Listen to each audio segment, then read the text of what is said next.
book Esports World Cup up.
Looks like Maxman's been joining you as well. I haven't seen him around, but he must have been here earlier.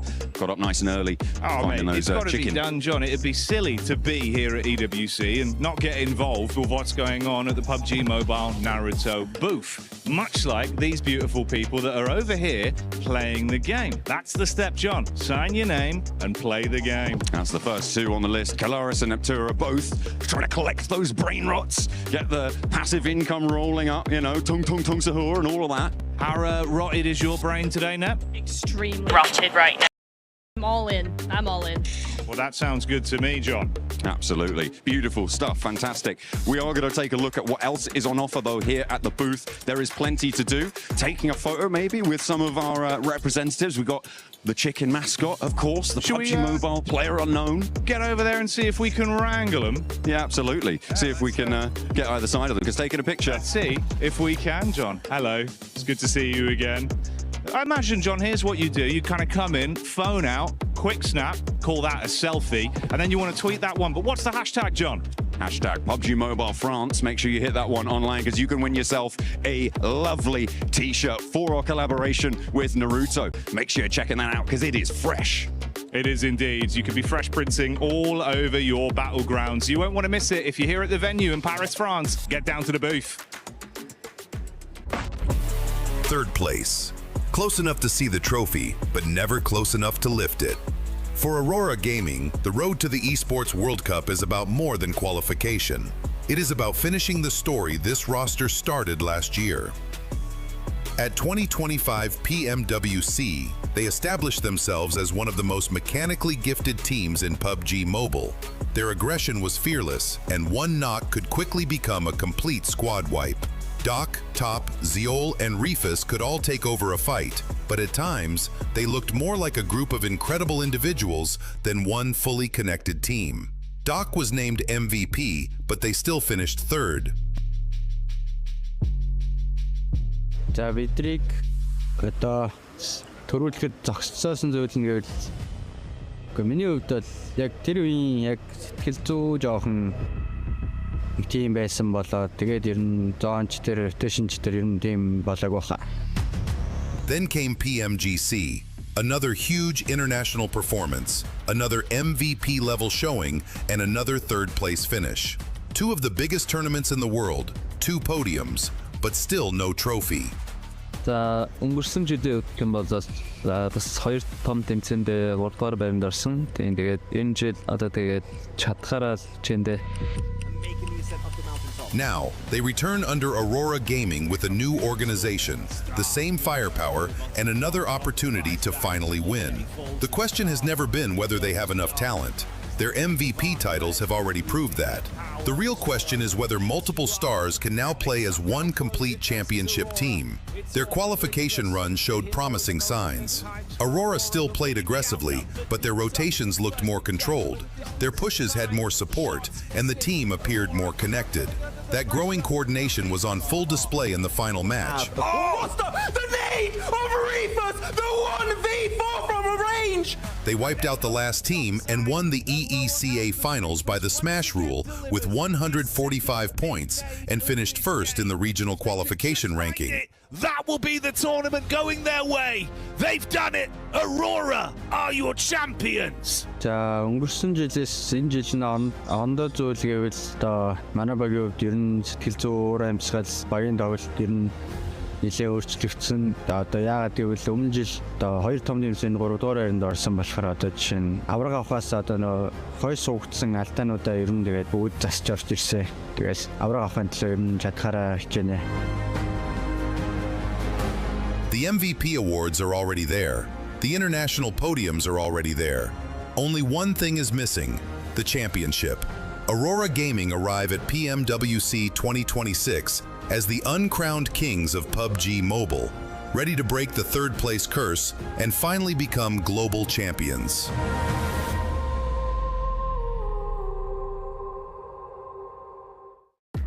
That would be a dream for Aurora fans if they are going to be able to become champions, because they have the MVPs to back them up. And if they become champions, I think I'm going to be the curse for that team, because this is the one event that I'm actually not picking them to be champions. Once again, welcome back. Huge shout out to Kalaris and Maxman, son, for being able to do that amazing show. Maxman, son. Yeah. Joined by Lace, Blank, Natura, and the 7WG. But we're going to do the STC rewind. We're going to remind you what ended up happening yesterday, because we did end up playing 4 matches. And in those 4 matches, I mean, if we start off with the Rondo, Enigma Galaxy was able to get that first win.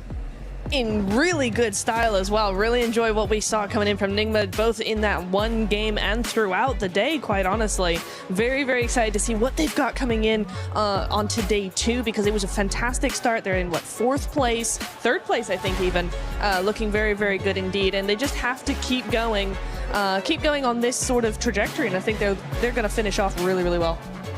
Absolutely. I mean, Enigma Galaxy right now, Lace looking very, very good. I think Coop's coming in. I've said it multiple times yesterday. I think people probably were quite bored of me saying it, but I really do like Coop's being in the roster. He looks very, very good. I think the major difference right now, though, is Ralph is still playing this passive game, but he isn't dying as much as he used to. He is playing that off angle really, really well, Lace. And you don't want to die in PUBG. No, you don't. Bad. So this is in Rondo. If it's in Rondo, you know what? You just go for it. You do get one rewind. Go again.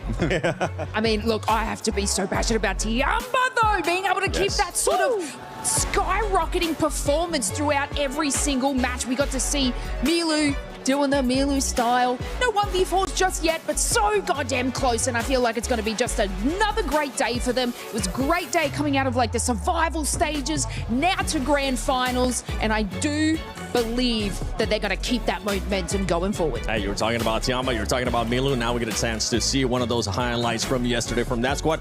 Ulf did end up getting the last chicken dinner yesterday, and it was the first time that we see Ulf having all the 4 players alive. Yeah. They end up with 10 eliminations in that match. Absolutely. It's so nice to see finally a full squad from Ulf in those final moments. And you can tell that they know very much how to play this game, right? It's just when they lose those players, that's when they start to fumble. That's when they start to fall down. But you keep them a full squad, they can play this very well. Their timing is really good. Their angles are really good. The splits that they do, Blank, are very, very good indeed. Yep. So I'm very excited to see if they can keep those 4 players still alive at the end of a game, what they might be able to do. We'll see if that's going to be the case, actually, because we do have Aurora, we do have Vitality as well. Those are 2 teams that are currently in contention for the club championship. So why not? Let's send it over to Senorita Glitter to see what she's got to say.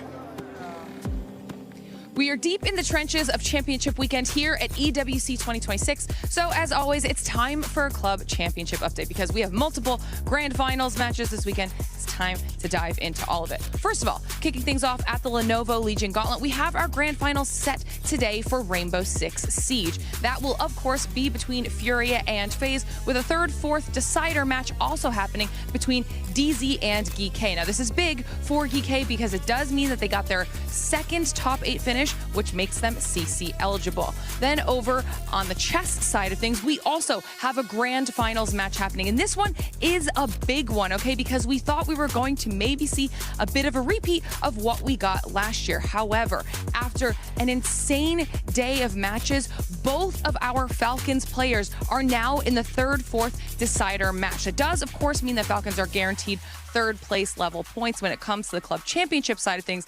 But the big surprise is GM Dennis from AGAL being the second person to secure the spot in grand finals against Magnus. This is massive, not only for GM Dennis, but of course for AGAL, as they are currently at the top of our CC leaderboard. They can get even more points. They will be setting themselves up well for the final week of our competition. Then over on the STC Arena, we have our top 8 set, and they will be playing through their quarterfinals matches today. There's a couple teams we're going to be paying attention to when it comes to the CC side of things, and those teams are, of course, Falcons and Vitality, two massive heavy hitters on the CC side of things. Falcons have a big opportunity to potentially usurp AGAL here, but Vitality are looking to continue to climb the ranks, and they definitely have a chance to do that. So we'll have to see how that competition continues to play out, because Vitality are also going to tie into us over here on our stage for PUBG Mobile. They have been a favorite the entire competition, and now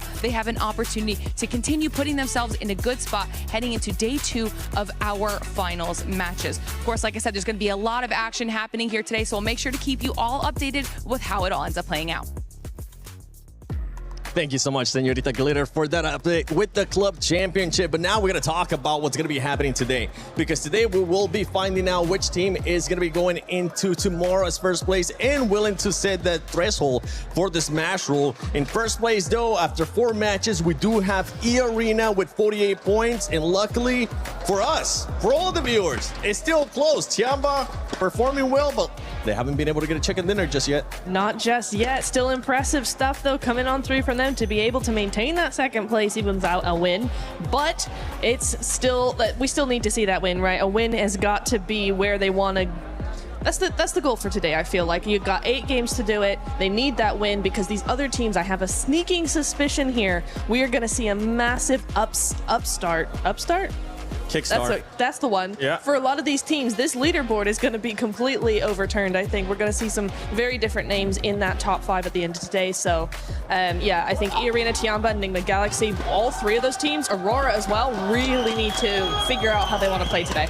Yeah, I mean, I don't think Tiamba actually needs to win. 2024 PMGC was won off the back of pretty much eliminations alone. Fair. I think Tiamba can just keep up with this. I mean, 37 elims is very, very impressive. I think Aking's doing very well on that side. You are right in the sense that I really do think it's going to be massively shaken up. I don't think E-Arena is going to stay there whatsoever. I think the only team that I actually have hope for right now is, funnily enough, Enigma Galaxy. Yes. And I'm not the biggest Enigma Galaxy fan at the best of times, all right? Okay, I think they have made some silly plays in the past, but they actually do look really good. I love how Enigma Galaxy looks right now.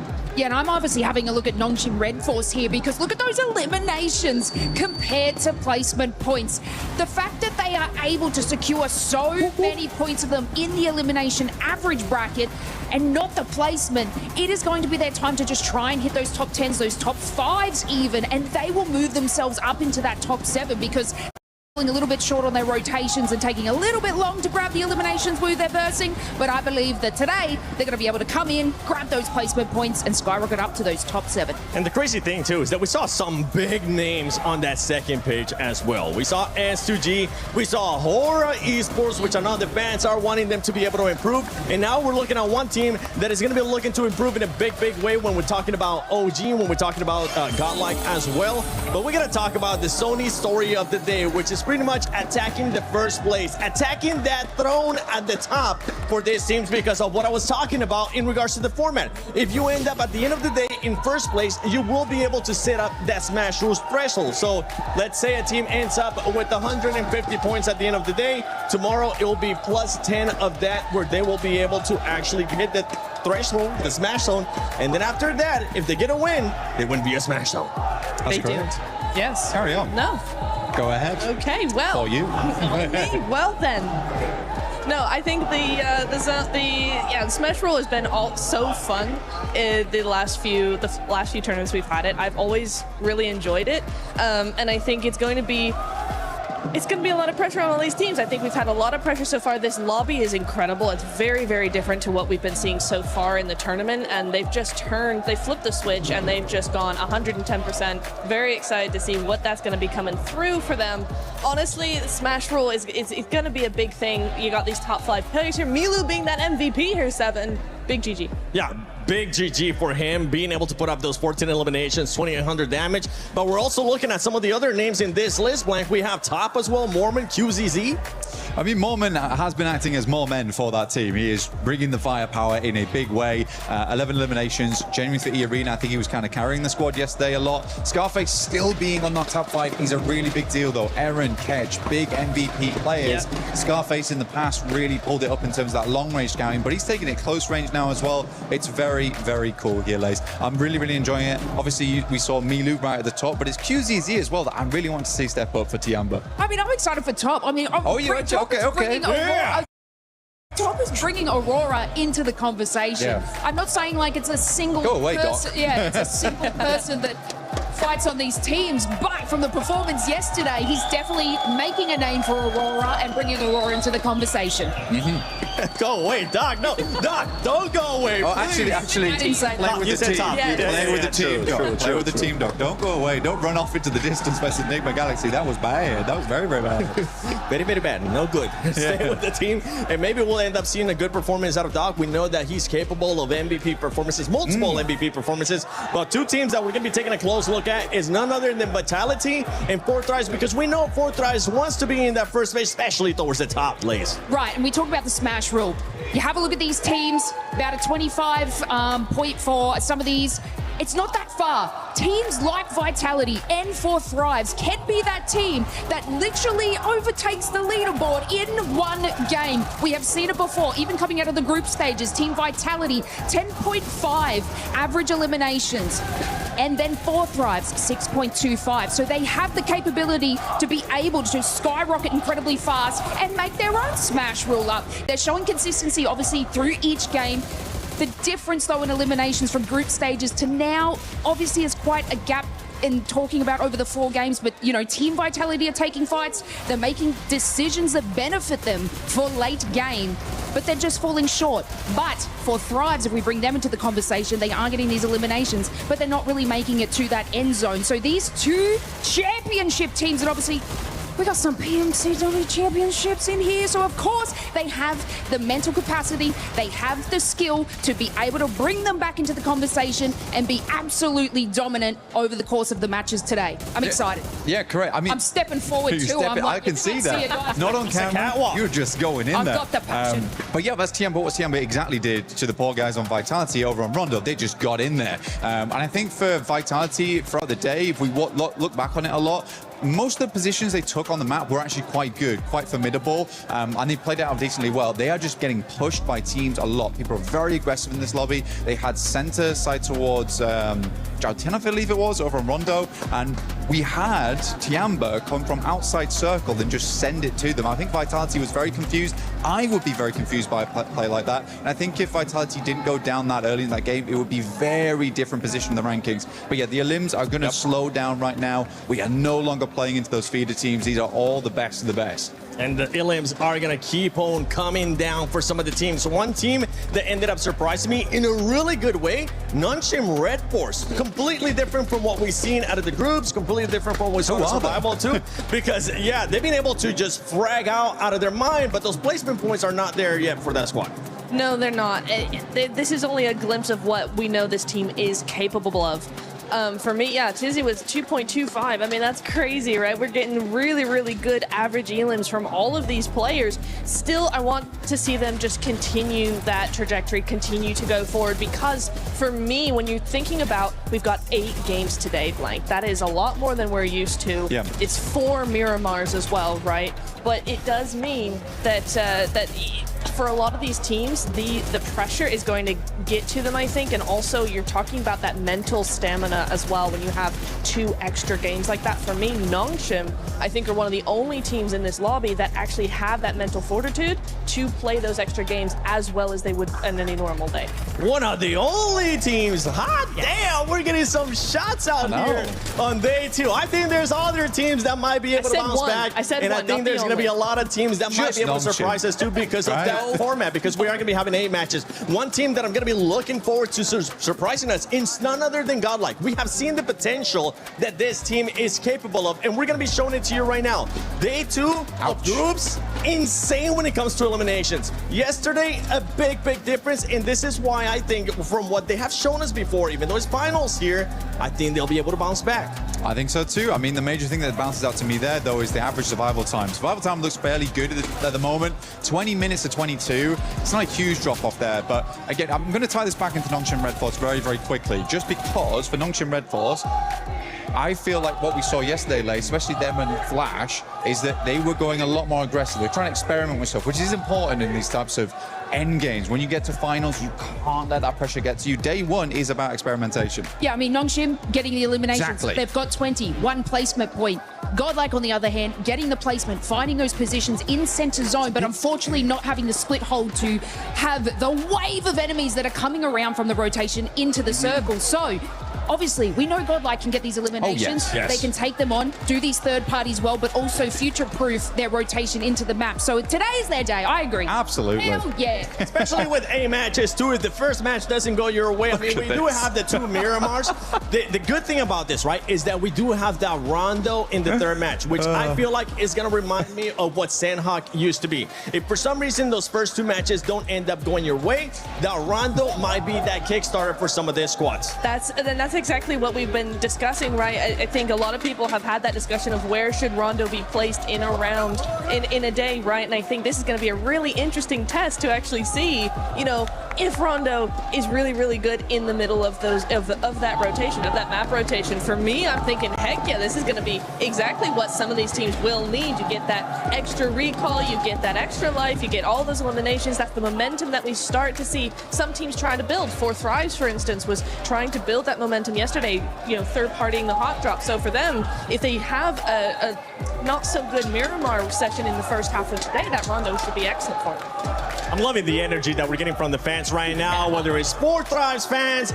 We got Hora right here. This man just popping off too. 4 Thrives having some of the best loyal gamers, that BLG squad that they have there supporting them. We'll see what they're going to be capable of. But talking about how you said earlier, you think, which team was it that you thought was one of the only ones that could actually, Nongshim, yeah, right?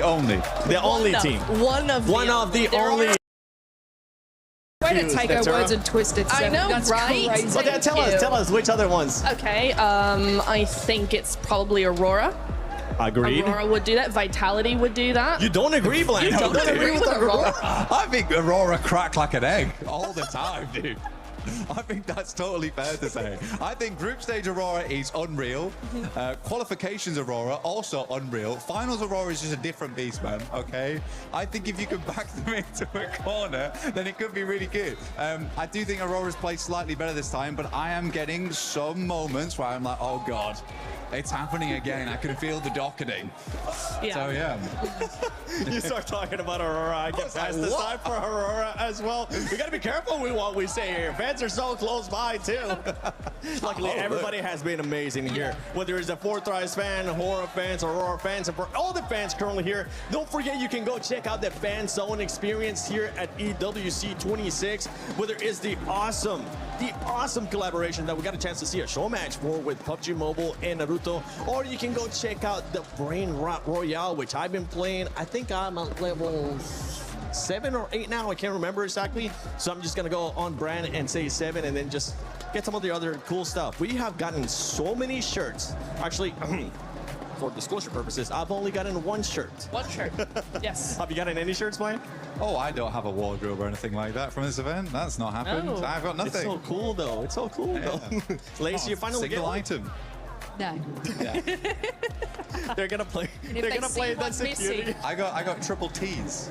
Tongue. Sorry. They're gonna play the security Sorry. camera from earlier when we were actually over there before anybody was there. Us just putting shirts in the tote bags with Naruto. I'm like, yes, take all of that. But as we're gonna be heading here towards a match, especially in Miramar, is there one team that you're looking to kickstart off the day with Miramar? 4 Thrives. For me, 4 Thrives has to do it now. Yes, they will have that second chance in the Rondo, but for me, they're tied in 7th and 8th place. They just one good game. They need this. They feed off momentum so much that if they want to survive all 8 matches and still be on top, they have to start now. I think it's a weird day for 4 Thrives, honestly, because they love to start on Rondo. They say all the time in the past that Rondo is their best map. Usually they start off on Rondo really strong and then they can transfer that momentum. Starting on Miramar, I don't think that it's the craziest map. I still think they can play it. For me, it's probably S2G. S2G has had a tendency in the past for miracle Miramars. Yeah, I have to agree with that as well. Yes. And plus, Yes. Miramar, you get 2 at the start, 2 at the end. So these are like practice Miramars, you know what I'm saying? And then right at the end, that's where you have all playability and energy. Yeah, the repop. Yes. I'm going to be looking at Ulf Esports because of what they were able to do yesterday, especially on the last game. They were able to get that chicken dinner, get those extra placement points. But if we were to remove that one chicken dinner out of Ulf, you would end up noticing that they would only end up having 1 placement point. And for me, that is the biggest red flag out of these teams when you're not able to just convert only on LMs and the placement points start fading away. I know you say that, yes, a team doesn't really need a chicken dinner to be able to win Pmwc, but in my eyes, they do need to be consistent at least towards the top 5. Yeah, I mean, the beige flag right now is 4 Thrives, right? We're in the middle ground. I mean, the 4 placement points, not great, but it is promising to see this still 21 eliminations. That shows, gusto going to these matches, which I really do like. Yeah, 4 Thrives. We saw some of this instance yesterday. I think that's what it was. Especially the one that I really have to nitpick, Nepturo, with 4 Thrives has to be when they decided to coexist with Hora Esports for a little bit too long. I feel like that ended up hurting them in a big way in that match. It would have been one of those things where we usually tend to see them being a little bit more aggressive, making teams back off, but that wasn't the case. Well, yeah, if you pull into their elimination average, which is 5.25 at the moment, group stages was only 6.25. They're actually upholding their elimination value. Placement, exactly what you said, Seven. They are taking too long on these fights early on, and they have actually not made it really into that top 10 sort of scenario very much. So if they can just obviously push themselves, just give up the fight a little earlier, guys, and get yourself into that rotation, their eliminations will match, and they will actually do a lot better today. And as we're seeing there in 16th place, Ida Esports with just 2 points. Those 2 points coming from eliminations. This is a team, we're talking about give up the fight, talking about wanting to fight. This is a team that needs to figure out what they actually want to do, because we saw them hot drop with Enigma Galaxy 3 times yesterday, and after the first one, Raouf called them out, which, by the way, Raouf, keep on talking that smack, baby, because when you talk that smack is when we actually start seeing your true potential. You get that little chip on your shoulder. But yeah, for Enigma Galaxy, for Ida especially, they need to just get rid of those hot drops. Absolutely, dude. You're throwing. I mean, there's no other way to put it, but you are just throwing at that point. Today, though, is great because we don't start on Rondo or Erangel. We just go to Miramar. So hopefully no hot drops there. If there is hot drops, there are. May need to have like a stern fatherly conversation with Ida at some point. There could be a couple here going into Miramar, unless some teams decided to adjust. But enough talking. You guys saw us talk yesterday. You guys saw us talk right now. It's time we get into this games of day 2, Pmwc at EWC Finals.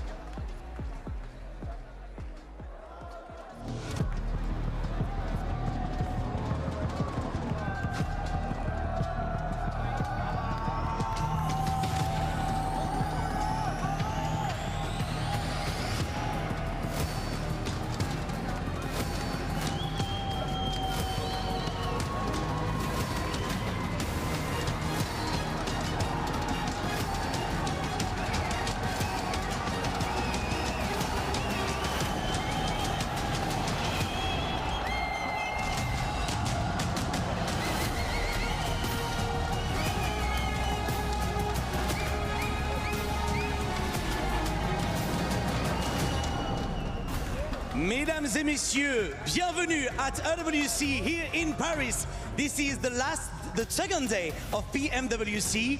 here in Paris. I'm so excited, Bunny. What's happening here? Our attention now shifts to the teams that have to perform well today because just 8 maps remain until we set the smash score going into Championship Sunday. Yeah, Bunny, and it's crucial to not fall behind and to stay on the top of these rankings because everything played today as well. That's right, we've got young contenders, historic rivalries, and legends of the game ready to go toe-to-toe on the Gadia City grid. The better player on Worlds meet again for insane games, but which team will seize the opportunity and rise above the rest? One step closer to $3 million, inching towards the trophy, the status, the glory, and the legacy. And so, it is time to kick off day 2 of the Pmwc Finals at the EWC 2026! Oh, we are so glad to be back. It's time for Miramar to get locked on in. We've been waiting since yesterday to jump into this map. We are going to be treated to that now, and it could not be more important for all of our teams here. They are going to need those points every single time they can get them, and they've got 8 chances today. That's what it's all about here, to be on top of the leaderboards going into the final day of this tournament tomorrow. That smash point threshold will be set at the end of the day. Normally we start the day off hot in Rondo, but we're going to be starting it off hot in the sandy Miramar Desert. So let's get it going, John. I'm excited for this one. Oh, absolutely. It is so important for all of these teams to keep their nerve, because today is a bit of a marathon, right? With these, with the unexpected 8 games today, you have to have the stamina. You have to be looking for it. It's so much more important than usual. It's kind of easy to disregard. Maybe you think, oh, it's only 2 extra games in the day, but that's another maybe up to 2 hours that you need to keep your mental focus locked in, dialed down, and under control, because every single point matters. Every single match can make the difference, and our players know it more than most. That is right here, folks. $1.7 million on the line here in the finals all by itself. $3 million prize pool total. First place team going to be taking home $500,000. Woo! That is exactly what these teams are going to be fighting for here. So like you mentioned, today is definitely a marathon. I'm really interested to see how these teams have prepared for this, how their coaches are going to be kind of hyping them up. I was getting a little bit of a view backstage, and while hearing some of these coaches talk to their teams, like, look, I want consistency. I want to see you guys be able to play the game that got you here in the first place, and that's what we definitely need to see. What I'm kind of interested in as well is, normally, you've played the Miramars the previous day, you have all evening, all night to recollect your thoughts about how your Miramar performances went, to be able to re-engage those strategies, anything you noticed, anything you wanted to change, you can really fully brief your team as a coach, as an analyst. Now, they're going to have to do that on the fly. Yeah. They're going to have to do that faster for specifically Miramar than we've seen for any other map. And so that could be an interesting dynamic to let unfold here in terms of those point scoring when it comes to the end of today and the last 2 matches of it. As we're getting locked in, our players boarding the plane for the first time. Looking ready. Yeah. Hopefully Ida don't get too hot with their drops. We know what they like to do, but it's not, as the desk was highlighting there, it is not Erangel. It's not Picardo. Sorry, it's not. It may be Picardo. I hope it's not. It's not Erangel. It's not Rondo. So they have to try and get some points on board. They need to desperately. Let's get this one started here, folks. You can see the players are excited. I'm hyped. I know y'all guys at home are excited to see some serious PUBG Mobile action. Let's get into it. Plane path going right down the center in a beautiful diagonal. So these teams, no crazy plane paths to start us off here. But I like what you mentioned, you know, we have to look at it for what it is, right? We're playing 2 Miramars today, and then we're gonna be finishing with Miramar today. So it's gonna be really interesting to see like how these teams are gonna go into these 2 matches. And it's gonna give these coaches a lot of time, right? In between all the other matches to prepare for those final 2. So I'm interested to see how these squads start here and end here.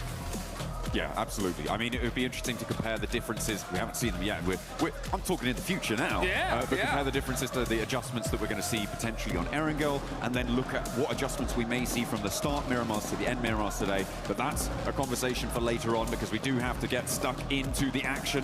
Hopefully not super quickly, but stranger things have happened. At the moment, I'm not seeing too much danger on these drops. It looks like teams are fairly extricated from one another. It's a little bit interspersed on the east side here, though. Hot Jukes with Tianba and S2G. However, I don't imagine that's going to be too much of a problem.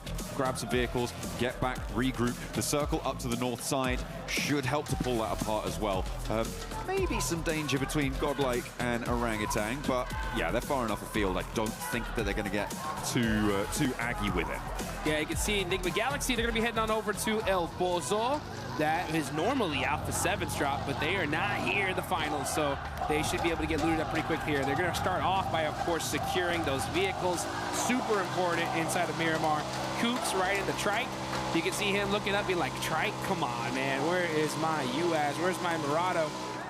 He's going to need to find something else here. Or stuck to doing some little baby looting here. They're going to be fighting some buildings. But they should be all right. Yeah, they should be plenty. They'll have plenty of time here to get looted up. Yeah, they're fairly center on this one. They could potentially break out towards some of the areas in Crater Field to send some looting over there. Alula as well, likely to head towards La Cobraria. Maybe try and hold some of the hills, leave an outpost down south. Aurora gets some target practice in. Yep, that bush is gone. That's no points for that, though. Unfortunately, shrubbery does not count towards your elimination total. Hey, you always got to check the bush, all right? You never know. You never know. There could be a random player hiding in that one. And you're going to see QZZ get his Murata, so he's going to be driving fast down the lane. But yeah, you got to get some. Got to get the fingers warmed up here. Ooh, I'm seeing a duo from Aura kind of chasing Quick from Alula up north near La Cobraria. It seems like they wanted to try and get engaged with that fight, but I don't think they've been able to hunt it down. Quick, just a little bit too up to his namesake. Hang on a minute, they are back on the road again. And Quick is turning tail, moving back towards the rest of the roster for Alula. In the middle of La Cobraria, they're still hiding out, and he has to dunk it out by the concretes. Now he's holding on the upstairs. Backup needs to come through, but currently no response really being seen from the rest of Alula. They're leaving him kind of high and dry as Jiggle from Aura is going to try and descend on this location too. Finally, they're into the vehicles and they're coming in for the rescue. But will it be too little too late as Quick has to go for the hot swap to the UMP Jukes? What a sick shot with that shotgun. Unfortunately, it doesn't hit the mark enough to get a knock. And you can see Sleepy, he ended up going to that other side there because he doesn't have a vest at all. He wanted to be able to at least get something. But because of this fight, now you got the rest of Aula being able to hunt them down. You can also see some of the other members of Aura going to come and try and support these three men. Can he hit the shot? No, unfortunately, Reb doesn't get it. It is a 3v3 from this close end, but the fourth is coming, and that off angle. Let's see how this turns out. I mean, when you have that south side hill under lock and key for No Fear, if he's going to get engaged here into the fight, maybe not, maybe more preoccupied with some loot, they say, you know what, it's fine, we got this under control. They're not pushing, they're being timid. They have lost the player so early, it's not what you want to see. A very aggressive roll down coming through from Aura in that scenario. Did not want to let Quick get away. I thought maybe they had stopped off a little bit before, but no. They just kept on going, kept hounding that one down. It's worked out here. The question now for me is, as I always talk about with early engagements, how long are you going to spend getting stuck in on this one? That's the exact question, right? So I like what Aura did, right? They saw a solo player, chase him down, get the secured point. That's fine. I'm starting to wonder what Aula's doing. Yep, because of the fact that they are taking way too long. They are getting caught out, and now here comes Aura on the push. Sky running in with the UMP, looking to get those finishes, and they are on the run. Nasser trying to at least get some angles here. Ooh, hits the croucher, but it's not going to be good enough. It's Aura to delete the first squad here on day 2 of the finals. Every player getting their elim. Horror getting stuck in early on Miramar. 4 eliminations for the team, 1 apiece. Sleepy will get back to his feet, and they can look to re-establish control back down towards Crater Fields. They may need a little bit more loot on side, depending on how much was going going through. I think I did spot a Winchester on one of the players for Horror, so probably looking to get that one replaced, although there will be crates on the players coming through from Alula as well. In the meantime, though, Godlike has managed to capitalize on this opportunity from this northeast side. They've managed to move in and could contest for the Crater Heels approach. All right, yeah, you can see these movements coming out really, really quick. Leaderboards, you can see right there on the right of your screen here, folks. E-Arena up on top, waiting to see when Godlike's going to wake up. They definitely need to here today. They're sitting in 14th place with 13 points. Let's see if they can do it. There's still plenty of matches here to be played here, folks. I have a big feeling these leaderboards are going to get shaken up big time by the end of the day. I mean, we talked about it yesterday a little bit, that 18 match sets, generally you can put more stock into your averages performance rather than those big E-Arena 29 elimmers kind of coming on through. Yeah. Which, even then, didn't serve them too well in a 12-match set, which is absolutely insane. But, yeah, absolutely. I'm talking about getting consistent 6-pointers on the boards is so great for your team. If you can do that, every time you get further than that, brilliant. Beautiful stuff. Furia running into a little bit of a roadblock in the form of Enigma Galaxy, but a 1v1 over the top of the hill. Silence shuts him out. And Lord will no longer be able to levy the toll on the crossing. And Furia may even be able to get the res here for Enigma Galaxy. It is not a good start. In third place, you don't want to be losing players early, not like this. That was a huge shot there from Silence with the DBS in the mid-range. Is able to get the knock. Very crucial. Instant thirst as well. So you can see Koops is going to be hunting down some high ground, trying to get the revenge for his teammate, but Ayala is climbing this up as well. Is Koops going to see him? He does! He finds Silence slipping. Now he's going to go for the 1v2. Uh-oh. Got to watch out for that shotgun, though. Oh, that did tip him up a little bit. Koops so good in the CQC, though. Push it back and forth, finds the angle, and catches the 1v2 against Furia. He baited out so many of the shotgun shells, forced the weapon swap. He knew he had a disadvantage against the shotgun there and was able to do a lot of work. This is vengeance coming through for Koops, and Furia left flagging. Unfortunate. Silence may be resable here as Chief sidles in to go for the res. There is another fight happening on your elimination feeds as well as Fourth Thrives clash with Team Flash on the south side. Fourth Thrives doing well. A nade over the top, and Koops goes for 3 now against Furia, who took one of their players down, but they are finding out what it feels like to be under the wrath of Koops. Turning his attention out now to the open sand dunes, but not going to quite connect on the first part of the spray down. Looks for more. Ooh, headshot! Oh. Are you kidding me? That is Koops with the 1v4 against Furia. Beautiful stuff coming on through from Koops. Furia needed to keep that one together. That was not looking tidy. Flash, in the meantime, have now been dragged down to 1 on the south side as Fourth Thrives are going to be the main benefactors of that, getting 3 elims. I think, yeah, they're the team that has taken down all 3 players so far from Flash. Aurora, a little bit further afield in those Picado Hills to the north side of it. They are not going to contest it just yet. So for Fourth Thrives, they now have to move in because we did see a fairly hard east shift on this zone. Yeah, that eastern shift is going to definitely get these teams moving here pretty quickly. And yeah, Fourth Thrives, they are not in the zone just yet. They're right on the south side of San Martin. They're going to be just kind of making sure they get their vehicles going, choosing for the buggy. All right, they're all set up, and now going to find a spot in this next zone. As far as teams that are not here yet, you're going to be looking at Notion Red Force. They're all the way down in Los Leones. They're still in the blue zone here, so they're going to be one of the teams pushing the latest into this circle. They're in 12th place right now with 21 points. But with this zone shift like this, it definitely buys you a lot of time here. So the most important thing is just rotating very carefully, not trying to get shot out of your vehicle.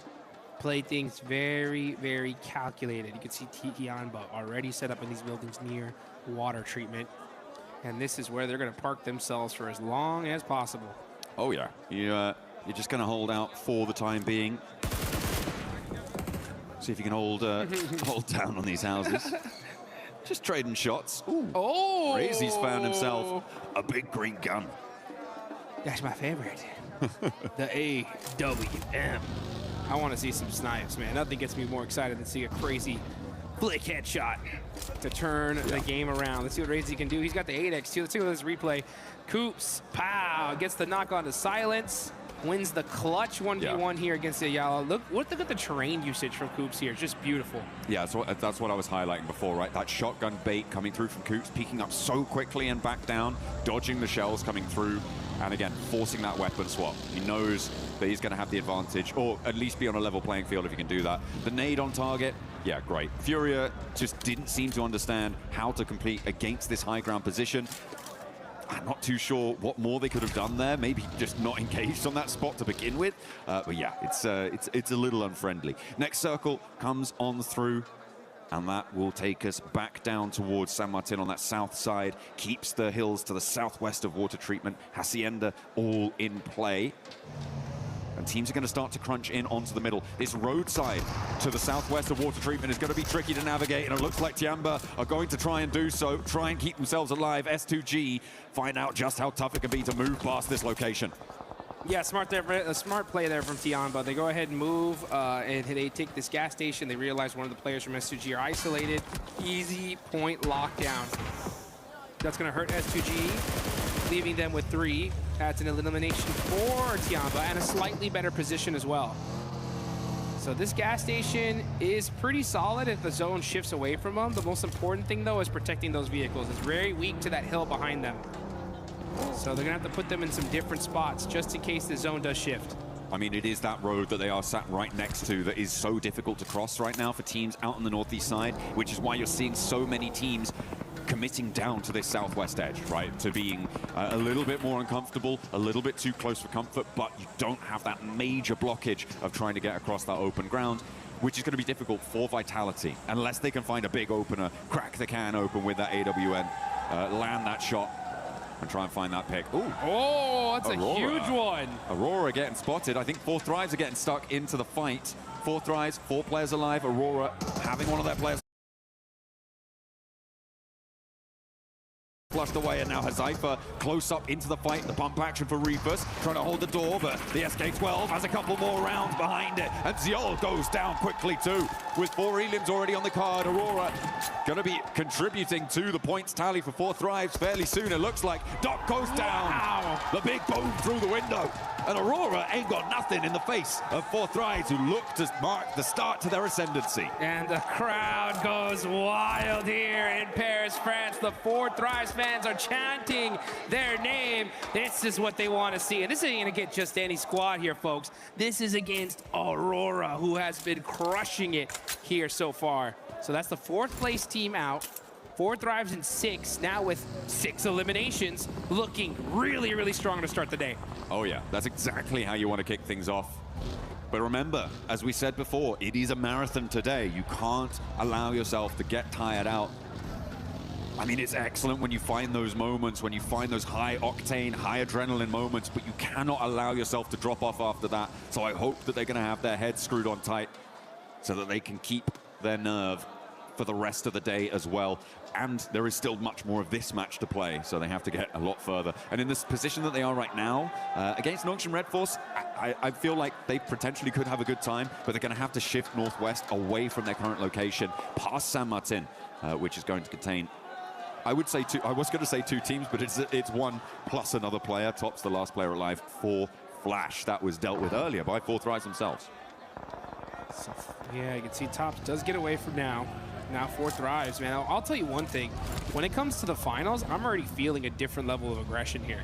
Like, these teams are pushing immediately. The second they feel weakness, they're sending it. Now here comes Aura. We saw Sky get an elimination in the feed.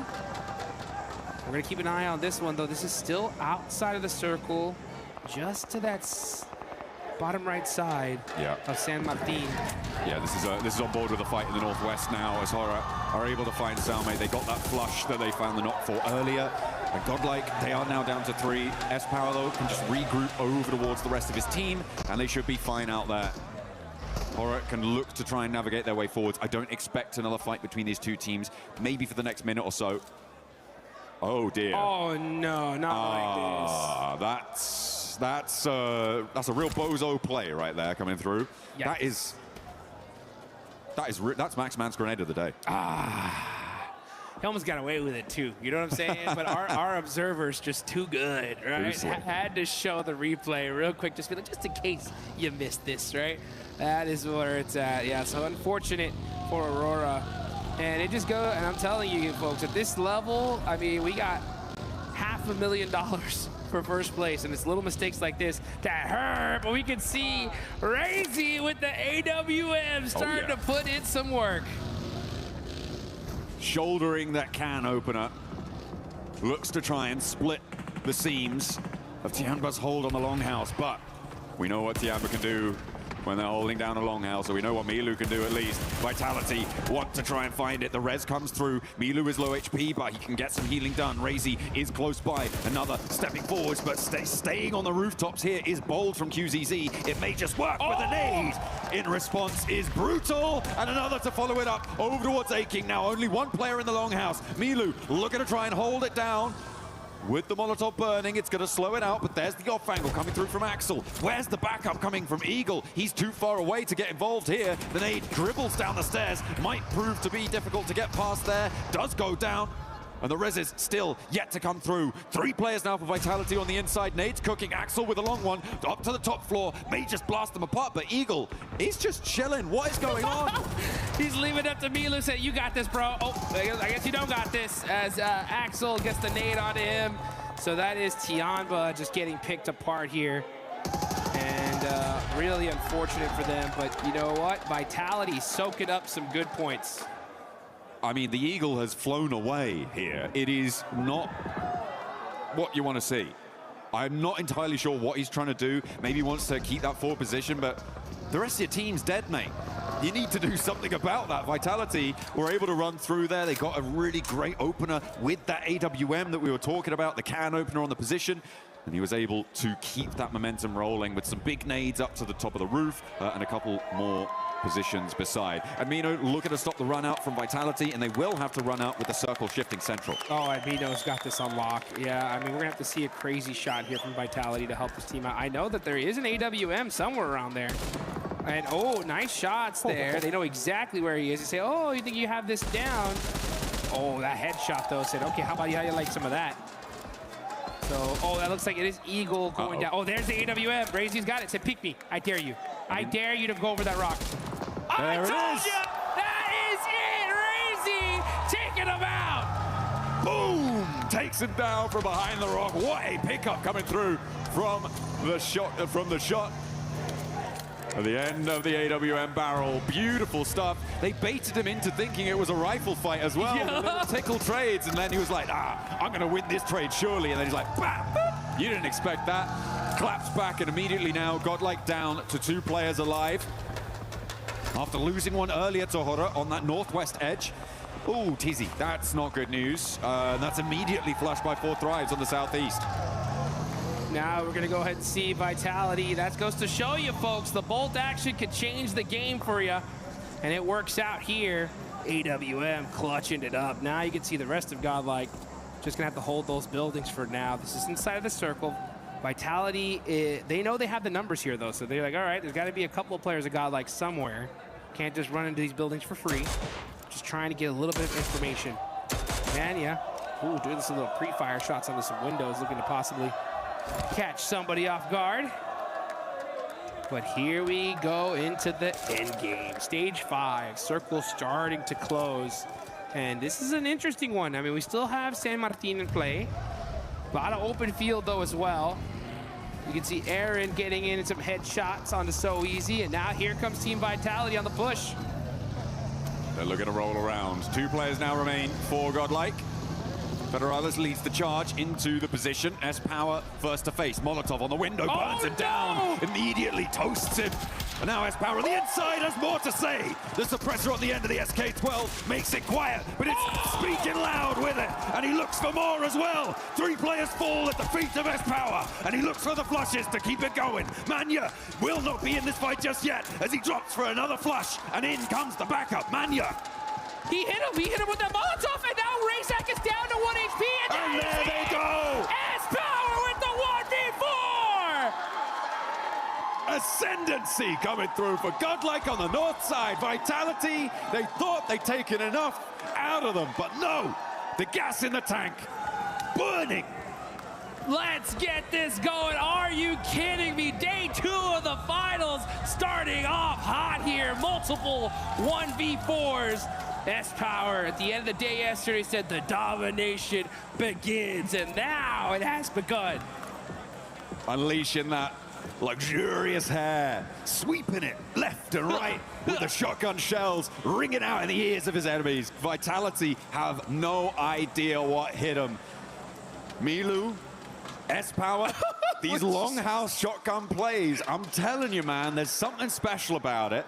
I love to see it. I absolutely adore it. With 5 eliminations now in the game, Godlike looking to keep their march going, but they have to get across some open ground here. E-Arena will be fully aware of what has just occurred on their north side. They should know exactly what has unfolded, and crossing this open ground is going to be difficult. I imagine that it's more likely they may look to sweep to the east, get a little bit more coverage as they may try and approach Ulf or sweep through the remnants of other teams across the map.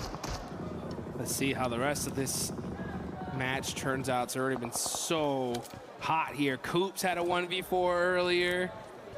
They're sitting with 4 points on the edge of the circle. Satan, I believe, does have a position. Oh, I think this is still out of zone, so they're going to have to start pushing up here. Ooh, XEY in the blue, and this one hurts. This is stage 6. This one's going to start chunking you down. So he's going to go ahead and get himself healed up, and yeah, already getting shot. He's like, oh, I thought I was safe. Nope. You thought. Yeah, you thought. Down he goes on that side.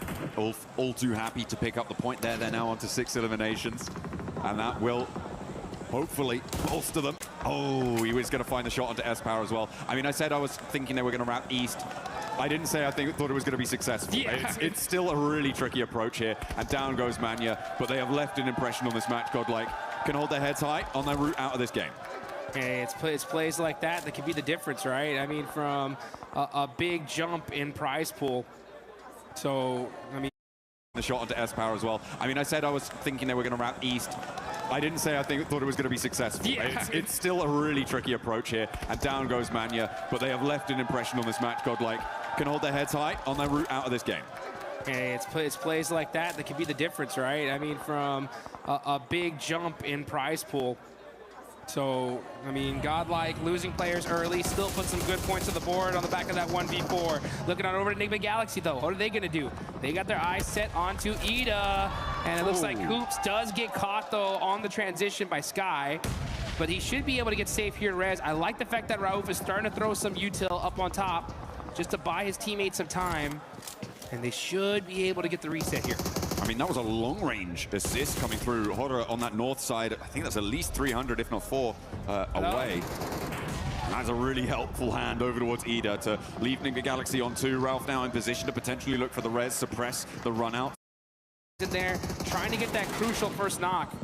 Rita trying to make some plays. Oh, the off angle here from Ida is going to be huge. Let's see what he can do from that spot. Could have been huger, but I think he just dropped the nade into the sand dune instead of throwing it over towards the opponents there. Not quite as efficacious as you need it to be. You can see on the picture-in-picture there's fights across the map. Horror really suffering against the arena as Enigma Galaxy still hold the stay on over. Ida on the run out now, rolling around the edge. Emre goes down, and there is just a cacophony of shotgun shells blasting them back.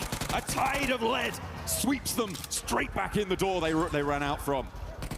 I'm so shocked that they ran out like that. Let's see what Enigma Galaxy can do on this push, though. Darkin's up on top. Coops in the front line with the S12K. That's the weapon you want in the CQC. The best close quarters combat gun in the game.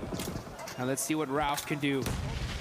Everybody shotguns out. Oh, nice play there from Ida, catching some little angles there, peppering up the side of Ralph. These guys are level 3 out of their minds, though, right now. Oh, goodness me. There's the off angle. I think that's E-Arena taking shots across the way. Because, of course, E-Arena did clean up the fight with Horror just a moment ago as well. Hot Jukes on that northern side. They got some really big openers with a couple of nades on board. And were able to convert. Oh, the bounce! What a bank on the nade there from Coops. And now just one player on the top floor. And the shotguns are going to continue to put the pressure down. But there is still a little bit more left to fight. As Enigma Galaxy are taking shots from across the way. They get rid of Ida. But now Ulf step into their shoes. Take down one Turkish team. Another one's here to play. Hello, Catch is right there waiting for you. Aaron's gonna have to turn around though, throw a smoke down, trying to be able to get up Solus. Enigma Galaxy, though, great start. 8 eliminations so far. Ulf have 9, though. They're looking to put themselves up on the leaderboards here.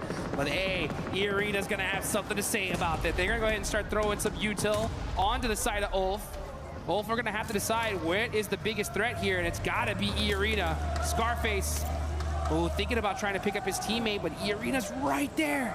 Oh man, this position is really annoying for Ulf. If they could have gotten rid of Enigma Galaxy, it would be so much more free and easy for them. They could take control of that whole June all the way out to their west side, but with Coops and Ralph still in action, they are penned in here. Solar's bleeding out, and E-Arena can start to establish that chokehold on them. Oh, vehicle coming on up. Here come the mollies too. Aaron's on fire. Not able to make it happen here. Scarface on the other side is getting peppered as well. He's going to throw some util, but Ulf just getting picked apart. E-Arena. Big. Oh, those nades huge. That's going to pepper up Mormon real good. And it opens up the door for Enigma Galaxy as well.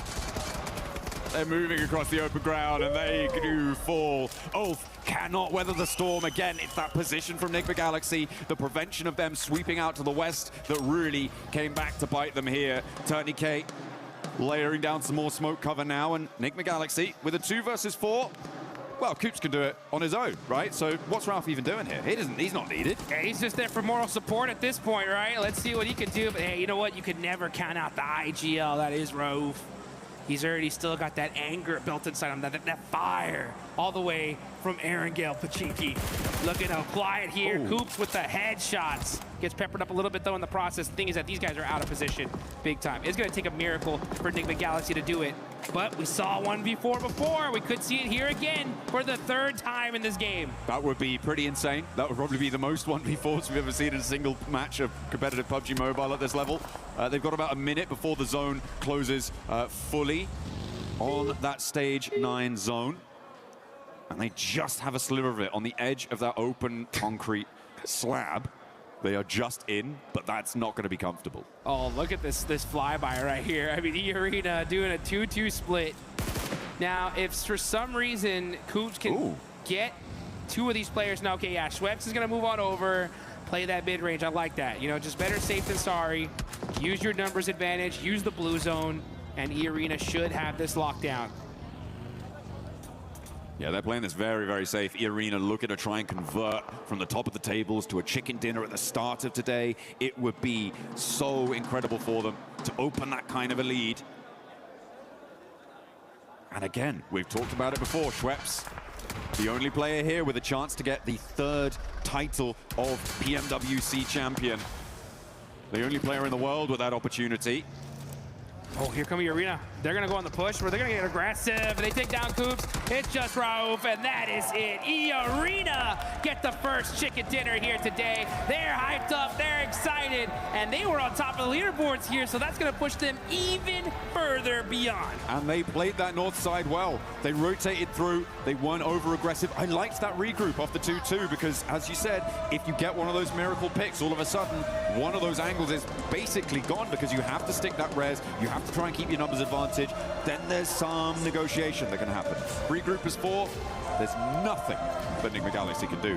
The flex out, I think, was probably okay, but was pretty bold, and I liked it. I liked it towards the end there. For E-Arena, they should be happy to kick things off today with a chicken dinner, but we've seen them do that before. We've seen them do that before in record-breaking fashion. I do not want a repeat of what happened for the rest of that day. They did not keep that pace, and it is, again, that marathon today. So for E-Arena, a brilliant start to push them even further at the top of the tables, and free and clear of a lot of players keeping up to them right now.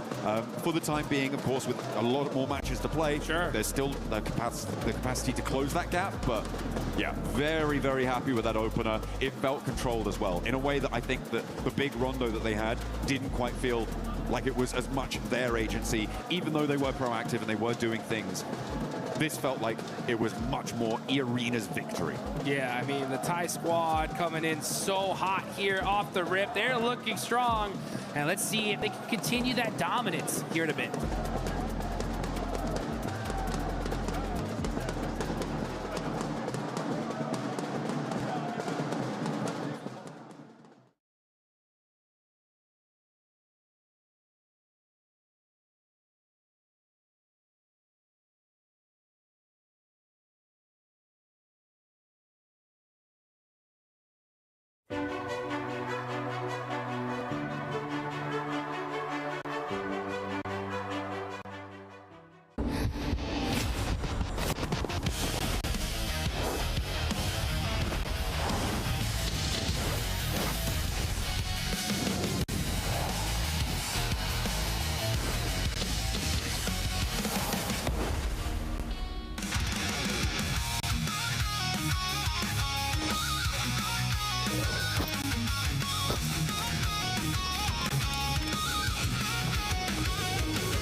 What's up, guys? It's Barney Banks here. I'm backstage with Njang Smith. He is one of our co-streamers here at PMWC. We're going to have a very quick chat ahead of day 2 of the PMWC finals.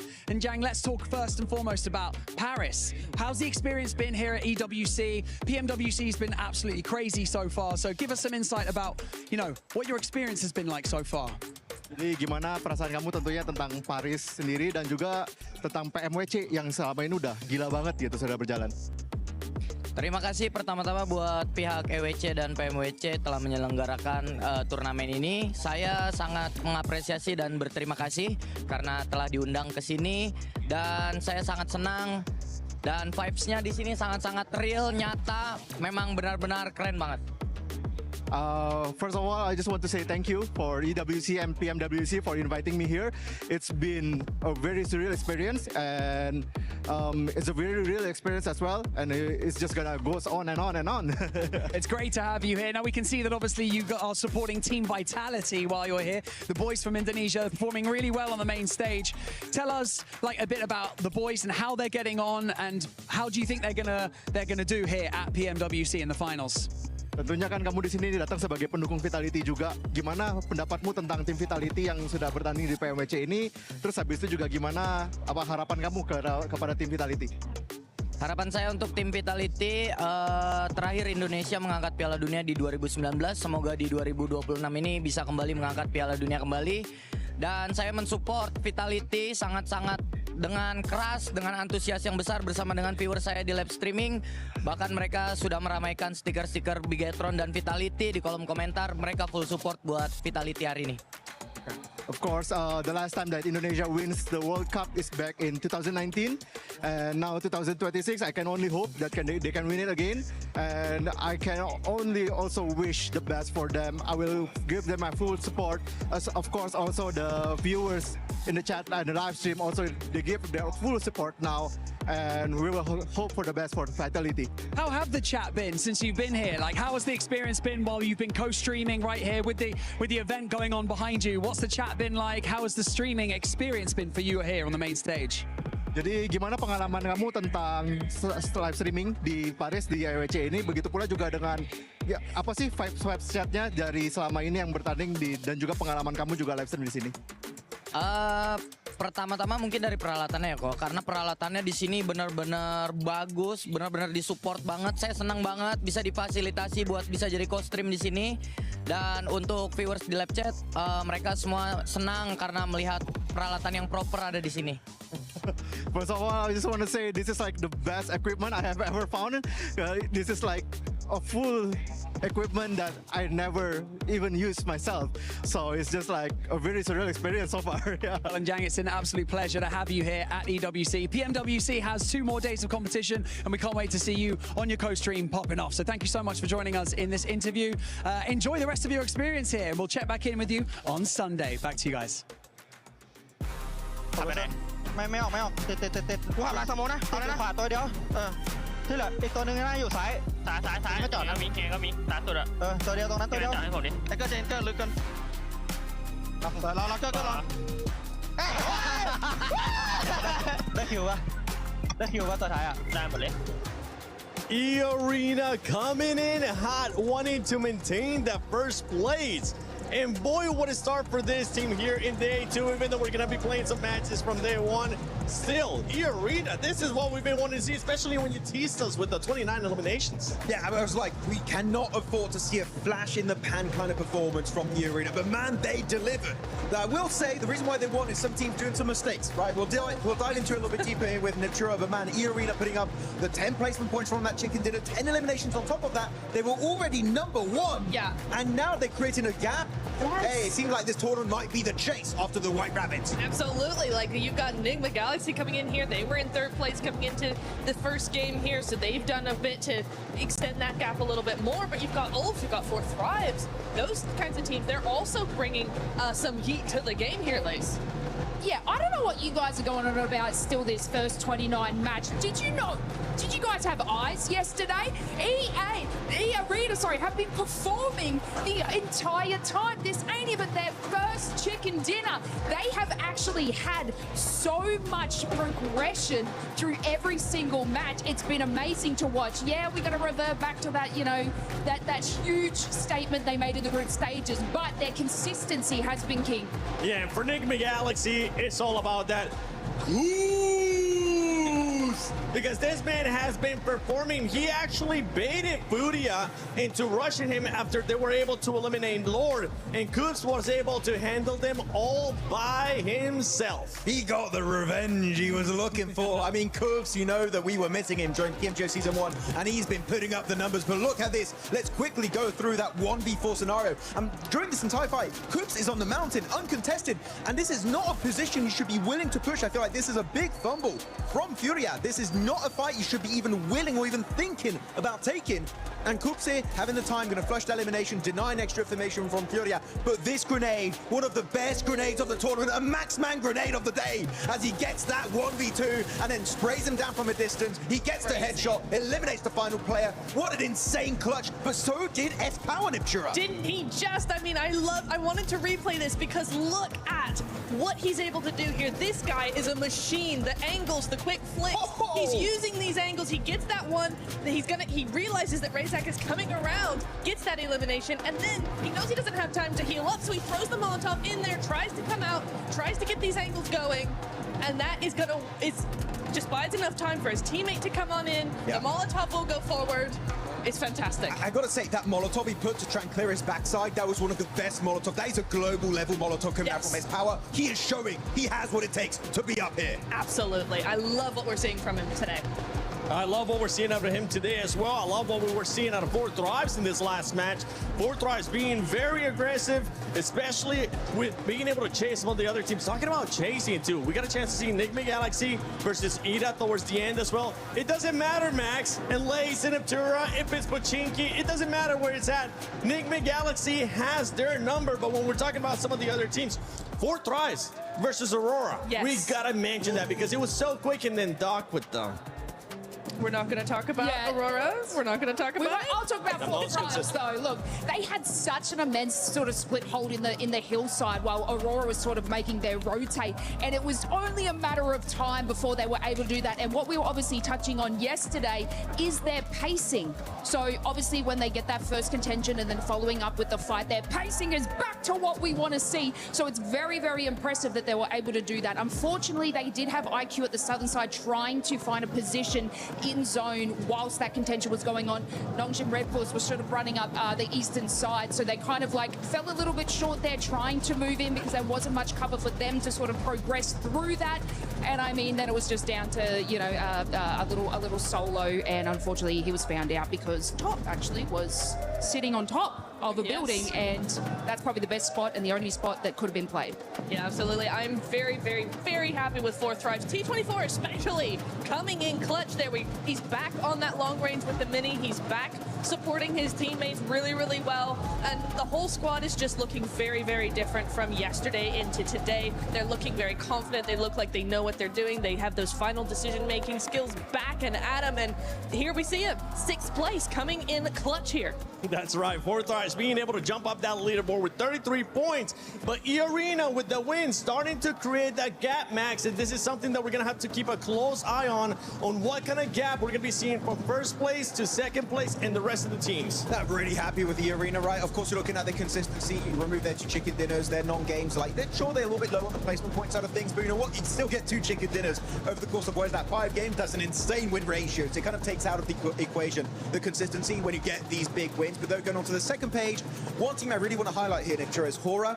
I feel like this should have been at least bare minimum a podium finish. Yes. But the moment E-Arena just slightly started pushing up on the mountain, they crumble and they give the high ground position for free. I think Hora really threw that game. They're not the only ones. Ulf did the exact same thing. They did the exact same thing here. And hopefully they don't do it again. Hora threw that game, but I did like the aggressiveness that we got a chance to see out of Hora, and I'm hoping that it's going to continue on here. Let's see what's going to be happening on the second Miramar, because it's getting spicy here. Hot Jukes. John, take it away. I'll tell you what's going to happen. The aggression is going to be at an all-time high here. We're already seeing multiple 1v4s to start us off here. And I think we're just getting started. A whole bunch of matches left to go. My Jukes next to the legendary John Allen. 1 game down and a whole bunch more to go. Oh yeah, we've got our second Miramar today, of which we're going to be treated to 4 Miramars over the course of today. We're going to end on 12 matches played total of our 18-match set. We're going to set that smash boundary. A lot to play for today. And if the arena can continue to perform in the way that they are, that smash boundary is going to be so far away from everybody else, it's not even going to be worth thinking about. And that is what they're going to be doing. You heard Max say it earlier. Everyone's going to be chasing the White Rabbit here in this tournament. You can see the fans are so hyped, excited. Beauty side of things, pumped up, waiting for them to start making something happen. Unfortunately, they got taken out by Coops in that one. It is what it is, but a bounce back is imminent. That's for sure. First place, $500 million. Second place, $250,000. So a lot of money is on the line here, folks. And let's see which team is going to push themselves and try to catch E-Arena. It's not just about that cold, hard cash. It's about that warm feeling in your heart when you realize you are the new champions here at the Pmwc, at the EWC. For 2026, there's no team here to defend that title, right?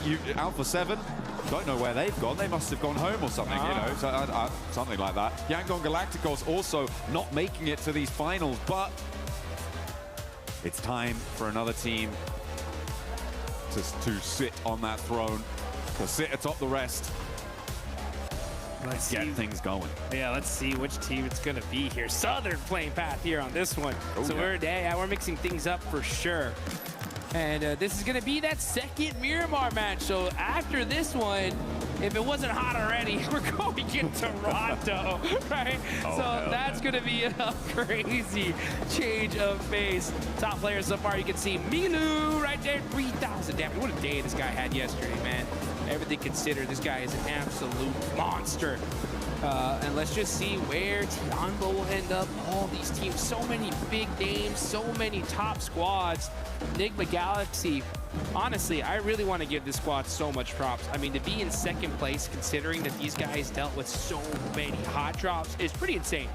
Yeah, over on Erangel, it certainly was the main feature of their early games. Fortunately for them, though, Ida didn't do anything other than just sort of give points to them, it seemed like. So it was kind of only really one map where Forthrive's actually third-partied it in that hot drop, where Enigma Galaxy didn't actually have a pretty okay start to their Erangels, right?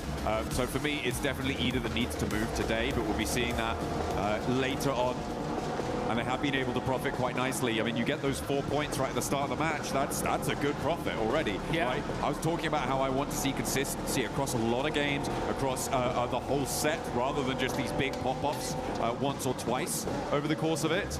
And that's exactly what you want, right? If you're able to get 4 points, it's not unlikely you can get 1 or 2 more, and that is a massive boon to your point-scoring tally. That's what Enigma Galaxy have been able to find. Yeah, and again, fortunately for them, it works out with the fact that A7's not here. They're taking El Bozo, which is one of the highest loot areas, if not the highest, in this map. So they're going to be very, very well kitted. They've made some great plays this tournament so far. And yeah, you know, we were talking about them in Aaron Gale. Ida did feed them, essentially, but you still got to beat them. You know what I'm saying? And it's not easy to win a hot drop and keep everybody up. And they're able to do it time and time again, but eArena catching out IQ for Thrives. That's a huge loss for them. Oh, that is nasty. Not a good opener, and a pretty great opener for eArena. Put themselves now on 69 points total. Nice. And they get a free buggy delivery. What more could you ask for? Unfortunate there for Thrives to be losing a player like that. That's a little bit careless, I think, in my book. Should have been a little bit more aware of the surroundings, but not to be. eArena causing problems already this match. Man, eArena making it happen. Looking on over to Thrive saying "Kapkun krap," that means thank you in Thai. Oh, okay. Yes, it does. Yes, it does. Very, very happy so far. 69 points on top of leaderboards, and only just beginning. That smash point threshold is going to be where it's at. So if eArena have just they continue to have such a fortuitous day today, their goal should be to just set that point threshold so dang high that nobody can possibly smash in the final day. Now, so far in the history, we've seen one team smash at an international event. That's going to be Nongshim Red Force, and that was just earlier this year at the PUBG Mobile Macau Invitational. It was, I believe, Furia that was on top with the most points, but Nongshim Red Force won that final game just by the skin of their teeth, and that automatically made them the champs. So yeah, I think it was a 1 point. They were 1 point behind the leaders as well, so yeah, they needed to win by a smash. It wasn't just a case of winning the game. So a really nice ending for them there, but that's that fairy tale not really converting over to Paris, unfortunately, for Nongshim Red Force. At the moment, they're in 9th place. Still very much doable, but they have got a little bit of a way to go on that one. yes, they do. They gotta make sure that they just stay secure in the end game here. Can't afford any slip-ups at all. Gotta be able to make some plays. Man, that 1v4 earlier from S-Power was so dang hype. They're still having a rough day of it so far, though. 13th place. We haven't even reached the halfway point of this tourney, though, so they still got plenty of time to bounce back. But if they want to win this thing, they've already kind of burned through the bad games that they can already afford. They really need to start putting up some good, solid, consistent points here.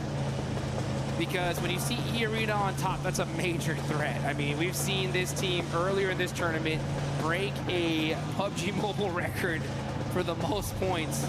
Again, so silly that they didn't make it into that into the finals off of it. Well, but they got some little extra, survival cash, I guess. Yeah, sure. But that's the point, right? It's a huge, massive, incredible game. Wow, brilliant, bright lights and billboards, sure. But then they weren't able to do much after that. So it was a big fall off coming through from eArena, and to that end, they didn't deserve to make it straight to the grand final through that. So to be able to come through survivals, fantastic. Okay, now they've started to really up that game, keep that momentum going.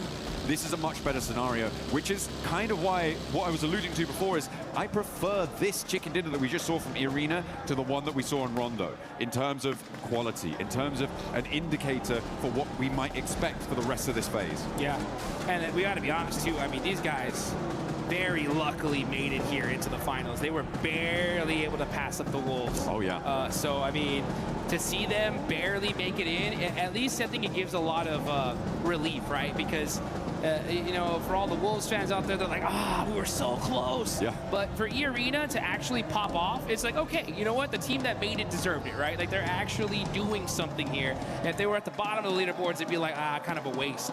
But they're not messing around. I think that the way this tournament fared for them so far was kind of a perfect storm, right? Because they had the record, don't make it. They barely make it here, and I think that really just lit a fire in them to be like, you know what?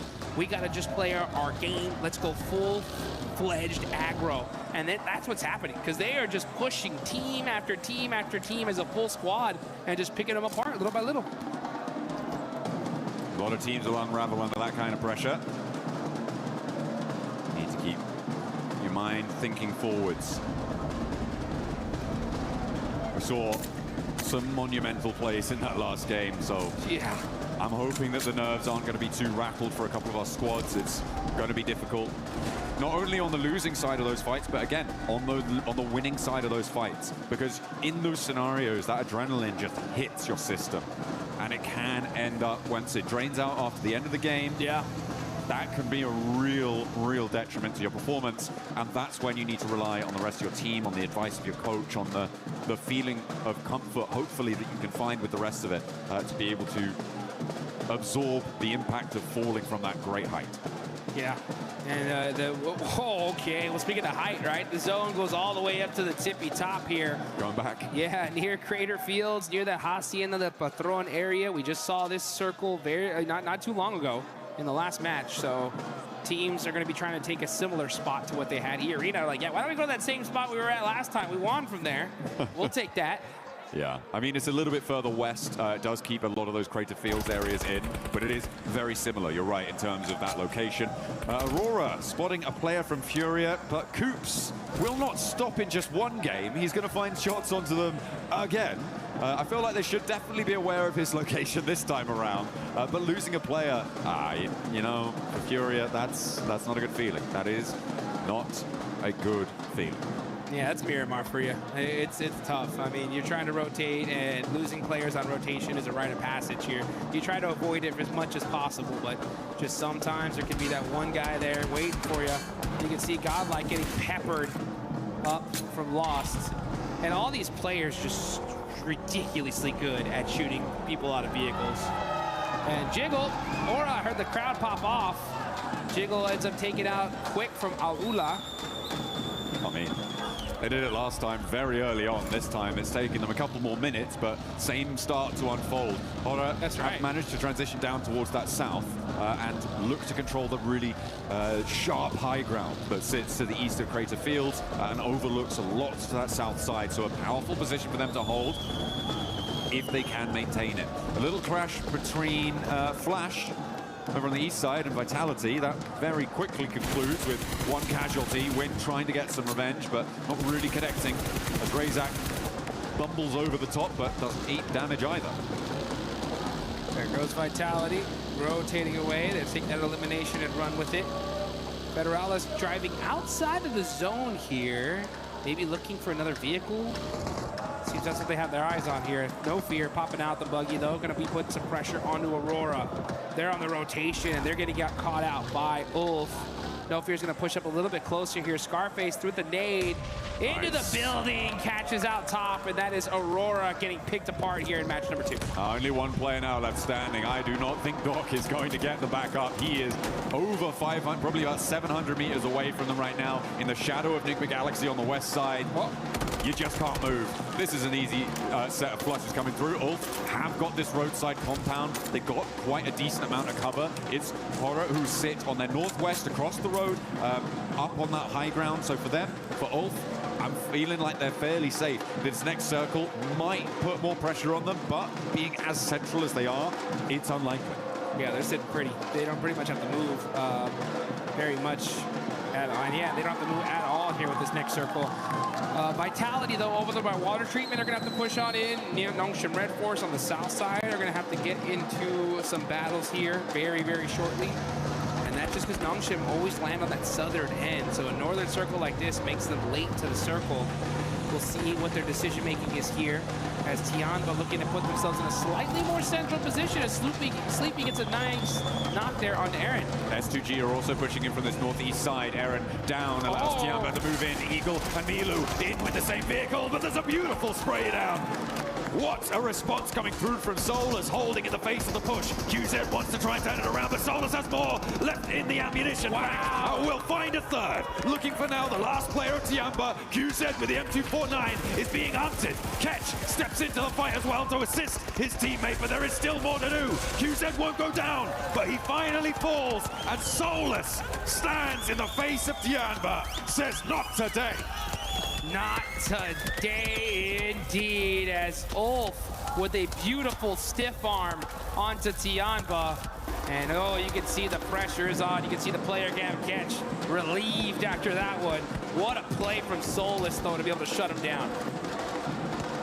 There you go. Tian bounced out of that compound. It was not to be. I mean, what a lineup there. A little bit wayward on the crash. It felt discoordinated between the two players in the vehicle. Not quite what you want to see from Tiamba. I don't want to say lazy. I feel like it was being harried by Horror with the off angles there on the northwest side. S2G were putting pressure on the back of that, and it became a little bit too chaotic. They couldn't quite find their way through it. There was no way that they could navigate that storm, unfortunately. But for Solus, that is a monumental clip farm. Not quite a 1v4, Jukes, but it was pretty damn close. That's as close to a 1v4 as it gets here, folks. I'm telling you, big plays coming out of here in the finals. Axel getting naded up pretty good, peppered by Al-Ula. This is with the replay here. Solus with these headshots. Taking out that duo. And still finding himself some good movement here. Yeah, as soon as he sees QGZ, comes on out, pops a nade on accident, and gets the knock. Oh, okay, we're back in with Alola versus Vitality. One over the top, looking for another as well. There are 3 players alive on side for Alola, but there is damage pouring back over towards Vitality as Razy now and Axel have to step into the fight to try and keep this one going. Razak gets shut down though as S2G are flowing out to third party on the north side here. Kamikaze, Solke, both moving into position. Lost is out on a north wide flank too. Axel trying to find some high ground here, trying to find an off angle. Razy just forced her to just run out in the open, no vehicle to his name. Trying to be able to help out Federalis. Federalis is knocked, and it looks like he will be thirsted here because it's taking a long time. Meanwhile, S2G decided to just back things up. Say, you know what, we don't want none of this. This zone going down south. Let's prioritize that instead. And Razy is going to start cresting that hill. Can he spot out one of these players of Al-Ula? He sees Rep. When he's going to take that shot? No, does not see a good sight line. Decides to back on up. Yeah, it doesn't have the team shots to be going, well, doesn't have a team to take shots with. Is more accurate here for Razy.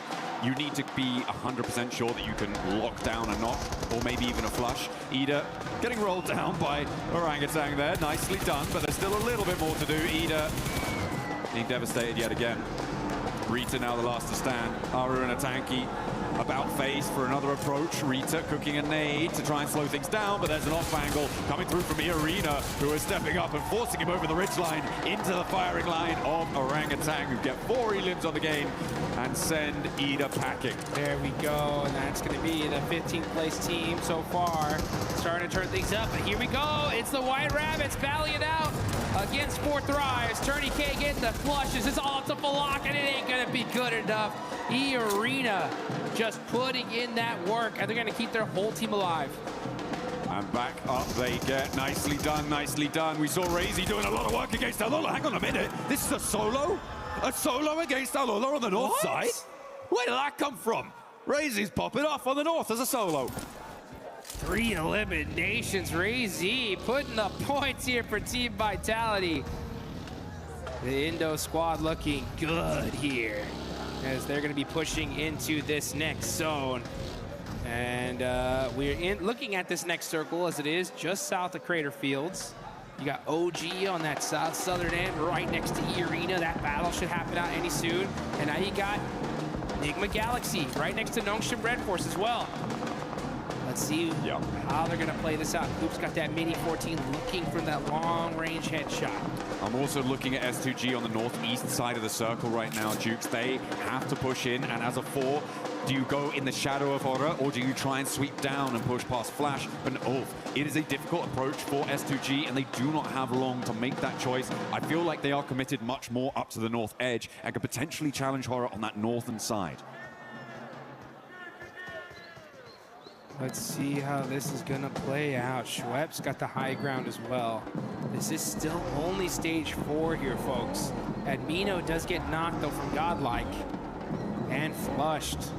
So it's only gonna be 2 players up for the side of Godlike. OG in the same boat with the duo.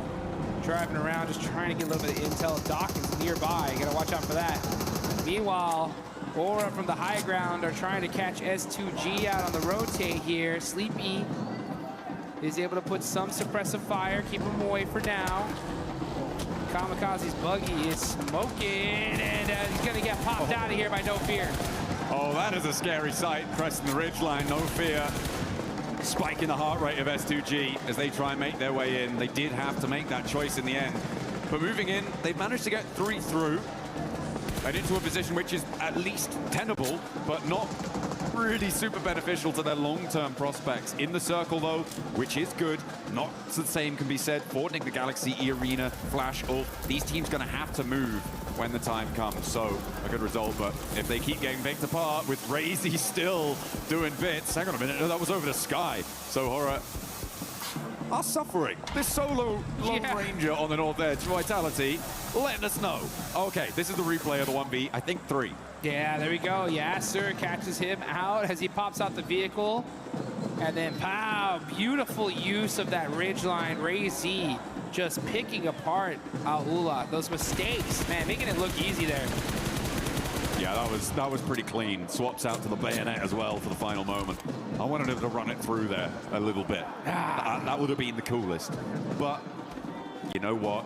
You're looking pretty cool already. Razy still with a knife fixed at the end of the barrel. Yes, he's gonna be holding on to that AUG as well. No Fear up on top of the hill, doing a good job of applying that suppressive fire on these teams trying to find a way into this next zone. Oh, crazy. Soaking up the points as a solo here for Team Vitality. I mean, since he's been a solo, he's gotten 4 eliminations. He's weakened Horror's hold on this northern side as well, yeah, which I think is a really big factor here. With 4 players, Horror are basically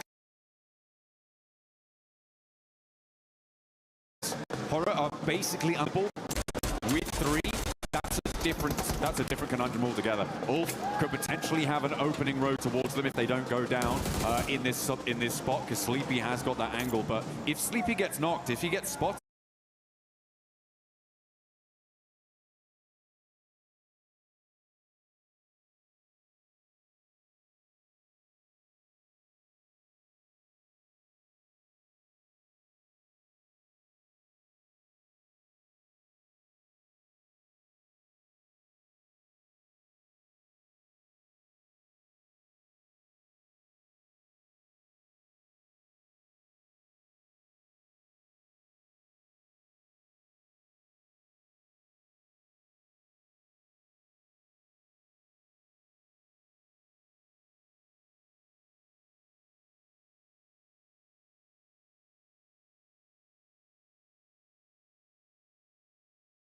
on side for Alola, but there is damage pouring back over towards Vitality as Razy now and Axel have to step into the fight to try and keep this one going. Razy, Sleepy has got that angle, but if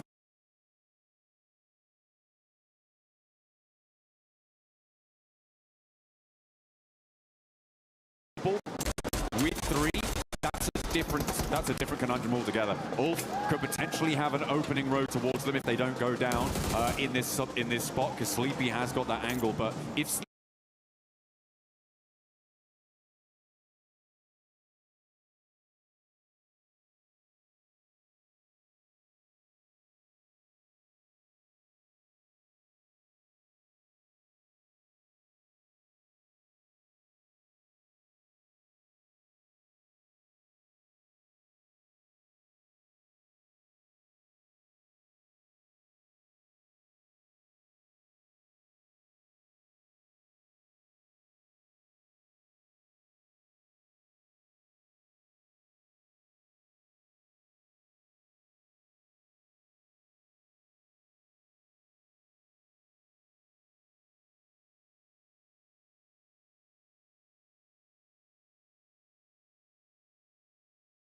Sleepy gets knocked, Iki like it's Razy on the side with his ghillie suit. Trying to play it quiet, trying to play it smart, finding these angles. Crazy. Playing it very, very quiet. Finds a little spot to hold himself in for now. But he's over so dangerous. He's got that ghillie suit in the desert. Not quite the best camouflage he wants. Yeah, it's the green one. Not great. It's the green one. But you know what? He's looking to get that green for his team. And this is how you do it right here. Staying alive, just, you know, able to get some confirmations, some sneaky confirmations on some knocks, soak up some points. Meanwhile, S2G got a little car wall set up here. Ooh, Furia on the move. Silence up and to the ridgeline. Jiggle will be aware of it. Razy completely hidden from Furia's radar right now. Operative word being right now. Right now, and yeah, look at this, silence. Gonna have to be silent here, but Razy, he knows something's up. He's waiting for someone to peek that hill, waiting for someone to make the move. But instead, he's just gonna stay very, very quiet here. Uh-oh. Up they go. Jiggle, you better watch out. They're coming for you. Silence, driving up the hill little by little. I think Razy's gonna get spotted here. Igor is gonna run straight into it potentially. Ooh, maybe not. Darts back a little bit. They're waiting for the peaks. This negotiation on the north side is tense. S2G isolated right now on the southeast side of all of this, sort of all just playing in the same spot. Looks like they're trying to start to move out now, which I like. I think it's the right decision. And we've got solos from Aurora, solos from Ulf, as well as Orangutan. Atanki may be the first of those to go down, but does take a fair chunk out of Lost before he goes out. Put some damage on the board. S2G looking to clean this up here. They definitely need a win. They're in 12th place. Win will definitely put them in a good position here for the rest of the day. Furia, the same boat. Let's see who's going to take this chicken dinner, though. Aura rocking a 2-1 split with Jiggle on the absolute high ground here. Don't forget about Doc, though. Aurora all by himself. He's still there. You can see him. He is just holding that spot and starting to soak up some placement points here. Only 6 teams remaining. The thing for Aurora right now is that they know there's a solo on the north side, which gives them a little minor advantage if there's going to be a third-party fight between them and Furia. Razy's angle might not be known. S2G take a shot from Eren, who is their solo from Ulf. And Eren finds the flush as well. So S2G now down to 2 players. Jukes, there's a lot of solos here, but they aren't without their opportunity. Yeah, that's for sure. They could win this whole thing if the timing ends up perfect for them.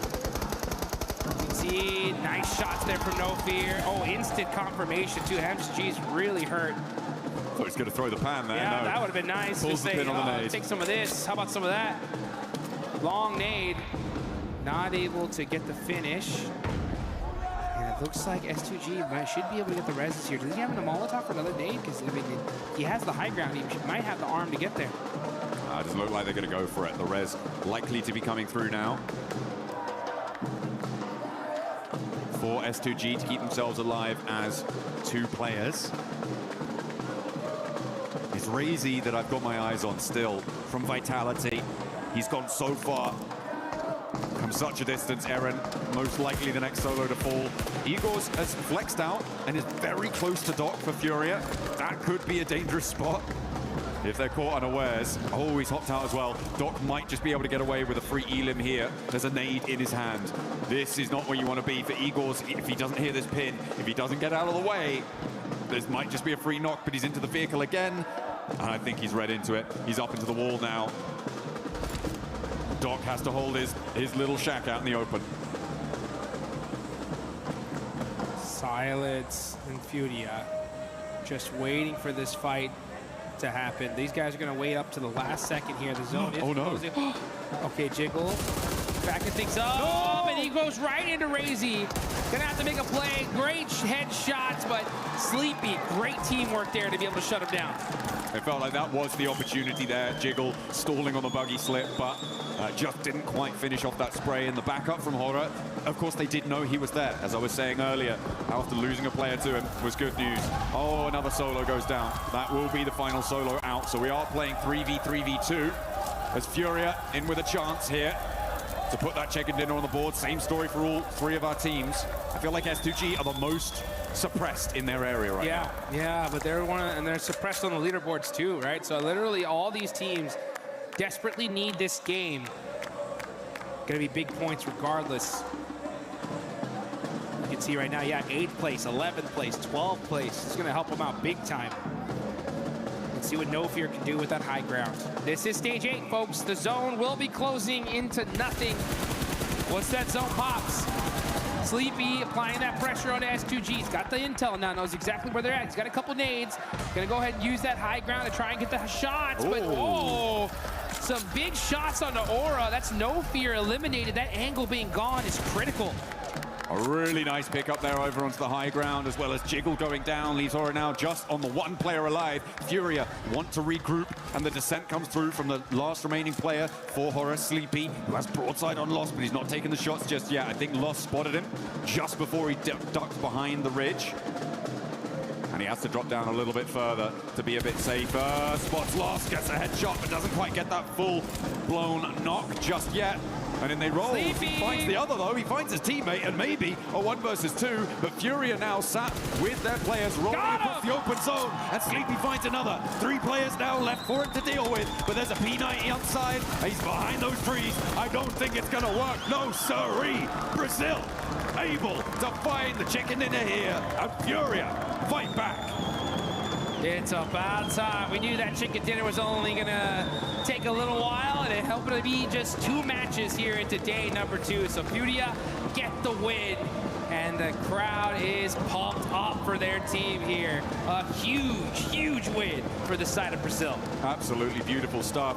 I think it was 9 elims towards the end, something in that region. It's a massive jump for them, as we talked about on these longer game sets. 18 matches, a game like that can really give you the foundation that you need to jump up to be in contest. With E-Arena going down fairly early, with Enigma Galaxy going down fairly early, a couple of elims on side for these teams, but that is going to put a dent in the gap, and that's exactly what you need to be doing. Keeping that mindset on side of every single game, the points we profit, that is 1 step closer to the title. That's exactly what it is right there. Nice play, though, from Sleepy to be able to get that 1v2 on S2G. Gets a couple more points on the board and some extra placement points as well.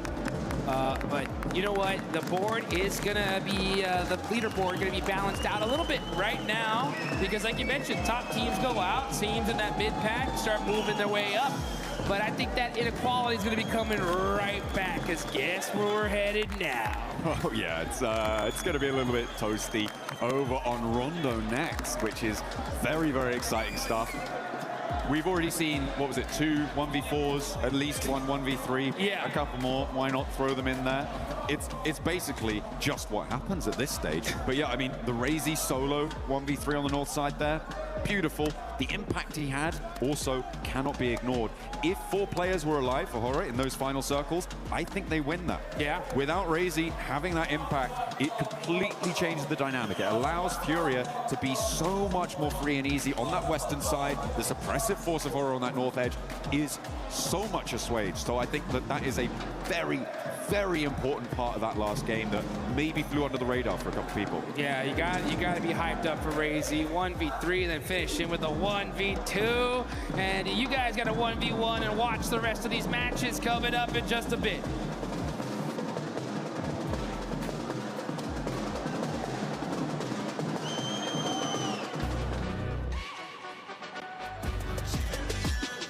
This ain't no regular thing. Came for the ring, you know what I mean. You see my name in the lights. Better get right, I'm champion.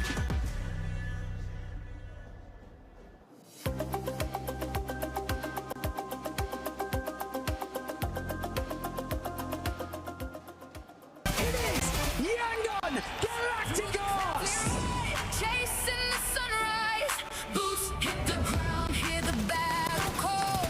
Loot up, lock in, we're ready for it all. Every street, every door, searching for a little more. One squad, one dream, nothing's ever what it seems. The circle's closing in, can you feel it on your skin? Heartbeat like the drum, the final fight has come. Fight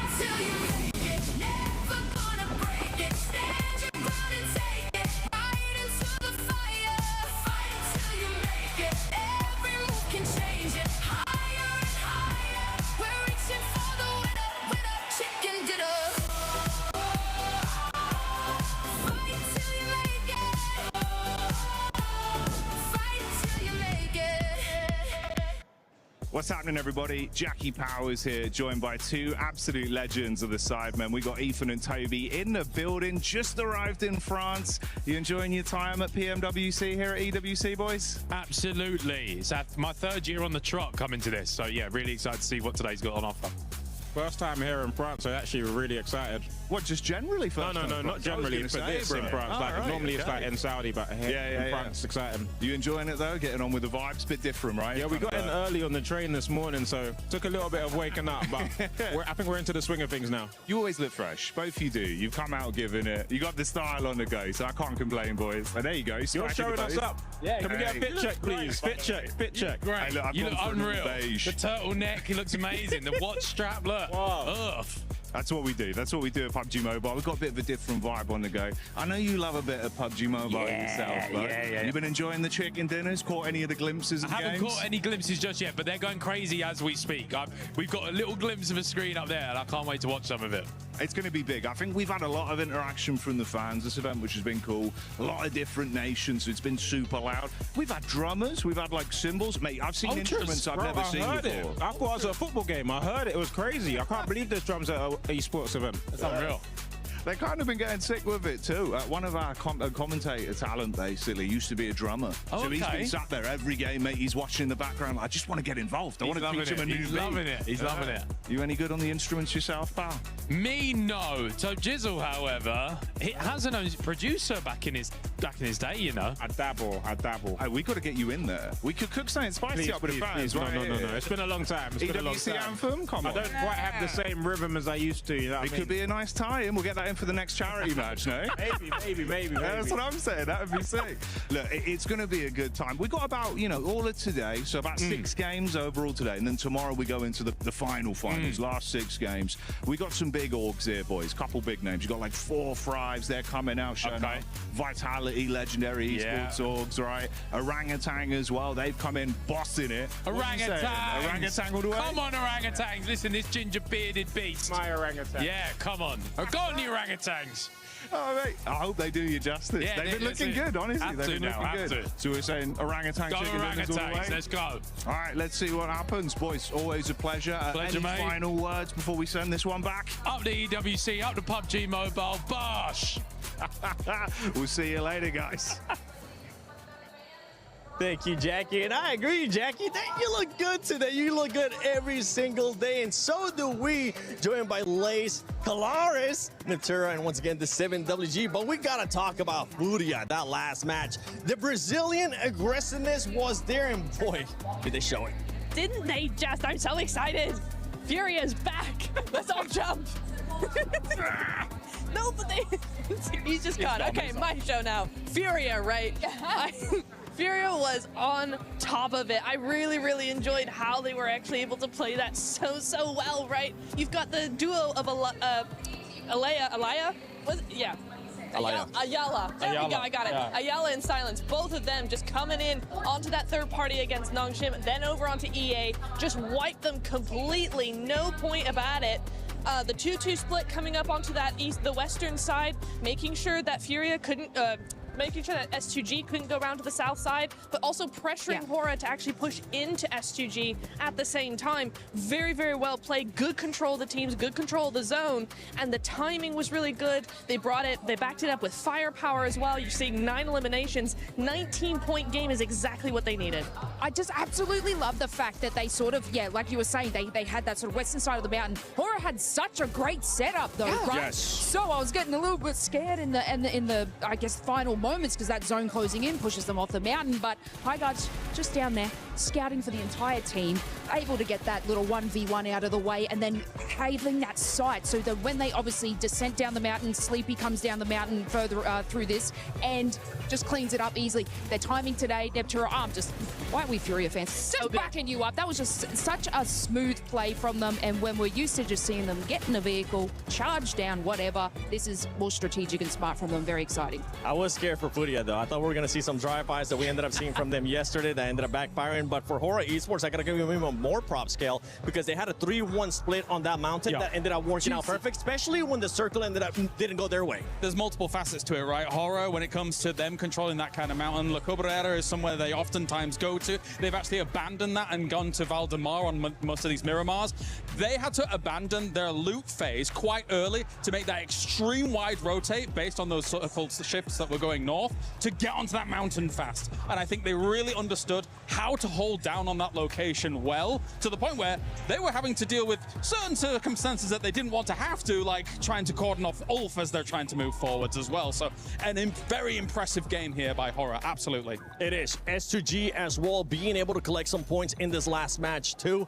And one team that was able to collect even more points that definitely needs them, Orangutan. Collecting 7 eliminations. It's something that we've been wanting to see out of this squad, being able to frag out a little bit more. I know yesterday we saw the passiveness out of OG that we're so used to seeing, but being able to just bounce back. And it's actually not Aru by himself. It's Atanki coming out with 3 eliminations. I mean, it's great. I mean, I think in the group stage, we saw more from WizGod than from Atanki, but he's coming in really, really nice. Ara, the IGL, also stepping up as a fragger as well, which is really, really nice to see. So very excited to see, very excited to see what we're going to be looking at into the next Rondo, for instance, right? Getting the that momentum on the Miramar is like 7 eliminations on a Miramar already. What's Rondo going to be holding in store for them? Feels weird that we're doing Rondo, not at the start of the day. It does, doesn't it? But anyway. It's like, okay, well, mid-day. Mid-Rondo. Mid-Rondo. It's a mid-Rondo. You know what it reminds me? I said it earlier and I'll say it again. It reminds me when we used to have Sandhog at the halfway point, where teams that weren't performing well, that would kind of use Sandhog to just spark up their day. But talking about Rondo, let's look at the top teams right now from Rondo. You got Enigma Galaxy up there. Aurora Gaming so far really hasn't had the best start to the day, especially when we're looking at the Miramars. But going into Rondo, we saw what they were able to do yesterday, and I'm hoping that Aurora is going to be bouncing back here. Yeah, you'd like to think so, right? I actually do think that there's definitely been lulls in some of the performances internationally as well, and obviously this team for a long time, when we were that alpha gaming, etc., and things like that, everyone was hoping that eventually they'd hit it big, eventually be able to get one of those big titles. Actually, coming into that day 1, I thought to myself, wait a minute, is this the time? Is this the time Aurora Gaming actually finally makes it happen? Because they were able to be up towards the top. They've slipped a little bit, especially with the arena looking as well as they have done so far.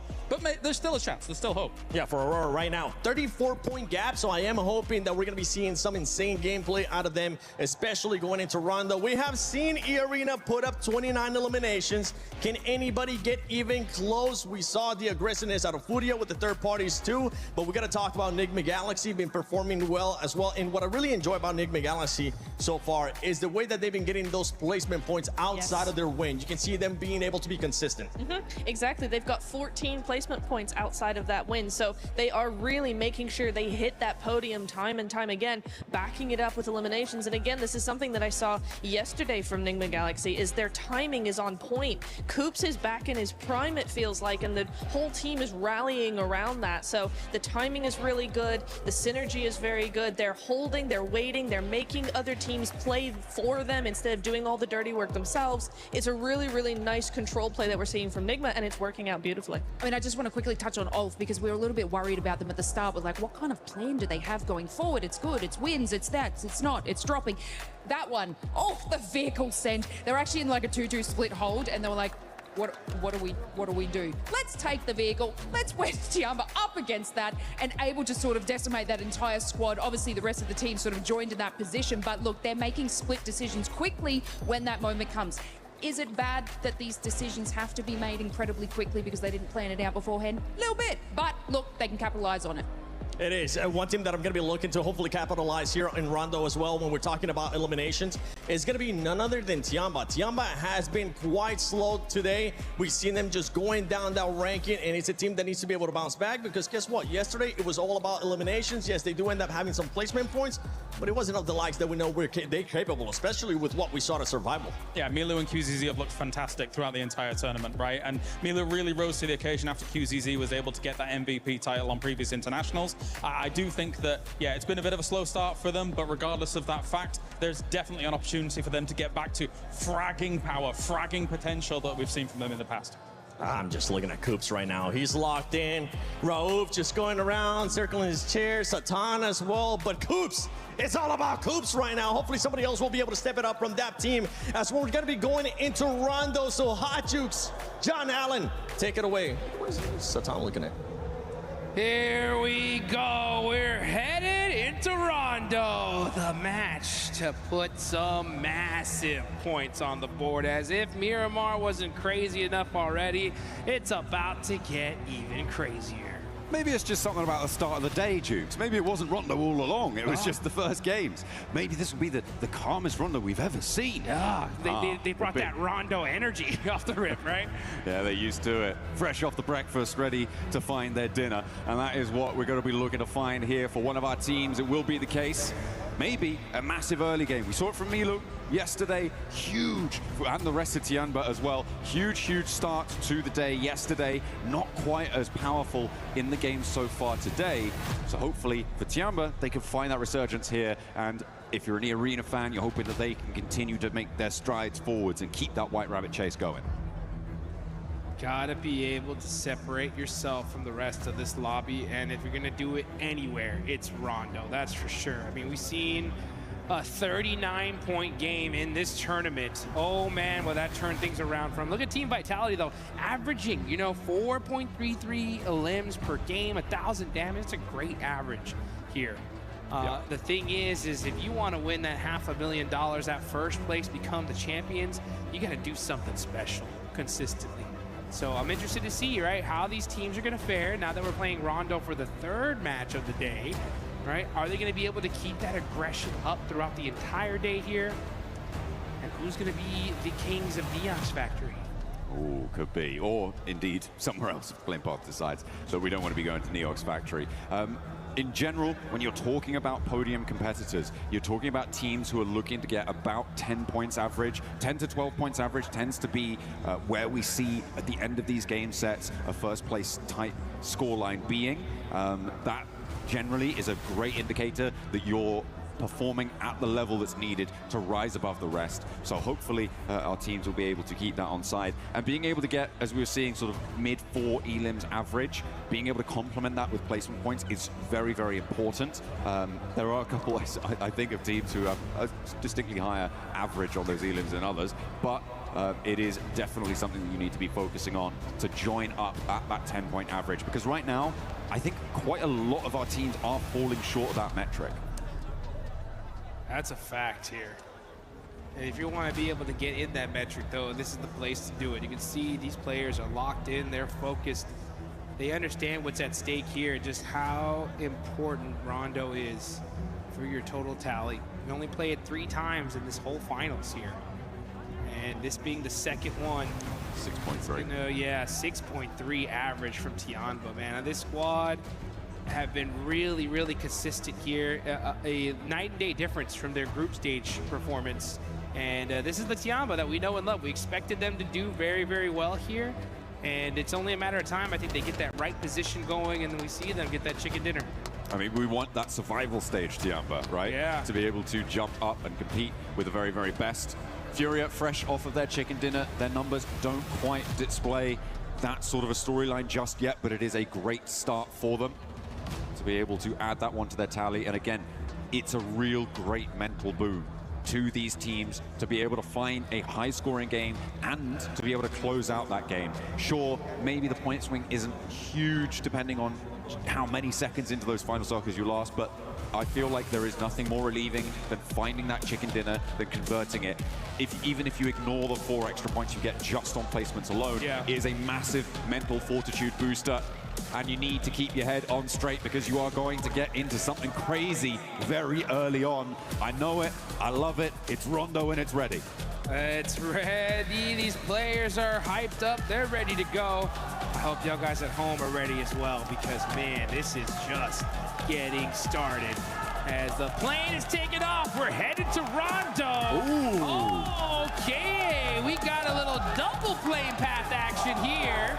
Okay, so Neox Factory is accessible from the easternmost plane path, and to be fair, from the west one, but it's unlikely you want to go there because the teams in the east plane will hit the ground so much faster than you. It's much more likely if you're going to hot drop, you go to Yulin, and the same is true vice versa, right? Yulin is further along that plane path. What this is going to do is split these hot drops up. It's going to make them slightly less chaotic, Jukes, but more teams may want to go for them because of that. Yeah, and those teams that normally like to go to Neox Factory, if you're in that other plane, you're going to be there late, so that's going to put you so far behind.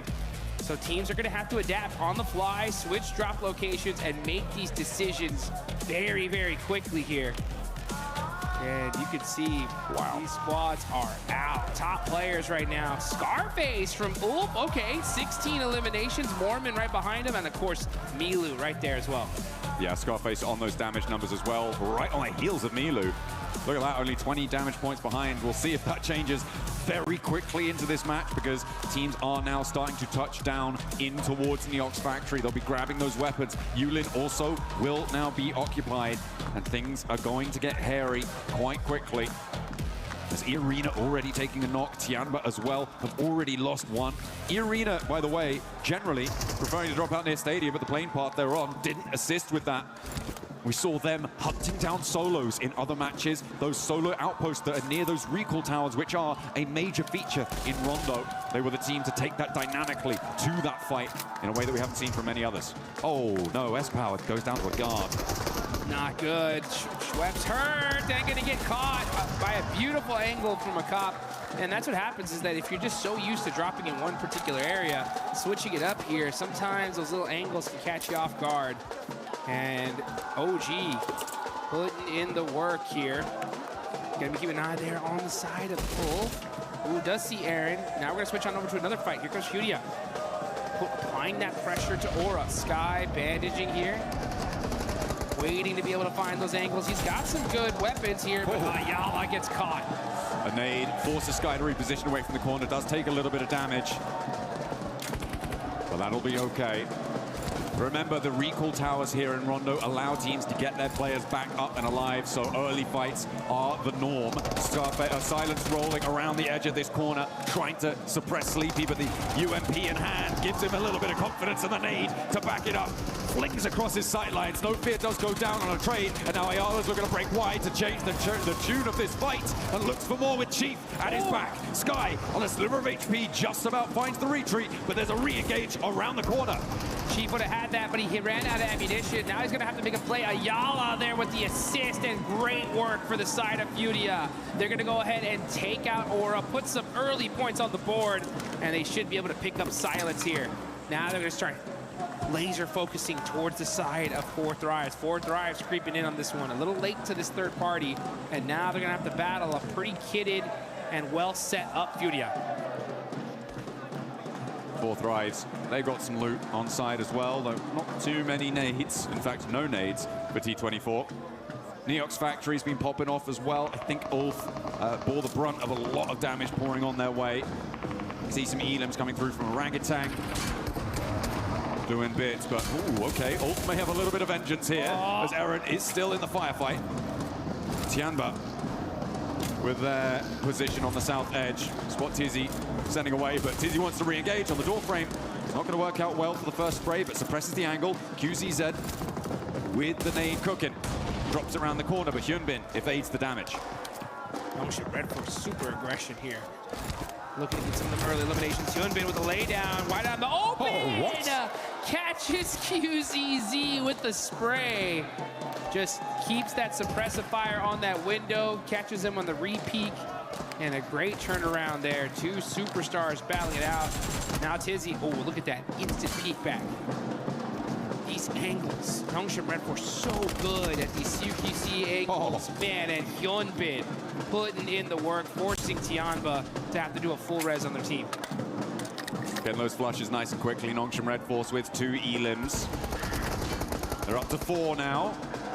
But they've got another team to try and deal with. Orangutan sidling on into the fight. Tizzy using the bus's cover. There's a nade from a tanky, but the pin goes back in. And Aaron, the solo left in the situation for Ulf, is going to find the backlines for Orangutan and slow their approach towards this Nongshim outpost. The two players they've got there can just live a little bit longer, but Atanki keeps the pressure up, and Orangutan keep marching. Man, great movement from the side of Tizzy and Hyunbin. They are outplaying so many of these players here. So good at this urban fighting.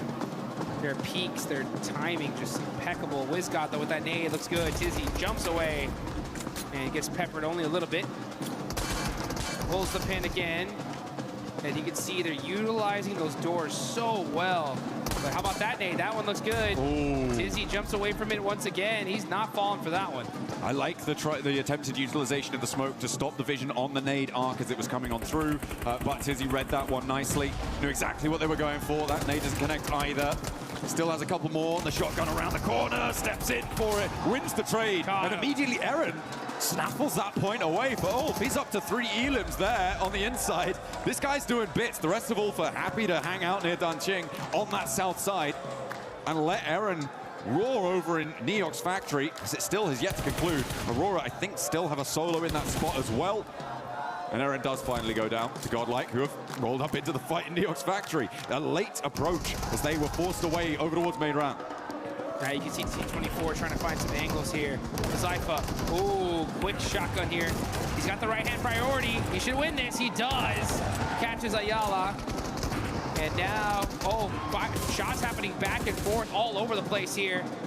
But Zypha's gonna have to make another play, but suppressive fire. Was that IQ? Yeah, IQ on the other angle, doing a great job of applying that pressure, that headshot. It's gonna be the end of Furia. Furia, though, well, in this location. In this location, that's location. Correct, yes. Igor's on that south side, very far away from Yulin right now, means that they can get that full reset. The recall towers are still available, and at the moment, only one player is completely down. I think that's about to change as well, as Admino gets back to his feet. Aurora with top. The man on the spot only needs the one shot to take down Salme, and now he wants more. S-Power with the nade, can't quite connect on towards top, but he spots him running up, has the nade cooking. This could be perfect, needs it over the top, a lot of damage, and the spray to convert. That is good for Godlike. Great work from S-Power there, right? Just staying calm, collected. He had that nade locked and loaded, just goes, chunks it, and just uses his weapon to take down top. So we're gonna see some recall action happening. Everybody pretty much back up for the most part. Only a few players still eliminated. And now you know what? Why don't you guys do us a favor? Get in game and go ahead and pop some of the lucky spins right now. Hopefully you can get one of those exclusive 2026 Pmwc tournament sets. So you can be styling and looking good like a lot of these players are. Let's see how S-Power is going to look, though, in this 1v1 against Atanki. It is India on India action here. That's that Molotov. Oh, yeah. He's like, all right, I'll hold the stairs for a little longer. Hot footing it away from that, doesn't take a tickle, which is good result.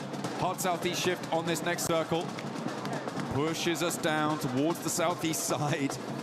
Keeps that northern area above Hungshan in the west of Danqing as well. Ulf, very happy about this. I think their hill there is probably going to play quite well for them, I think, Jukes, and that is a great result for them, given that they're in third place right now. Arena in first place. They haven't had an impact on this game so far. They were pushed away very, very quickly. There's S-Power. Holds the corner, but yeah, there's a third-party angle. Well, a second player on the opposing team angle coming on through. That should be, again, still recallable. Manya may opt to go for the recall on the forward position so that he can bolster that and let the back two from Godlike move in behind him. Yeah, S-Power's like, 1v1 me, bro. And they're like, nah, not today. There's money on the line here. We got to make this happen. Now looking on over to the rest of the fight, though, we got Vitality end up holding a building here. They're going to be popping some shots on over to Enigma Galaxy. Satan trying to drive away, trying to be able to survive here. Lowered in the same position. Enigma Galaxy on the bold rotation. And Satan does end up getting caught and eliminated. Very messy now on the western side of this circle. A lot of teams forced into a fight that is unfavorable for a rotation that leaves them exposed. We're seeing the results of that now. The recall tower on the south side of the circle, currently under control of Nongshim Red Force. Looks like Godlike may have their forward position on one recall as well, I believe. So they could look for that. Actually, it might be Arena who have got control of it out on the east side. In the meantime, 4 Thrives with their 3 elims so far, have a position near Yulin. Here you can see these teams just starting to get set up here, getting ready for that late game. This is so critical. This is the map to put some points on the board. OG have 5 eliminations. Aurora have 5 as well. So a great start for a few of these teams. Now it's about how you're going to end. I think the Galaxy down Satan on that rotate, but they do end up finding a spot in this next zone. Pretty central one too, just a little bit on the southern side of it. But we never know where this next circle is going to go. I mean, Ulf really have got a brilliant position here. They've had a while to establish it as well. On the hilltop that they have so much control over the surrounding area. They have vision every single direction. Everybody else just trying to play in their shadow at the moment. Irina have managed to push in from the east side. And 4 Thrives continuing their hold on the southeast point of Yulin. Doing a little bit against Alula. Godlike suffering once more at the hands of Orangutan. And Irina are actually pushing up to try and third-party split that fight on the north edge and maybe hound down Godlike. Godlike trying to hold on here. Southern shift. Yeah, indeed for a lot of these teams. S2G, 4 Thrives, E-Arena, not liking that one. Now there's Godlike. But Furia, they'll take that all day long. Possibly even looking for a back-to-back chicken dinner here. As Aurora, though, that's going to be the team they're going to have to fight because Aurora's going to be pressing into that hard shift side location. Tianba, QZZ knocked. Doing a great job of being able to throw down those smokes very, very quickly here to try to pick up their superstar player. Coops trying to catch some shots into those smokes. They can go ahead and just hold on to that coverage for just a little while longer. Just a moment longer. Right now, I think that, yeah, we've only seen 3 players really fully confirmed to not be really in with much chance of moving forwards. A lot of recalls coming on through. Almost everyone in the lobby getting back to their feet. Damage going over towards S2G from Coops, but not quite fully connecting. He's locked in today, man. I mean, those shots were on point. He was hitting them for the little slight angle that he had. He was getting serious value. You know, Tianba's locked in as well. They're just trying to get themselves in a good, solid position. They're in 4th place, 48 points. Not a bad start. But E-Arena with 75. They're the big threat in this lobby. The Thai squad looking really solid here in the Rondo. 1 elimination, the whole team up. They do have a position on the eastern side of the circle. Aurora right on top of them, though. Let's see what they decide to do here. I mean, they are certainly alive on this side of the circle, but between Aurora and Ulf, it is a difficult position to try and hold down. And can they get much further forwards? I'm not entirely sure, Schweppes. Oh dear, the flames already licking the front of the bonnet there. And that is going to be an unhealthy vehicle. Not really too reliable when it comes to moving next. But they are safe for the time being next to these 2 teams. I'm looking at Orangutan and 4 Thrives on that north side. Could be a contest around the mountain that sits between them. Godlike, I think, are going to have a difficult time moving in as well. Either they could swing out into the blue zone very, very quickly now and try and rejoin Rita. But if you do, you're basically committing to going down in the next zone. Yeah. It's just not going to work out. Yeah, for sure. And Ida need to have a monster rondo here if they want to be able to get themselves into serious money. Enigma Galaxy, meanwhile, 2nd place, down a player. Lord going to be using some of that terraforming to put himself into a safe position. This is still super early. I mean, that's just Rondo. Rondo starts off so aggressive, starts to slow down here in the mid-game as teams solidify their locations. And then it's going to get red hot here in just a minute. Let's see where this circle goes. We're going to see a crazy southern hardship again. Will it center up? That's going to be huge for these teams. And it does favor the south side a little bit. Okay, I mean, for Aura, this is great news for them. Their west side is fairly free and clear. Ida do opt to regroup on the south side, which I'm not entirely sure about. I feel like that may be a misplay for them. A very difficult approach from that angle. S2G trying to make the approach that is probably in Ida's future. Finding out how difficult it can be. Furia extracting a toll for it. But they do crash in. They do get to the center of this one. And actually, may be able to get control of this recall tower that's available for about another minute or so. If they can get control of it, get that recall in fast, they could be in with a full force squad on this location. And I think they know the Jiggle's here, but they don't have a lot of time to play around with. It's really ticking away, and a bounce on the nade's not good. Yeah, kind of a little bit of a self-nade there. I don't know if you saw that chain link fence at the top of it. Great nades, though, from Nongshim Red Force. Oh, it doesn't hit the mark, though. I thought that was good. And they're going to be sharing this location for now with E-Arena. And this is pretty darn central. So I'm surprised they're really battling this out. It's a dangerous fight, honestly. Like, if they take this fight, they're going to get third party. I mean, all the fights now in the middle are dangerous. Godlike on the south side. What happened? Ooh, I think a vehicle explosion there came on through. Was Took that Tony K down. No, it wasn't a self-drop, don't worry. I would have clocked that one. It was an explosion that came through. The nade, just falls short of the deployable cover. And they continue to not quite find the mark for for Nongshim Red Force. They aren't quite connecting here. Not quite getting what they want to get done. Orangutan try and crash into the middle against S2G. It's looking to go pretty well for Orangutan, actually, as S2G are going to go down fully. These recall towers are pretty much done and dusted. Only a couple more seconds to get them used. Yeah, it's going to be tough to be able to use it here at this late stage, especially if you already burned a lot of your recalls earlier on. And let's see right now as Ray-Z is able to get a nice knock there on the tops with a nade. Another one in return as Bose catches Federales. And now here comes Win in the vehicle. Possibly just trying to get some information, and he gets some for sure. Pops out. Oh, that did sting. Okay. Razak, though, got the shotgun. S12K. Oh, gets knocked. And Team Flash put in the work here on Vitality. Hey, we know what Razy can do, but he's not going to do it this time around. Vitality go down. Flash playing on with 3. The recall towers are now shut down, which means that every elim will stick. There are no recalls available.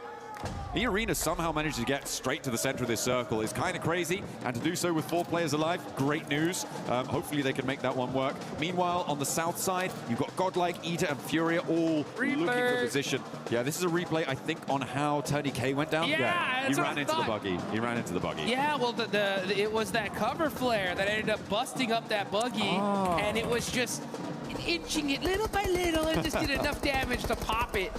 So you gotta watch out where you drop those cover flares. Hey, no harm, no foul. They're all alive, and that's what matters right now. Nade over the top, over towards Enigma Galaxy, though, from Tianba, who have had to fight down from this north side of their compound. Enigma Galaxy have been hiding here for quite a while, and Tianba seemed to be an overwhelming force for them. Ralph, alone, isolated, away from the rest of the team. Ulf have been trying to push in from the east side, and somehow Scarface doesn't go down here. Finally does get knocked to QZZ. There is an answer, a little bit of damage, and his 4th drive's chiming in for a third party from the west side. QZZ getting caught out by Ulf. And now Milo getting shot in his back from 4th drives. Tianba now are fully pinched. You got 4th drives looking on one side, Ulf looking on the other, and this is all outside of the circle. Disaster here for Tianba, who are looking so strong in this game. Gonna have to fight their way out of this position. A lot of movement now necessary on the northeast side as well as on this south edge, and this is what I was worried about for Ida. They managed to get a couple of elims on the angle, but they trapped themselves behind the water. Wrapping around that one, it takes so much wind out of your sails. You just don't continue that speed. You don't carry any momentum in towards the circle. And they found out all about it. Furia were a roadblock for them, and they may have dragged Furia down with them, but for Emre, he's now got so much to do, and he's going to crash probably straight onto Aura, and almost certainly going to go down here. I'm so surprised he hasn't already fallen, and Emre just sneaking his way through. Tianba on the drive-in now. Gonna have to force to just fully send it onto the middle, but they are getting beat up here. Sacrificing players one by one. Milu, with a bad drive. And now it's up to the single player. Oh, he does end up catching 1 point. So Tianba hold on just for a little while longer. Staying alive, staying in the thick of things. The Arena unlikely to be able to push fully up and over with Ulf suppressing this angle. Akin can survive for just a while longer. And Ulf are going to have a tough time actually pushing towards this one with the suppressive fire coming in, but Akin does go down. That actually comes from Furia. Very long shot down from the south side. Close to max range, I believe. Furia, 393 meters there, Ayala. Ayala and Furia are putting in work here. 10 points on the board so far. Right behind him is OG with 8. They definitely needed those points. And here comes Furia, pressing in through the south side, moving in little by little, making sure that there ain't nobody near him. Aurora with the western high ground as well, this mountain, giving them a lot to work with.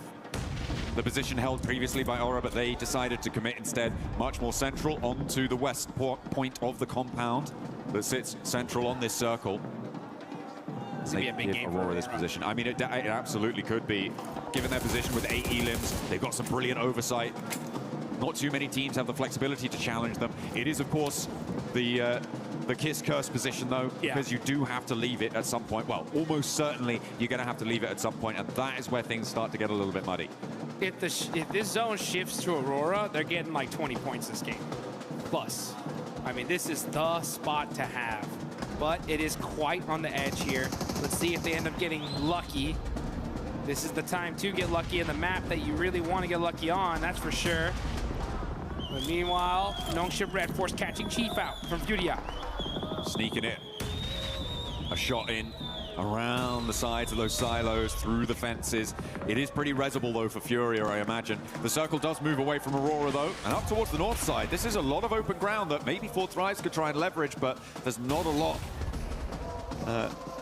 for them to try and work with. You could see just sweeping out to the west, it's wide open. You're going to need those cover flares, so it depends how many they've got in the back pocket. Create some of your own defilades with that destructible terrain. What they're going to be needing to do to control that north side. In the meantime, Furia still giving it large on the south side. Doc starting to throw some nades in. They know they got to get moving here. They got those vehicles. They're smoking, though. Bose does go down. That's huge for the side of Aurora. And Doc trying to drive very carefully, little by little. Oh, I saw that crate. I need that. I need that. I got 300 rounds. I need more. I need that util. And he's going to find at least another drink because he was out. Swaps vehicles, and now Aurora just trying to leapfrog into this next zone. Last player of Orangutan goes down in the meantime. IQ gets spotted out in the open. I mean, this is what I was talking about, right? It's such a difficult area to try and move into. The question is timing, and for IQ, he gets caught a little bit too early. And there's really no cover. But it is such a majority on the circle. If you can establish any sort of position out there, you start to get so much control. And with Aurora still able to use the high ground that they've been playing from, they have great sightlines to control that. But Forthrise will be able to move in. Aurora are also going to have to move. Oh, beg your pardon, have to move. Yeah, I'll tell you one thing, though. This is Rondo, and if you don't got cover, you got to make your own. Use those cover flares, use that terraforming, and make it happen. You can see Ulf with a good, solid position that they've created for themselves. You got Aura on the other end, trying to sneak some eliminations. No Fear going to be laying down, trying to see if he can catch that pixel. He sees him. He sees him. Puts some shots, but not able to get the knock. Aurora rotating back in towards the compound, looking to extract more point value from these elims. Tourniquet will be spotted. Zjol rattles him down. And the rest of the team answering with a volley of fire. Emre, by the way, from Ida, still alive. A solo who managed to sneak his way on through. I imagine Aurora should be aware of this position. But we'll see if they deal with it or if they allow him to sit there in their buffer zone. Zjol just getting set up here. I like how he risks it and moved that vehicle just a little bit further so he can cover himself from that angle. The crowd is hyped, they're excited. The Furia fans are going nuts. They see their team with 11 eliminations so far. And there goes Aurora starting to throw some nades. They are in this next circle, so they're just holding the spot for now. Just holding it down. Slowly marching forwards. Nongshim Red Force making it very difficult for them to move up and through this compound. If they can get a knock, if they can open a way, might be an opportunity for them. There's trades back and forth across every single angle. Nongshim also have spots on towards Horror, who are trying to make their way up on the western edge. Oh, it's a nasty ascent up this hill. There's a complete broadside from Hyunbin. He's got that DP, a lot of ammo in the tank, and a big north shift comes through. The circle goes up to the top and away from all of these teams. So all of them are going to have to start moving. Hyunbin, he realizes it. He's like, oh, we're in trouble. We need to just start getting some eliminations here because getting into this next circle is going to be almost impossible.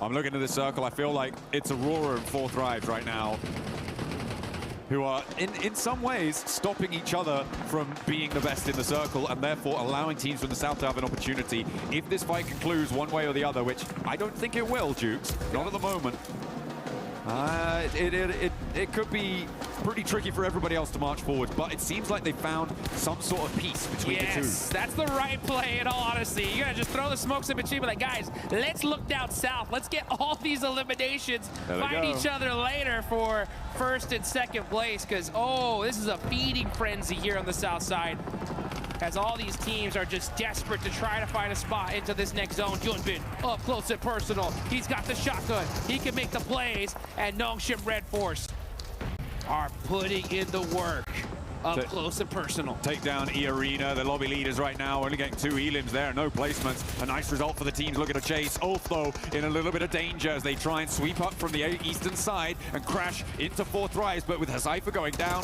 with 2 players left, actually only 1 player left in action. It's only IQ up on the north side, and Furia, in the meantime, are sweeping up. Over on the inside of the compound, Ayala on the corner. Dodds goes down to Nongshim as they move out to the east. But Furia now, 12 elims. They're looking for more, and a solo from Jiggle, the only thing standing in their way of controlling the entirety of this compound. Make that 13 eliminations. Furia on a tear. Jiggle up on top, catches out the last player of Ida. Aurora, though, are just waiting for this. Gotta be a little bit careful with that cover flare. A little bit too close. Chief now forced to just run out the open. Jiggle with the jump down, trying to make the play in the 1v2. It's Igor to shut him down. Hey, that's so nasty, though, because it does mean that Igor is going to be alone, solo, and will not be able to weather the storm of bullets sent his way by Nongshim Red Force. Now out in the open, it's Aurora as we transition up to the north side. And 4Thrives, I mean, they lost so much on that push forwards, and it's just IQ now. Hazaifa, I don't think you're getting back over to him, mate.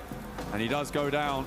IQ, a solo for 4Thrives. 14 eliminations for Nongshim Red Force, 10 for Aurora. This is a big game, any way you cut it. And it's going to be one of these teams that's going to win it. Who's it going to be? It's Aurora versus Nongshim Red Force. Yol gets knocked. That could be the opening volley. But Nongshim Red Force just going to hold that angle. So easy, catches top as well. So just knock after knock, back and forth. That's going to really hurt the utility from both these teams. Reefus, level 2 vest, pretty beat up. Sees an angle, though. Hits the headshot onto Tizzy and gets the knock. How do you do it to him, Reefus? Goodness me. That is a beautiful start, and this is the open ground I was talking about before, Jukes. It's just so difficult. There is that sloping ridge in front of Nongshim as well. That means they really kind of only have one angle to go, and it is fully covered off by Aurora. Yeah, it's because Aurora is shooting some dang laser beams here at the end. The tiniest pixels, nothing but headshots. Nongshim Red Force, we know they got the gun skill to pay the bills, though. Gonna have to battle it out with Aurora, because Aurora are on fire right now. Now they have the numbers advantage as well, top with 5, and look at that. Nongshim Red Force, they're just stuck. They're stuck in this one spot. They are laying down, but Hyunbin evens out the battle with that huge knock on his Yo. Perfect timing. And it's a forward position as well, which means that in order to get them back up, they need to break forwards. For Aurora, they need to expose themselves. That makes it more likely. We're in a 3v3 clean. Hyunbin suppressing the corner of the rock there, looking to try and put them back behind it. And he will bury them behind it as Doc is taken down on the angle. That is resible, but it's going to allow them to move forwards incrementally, making their way, making their approach here. Reefus, don't dare step up. Hyunbin is just an absolute beast with these laydown plays. Putting in the work, catches top. Hyunbin is on fire. Making it happen for his team. Applies that suppressive fire on Reefus. Reefus cannot afford to get knocked here. If he does, he's gone. He's got the MG3 from the crate, though. Is it going to be enough? A lot of damage done to him. Ziol's been slowly bleeding out. There has been reses coming through, or attempted to come through from Aurora. And they do manage to pick all three of their players back up on the forward front. Zeol finally flushed. Reefus dying left and right with the MG3 barking loudly across the open ground, but not going to be enough. It's going to be the knock sent his way, and Nongshim Red Force are giving this an excellent go. Moving forwards, they make it to the rock, and they are just out of range. The nade goes forwards. Only Top remains in the way, and the Molotov burns him.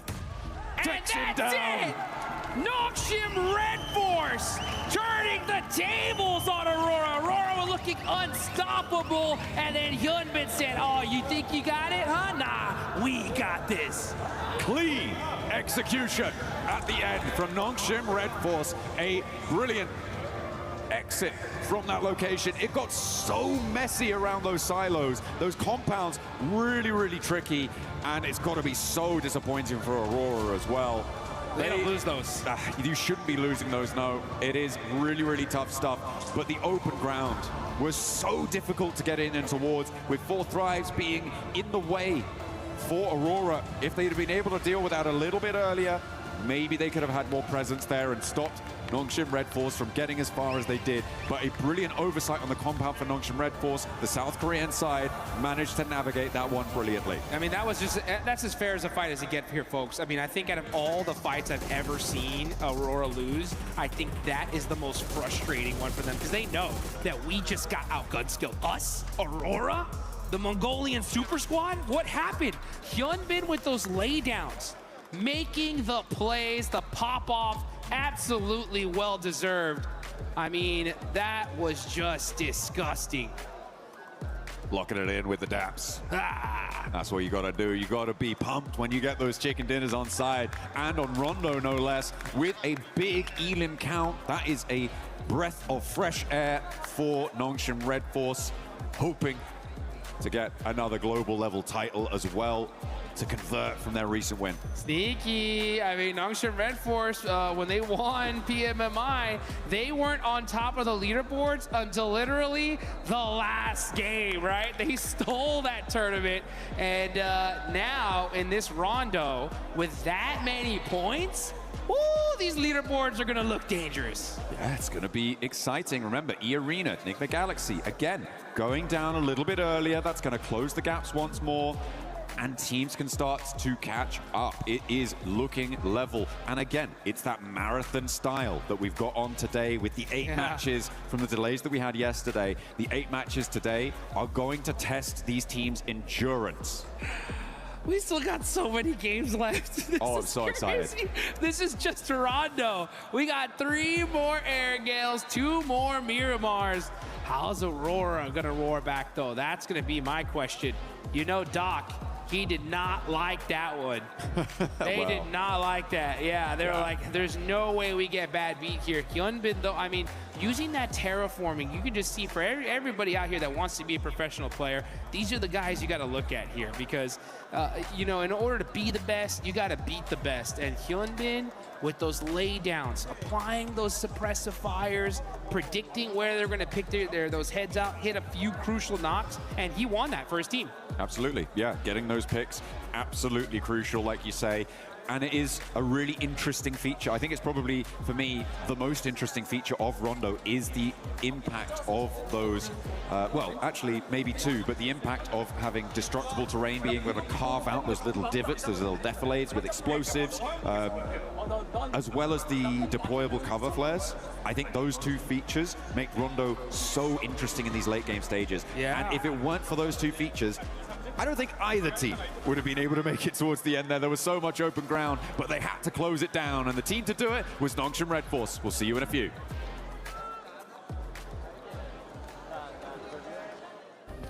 Play is in our DNA. Whenever we let it out, it becomes our superpower. Now imagine an entire city being built to supercharge it. Kadir City, powered by Play.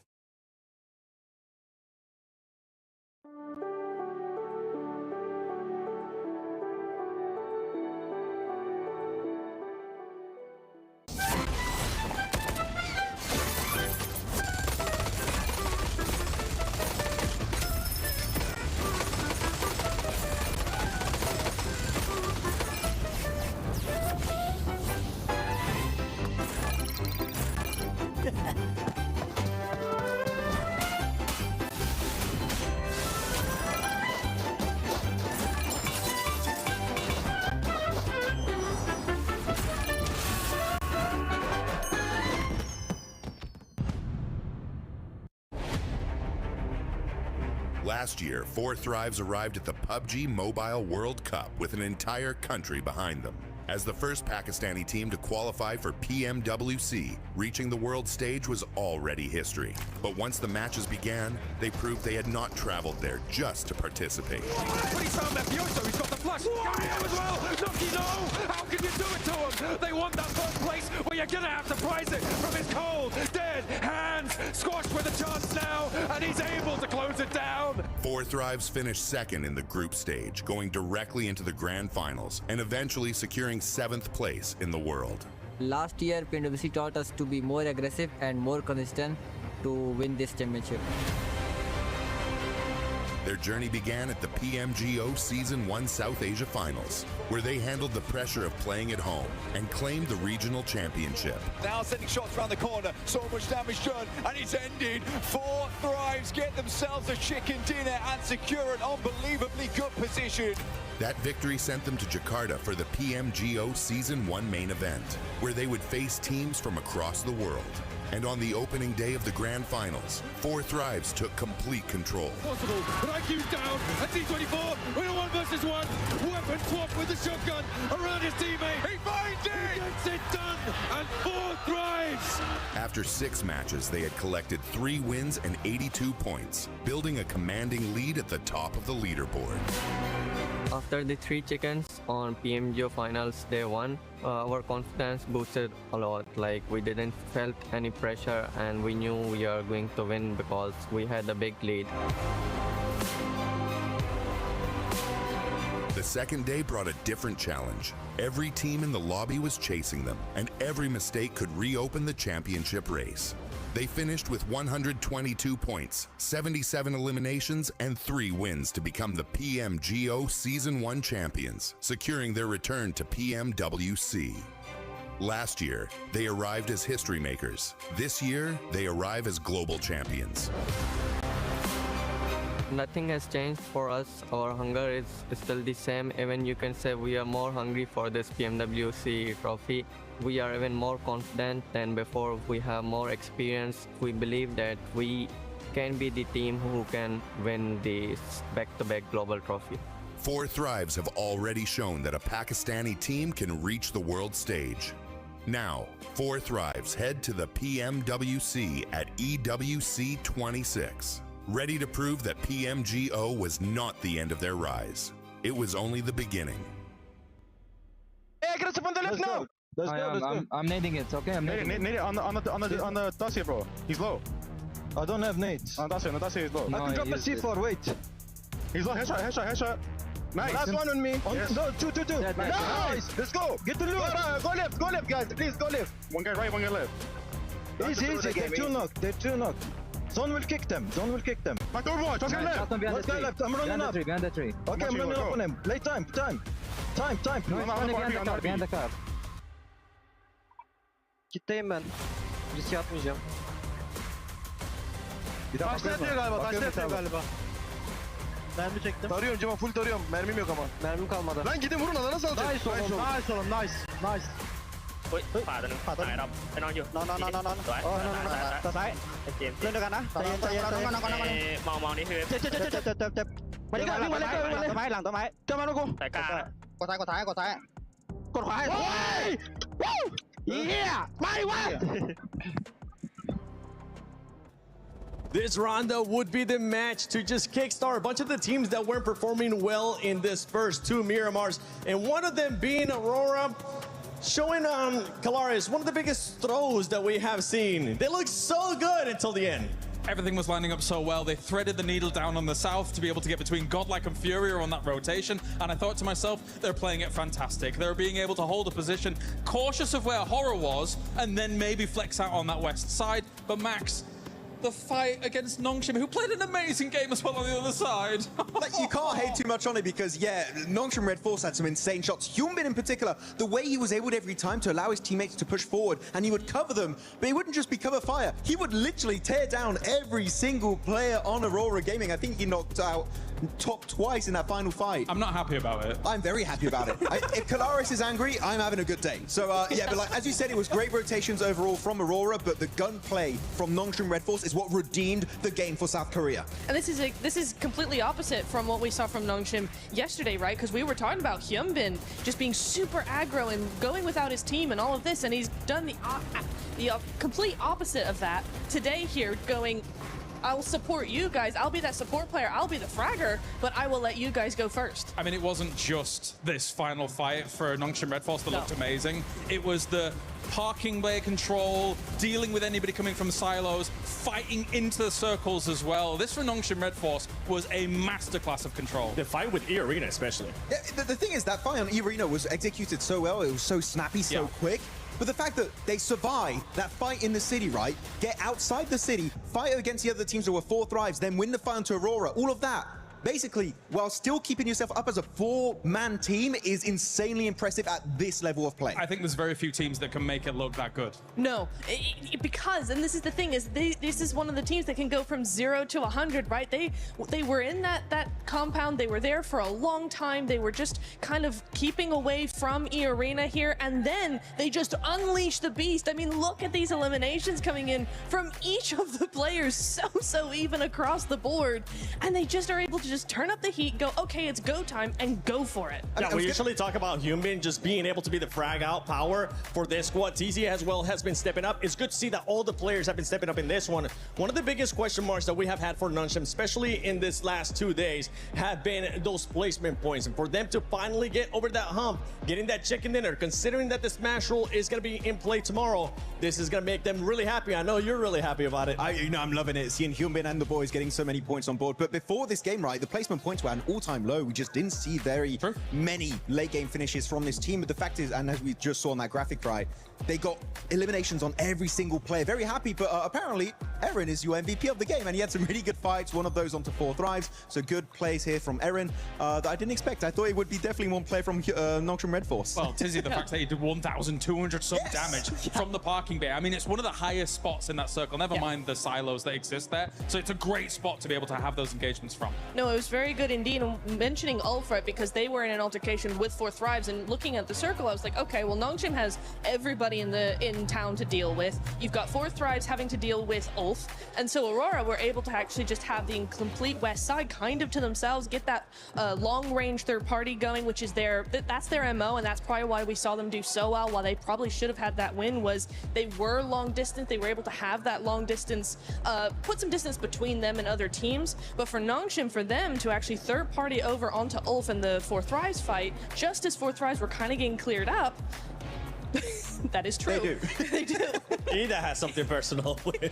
It's so true. It's so true. But Nongshim really showcasing how great their timing is and how well they can actually read the lobby, what's going on around them, and take advantage of that. One team that we've been following as well, especially today, that has been starting to kickstart it, is 4 thrives. 4 thrives. In this last match, they were controlling a lot of that north, but they were 2 split, even though they were man down. And this is something that we were harping on a lot yesterday from them, having unnecessary splits at times. They were being pinned down by Aurora, though. They were being pinned down. It's a very difficult portion of zone. I don't think we've seen it be played that much, and so when it's so open like that, it is difficult to try and have the control that you really want. But yeah, there were some changes that could have been made to that. I think you hit the nail on the head. I think that when you look at how Nongshim Red Force had to play it, in a very similar area, you see how flat that area is. You can't, there's a lot of times where people get stuck in urban endings and urban situations, and then you're thinking to yourself, okay, that team on the outside is going to be able to hold them off. But you saw how flat it was. They couldn't put pressure onto anyone coming from their 4 thrives. They were there in a good spot, but they were there too early. Yeah, actually looking at another team I feel like did really well this game is actually Furia, right? Able to jump up here in 4th position, get himself a total of 60 points, 2 points behind the podium, held down by Nigma Galaxy. But this game, how they were able to do actually a big jump around the teams in the southern side against Godlike and also the side of Ida, and then getting in the city and sweeping team. Sure, they don't get the win, but highly impressive from Furia. They feel like now are building up their momentum. They're a very streaky team, and now I feel like the podium is where they want to head towards next. That's back-to-back games too for Furia, being able to just show that aggressiveness, getting those eliminations as well, maintaining themselves within the 4th place, because one thing that we're kind of looking at is E-Arena starting to create a gap with some of those teams. That's something that 2nd place, especially of esports, they had 2 outstanding Miramars, and in this one we saw Eden being able to get the MVP. I just want to bounce off what you said about Furia with the 2 good games, because I didn't like them moving into that silo location. I thought they could potentially backfill the west side after coming in super late on that south, but hey, they proved me wrong. I think that they really showed great presence of mind, great kind of space control when they were moving through, and were able to take the gunfights well.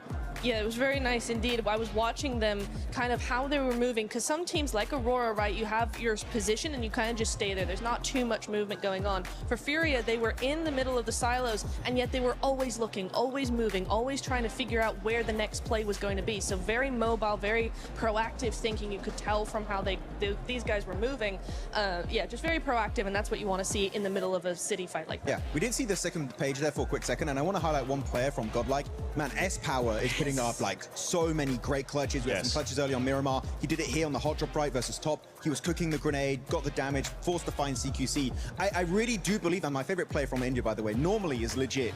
But I got to say, S-Power is putting some global level fights here. He is looking highly impressive. And right now, I would say the best player in India by a significant margin. Yeah, it's not even close, honestly, especially with S-Power. Now, all we need is to see what the non-sim players were able to do, which just wasn't just one player. We need all the players from Godlike being able to step it up. But as we're going to be heading into the first Erangel, let's send it over to Barney and Luti. Luti, what an absolute treat today is. I mean, 8 games, that's so many clips can happen today. I know, 5 more maps to go, yeah, so much more Pmwc action to come. But I tell you what, we wouldn't be anywhere if it wasn't for the fans, right? Of course, they're coming from all over the world. That's right, and we've got some right here in the Gadia City grid as well, so why don't we check in with them? Okay. Okay, you want to check in? Yeah, my side is better. Oh yeah, I'm pretty sure. All right. I'm pretty sure my side is better. Calm down, okay. All my fans on this side of the building, make some noise! Nah. I think we're better. Please, from my side, make some noise! Okay, now you know what you gotta beat, guys. Now you know what you gotta beat. Okay, I see some Furia fans. Everybody, Fasambaruyo! I see. I have 40 fans right there, and I can see in their own language as well. It is time. Shormacho! Look at them going. They are crazy. Okay, you know what, Luti? Yeah. I'll give you that one. Yeah, you can beat me 1-0, but we'll check in a little bit later today. Casters, who do you think won that? I think the fans all won that. You know, I'm going to be completely equivocal, yeah, that's everybody won, because we got to experience the energy that is going to be put towards this match, the first of our Erangels today, a triple billing, as we sidle over towards match 8 with Nongshim Red Force able to close down a clutch chicken dinner in the final moments of that last game. Now they turn their attention to the grassy pastures, and maybe we'll get an answer to our question about a couple of our other teams, Dukes, because of course the thoughts on everyone's minds when it comes to these Erangel situations is what is going to happen in Pachinki? Yep. Is Enigma Galaxy going to be left alone, or is Ida going to continue down their futile path? Well, that's the question, because the only other question is Enigma Galaxy going anywhere else? And the answer is no, I'll tell you that. So we're gonna see what's gonna happen on the side of Pachinki. But who's gonna get these points, man? We're heading on over to good old-fashioned Erangel. We got 3 of these matches today, and this is the first one here in day number 2 of the finals, live here in Paris, France. This is the PUBG Mobile World Cup. It's so American of you to say Paris, France, as if anybody was laboring under the delusion it was Paris, Texas. Come on. That ain't happening. That ain't happening. We're here. It's about the same heat, though, I'll tell you that right now, because it was hot outside today. Oh, yeah. I mean, it's been pretty hot in these games as well, as we are channeling the sun. Even when it's hiding behind the moon, cheeky little sun, you know, got to get him back. We did indeed, but we are going across Erangel once more. The plane path splitting the middle in the most horizontal flight I think I've ever seen. Right, that's as dead center as it gets right there, literally right down the middle. And you can start seeing these teams start to spread out. Top players, Aaron right now leading the charge when it comes to damage. But man, those leaderboards changing things up. E-Arena still up on top there. Enigma Galaxy down in third, Wolf right behind them. But Aurora and Nongshim Red Force pushed themselves up. Now you can see Nongshim in 5th place with 59 points. That's a much more comfortable position. But we are starting to see some point gaps already starting to be present. This is the most important day here, folks, because that's what's going to set that smash point threshold. And E-Arena have a nice little gap here, so they're a little bit comfortable, but it ain't over yet. They got to keep that aggression up all day long. Now, you know what? I talked about it before, right? E-Arena, chicken dinner towards the start of the day, and then what happens, right? It's that question of then what happens. Oh, by the way, Ida, not in Pachinki. Enigma Galaxy will be left alone. It is a Gatka split drop for Ida. Oh, about time. Thank you so much to all the coaches, to all the analysts, to the players. I love it. Shout out to everybody, dude. Yeah. Shout out to everybody. Shout out to you. Yeah, exactly. You know what? Shout out to Naruto. Oh, yeah. Get that that Ninetales Furies Og, baby. You gotta get it here quick before it's gone. As the Naruto Uzumaki event is still going on. We had a nice little show match earlier. Got to see some of the A7 boys once again. And man, putting in some work. Dropping them jutsus. Them ninjutsus. Substitution jutsus. That's what I've been told. That's what I've been told they're called. Uh-huh. Absolutely. Beautiful stuff. I mean, we saw that show match earlier today, which was great fun. I think everyone had a good time with it. It's fun. Calaris, and you know, Alpha 7 have to win something. Yeah, they got to win something, that's for sure. You know, anytime I get to hear Calaris cast the show match is incredibly loves to do those, so I'm so glad he was able to get one in. He looked pretty good with the headband as well. Yeah, he did. He rocked the red one too. I was like, man, this guy is styling today. Should have kept it on all day, in my opinion. I think he has. Has he? Yeah. Oh, that's I saw him backstage. Has. He was running with his arms behind his back. Uh-huh. Yeah. He does that everywhere now. Wow. I like it. It's a good look. He should hold on to it. Speaking of good looks, right? Ulf looking pretty good today. I mean, they're in 2nd place. They've been getting a ton of eliminations here.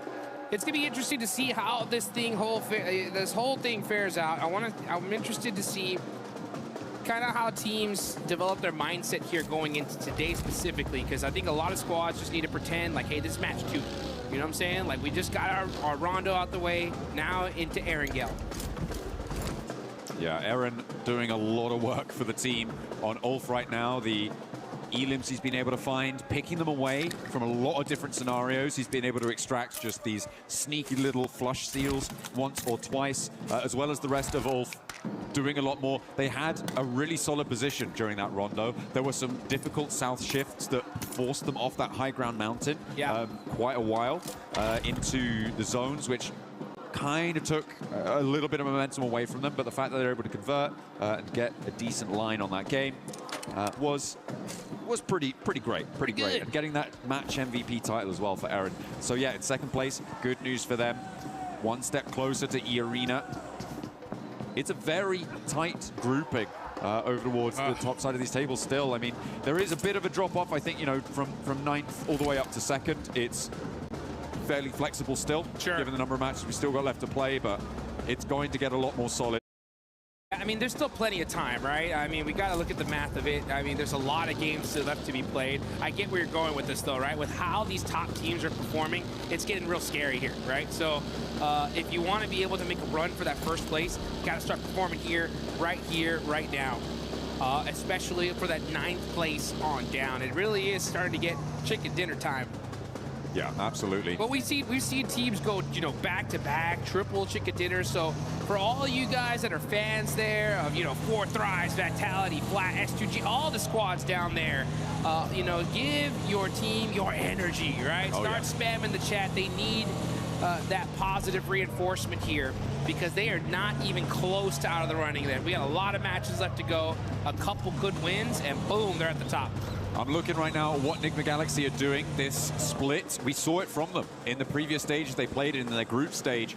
They leave 2 players in Pachinki. They send 2 players out really, really wide. We've been denied the opportunity to see this happen over the course of these grand finals because of the hot drop with Ida. But now they are unleashed. They've been able to not only get the early loot truck and try and get a little bit of a duplicate on that as well, but they have been able to send out that early duo scout that they seem to find to be successful. They sent out towards Milta Power before on a game that they were able to win in the end, and they now have a foothold over towards the west side in the fields that stretch out to the north of Quarry. And they'll have to figure out how to regroup at some point, but for now there are still there's still a permeable line across the middle of this zone as the arena tried to make it a little bit more waterproof and don't let the Eagle fly. And the Eagle is grounded here. He's going to go to the lobby. That's the first elimination. Joker catching it.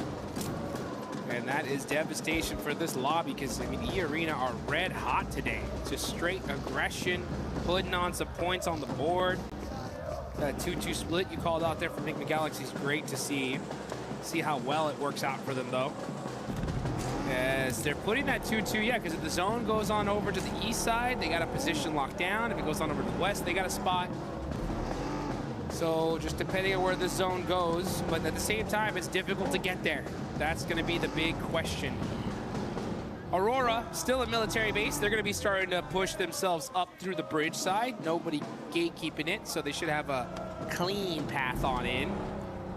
But we're still in the very, very early game here. Only 1 player in this lobby has been eliminated. Yeah, only the 1 pickup found. We saw that. Over onto Tianba as well, which is not going to be friendly. They had a real glow up into the survival stage, I think it's safe to say. But here, it's not quite been as consistent. And when that's probably likely to the fact that you're adding the top 10 teams back in. Right? You're coming back into the lobby with the teams that directly qualified. Tianba, it's great that they've gained that confidence. This is not the Tianba we saw in their group stage, but there is a little bit more force to come up against. And that's, I think, what they're trying to come to terms with.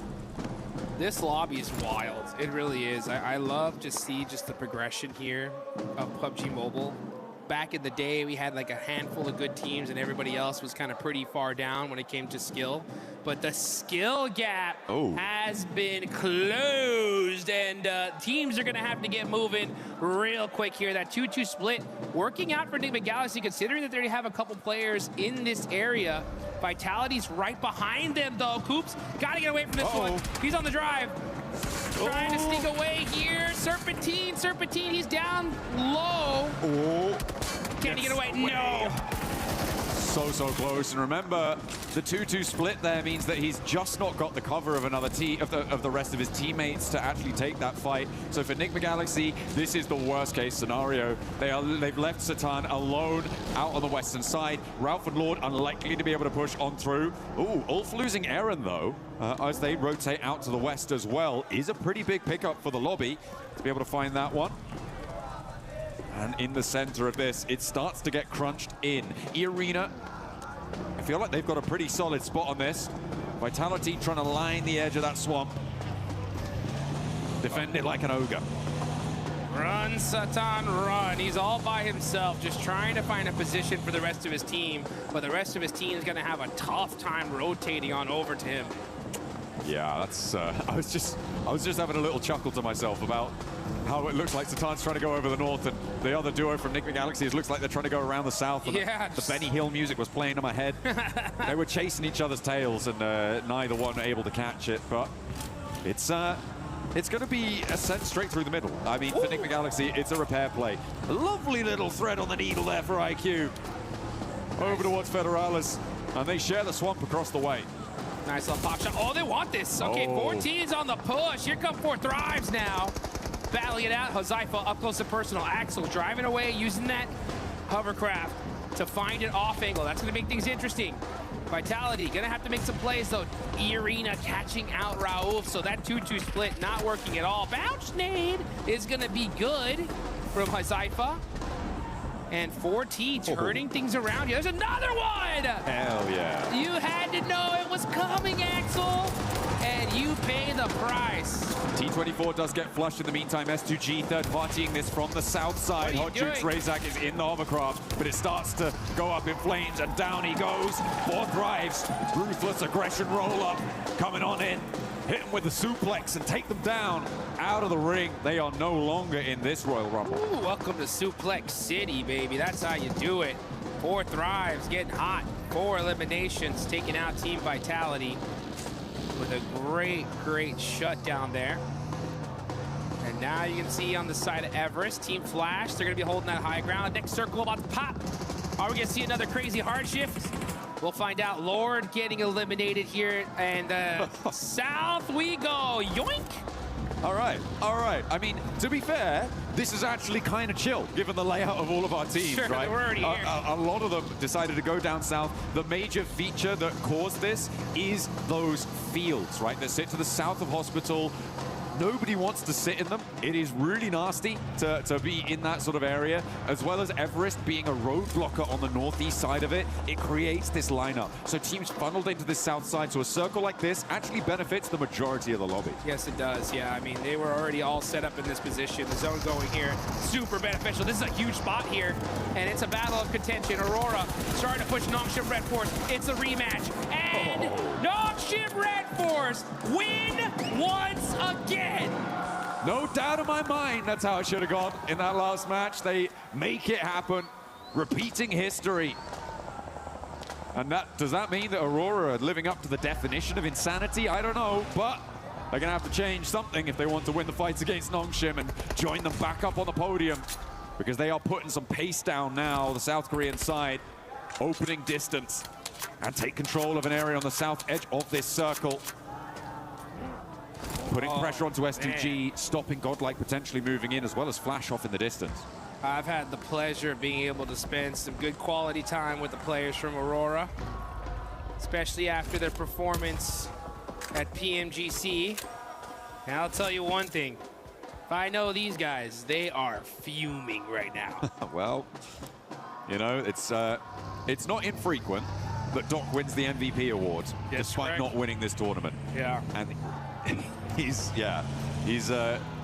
not necessarily on track to do that here, but yeah, it's evident that they definitely are gunning for this top spot, but right now they're being denied. Yeah, let's take a look though as we move on over to some of these other fights. Now 14 teams are remaining. We got Aurora, Vitality out.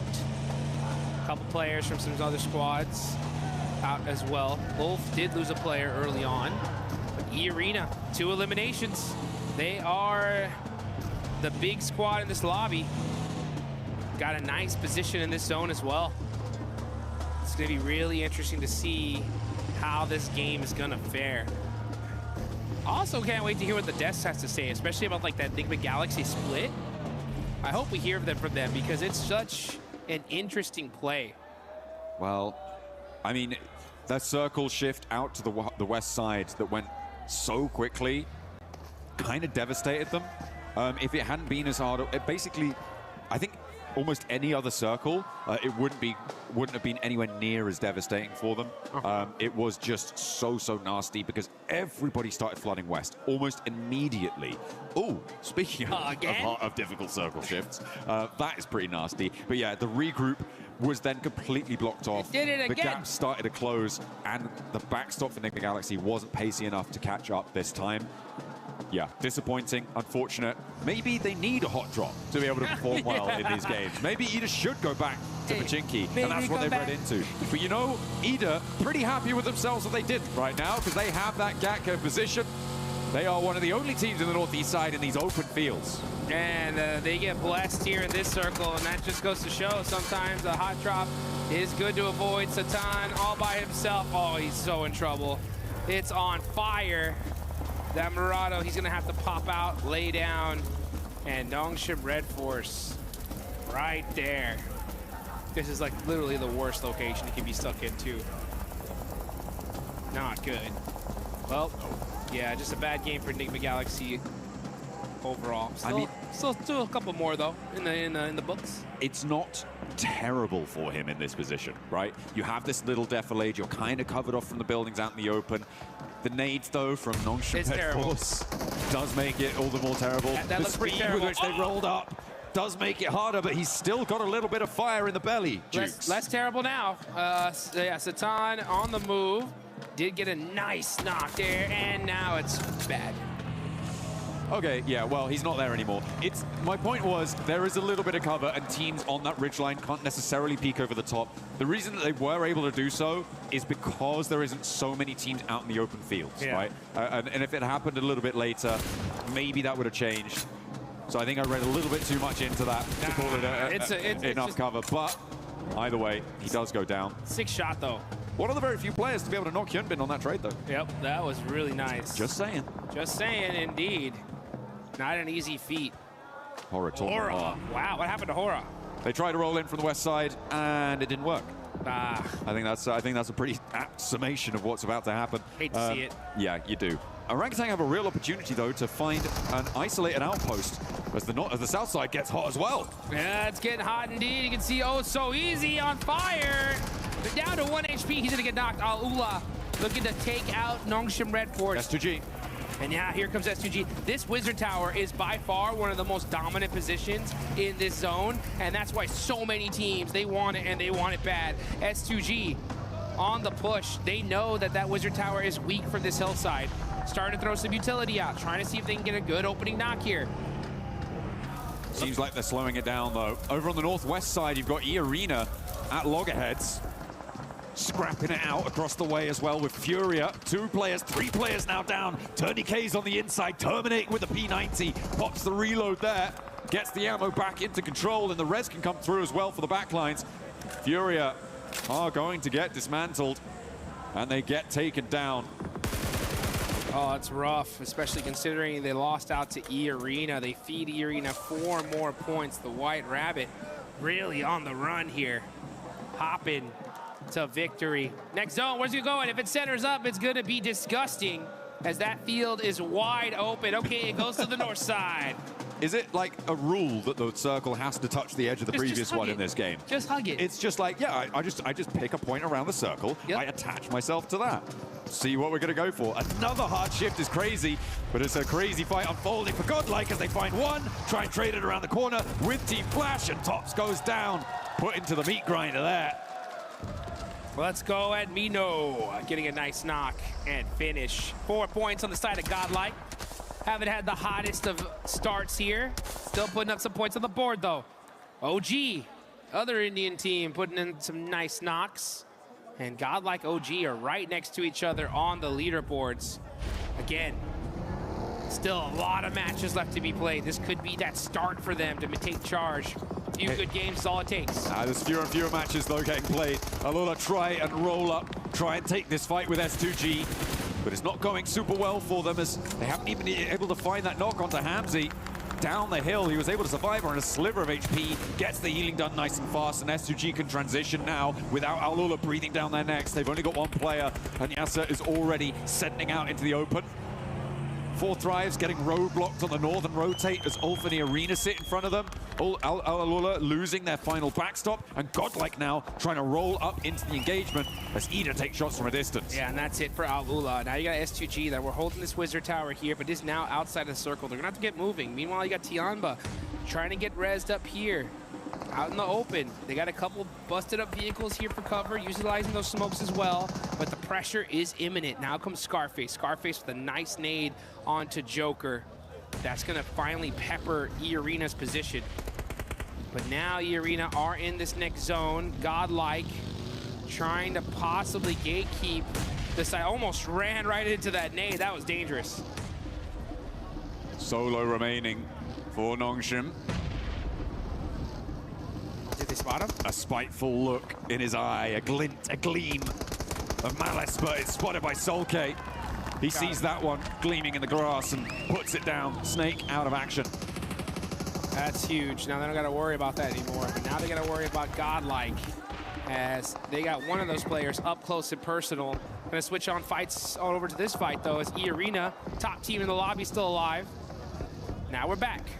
Hey, they're more than alive. They're kind of thriving on this northwest side in that fight. Goodness me. Godlike losing their backstop there as Mino goes down. And now playing on as two. Chunks being torn out of everyone as TourneyK continues to turn up the heat with that P90. Finds a load of elims from Ulf. TourneyK now taken out. That is huge. That's going to be from Aching. Tianba now getting in the mix. They know it's E-Arena, so if you're Tianba, this needs to be your hard focus here. You want to be able to slow them down. I mean, you want to, sure.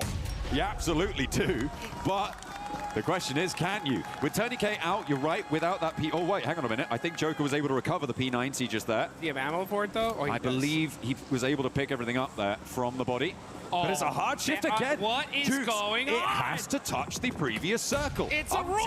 I'm telling you. It's something about this game. 4 Thrives, they're going to have to leave, but they may have to leave one of their players behind as Falak has taken a knee. Scarface down low. Last player alive for Ulf. A nade over the top from Down IQ. low. Good bounce. Too slow. Rolls under. Right behind the wheel arch and it's right in his face. Bye-bye. Scarface, you can't chew that. Oh, man, he ate that one. And 4 Thrives on the move. IQ going on over to Falak. Gets the res right on time. Save. Able to keep things alive. I have no idea what that was. Able to keep him alive, but Azaifa not so lucky. As Falak will get back to his feet. But they have a long road to tread now. S2G covering off the south rotate. And I feel like E-Arena sweeping around may not be the worst idea. Maybe try and push through 4 Thrives. Continue on, challenge S2G's backstop, maybe. Oh, it's a difficult approach, no matter which way you cut it. But for E-Arena, they're already on 6 elims, Jukes. They're already into the top 6. They're having a good game, and everybody from 2nd down to 6th has already gone down. Oh, Schweppes spins out and gets punished. Falak barely moving out the way, gets a couple, but now there's Mormon up. IQ, got to make a play here. You need to stop E-Arena. They have been too dominant so far.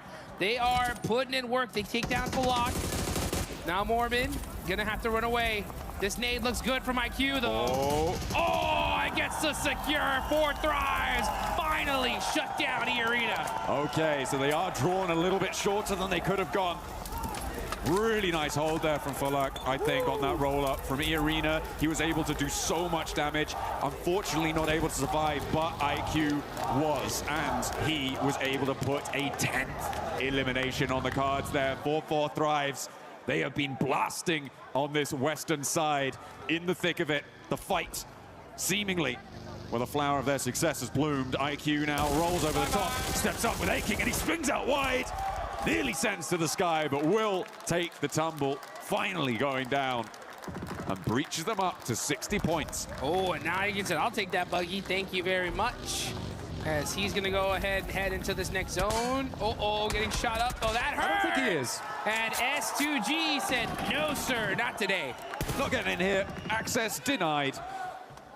Hey, you know what's brilliant? What's that? Ida didn't hot drop, and now they're in the final circle. Oh! Isn't that great? It's almost like it was a good idea. Who'd have thought? Who could have thought that not dying immediately would be a good idea? Orangutan trying to break out from their compound on the north side, but again, so open. 2 teams with broadside on you. I don't think you last that much longer here. A cop on that north edge. I feel like we're just waiting for him to go down here. Oh, yeah. And he falls. Goodbye, and S2G finally starting to make some noise here in Erangel, but it's S2G versus Ida. 2 teams from Turkey. Out in the open, though, S2G definitely have control of this circle. Oh, yeah. At the moment, Ida are completely penned in within their compound, and with this circle, they have to leave. There is no 2 ways about it. Man. They have to get out of there. The question is how you do it. The start needs to be a big pick. The zone didn't touch the edge. Oh, my goodness. Crazy. What a change up here. Kamikaze able to find a P90 and full level 3 gear. Oh, man, that is just so good on the side of S2G. Gotta be careful, though. He's gonna be hiding behind this tree. Cannot afford to get knocked, but they have full control of the circle. Ida have to move out.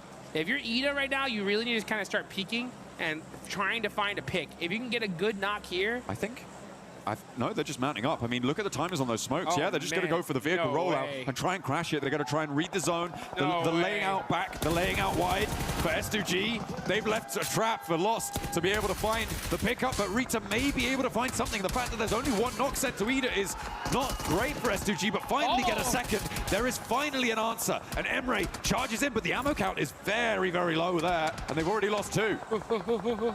Trying to get this confirmation. He should be able to get at least 1. Yeah, he'll take that point. All right, well, that's a consolation prize. But S2G looking to make this happen unless Darkin gets a good shot here. He's only got 21 rounds left. In the Mini 14. And Kamikaze's full level 3'd out. That's going to be a hard knock.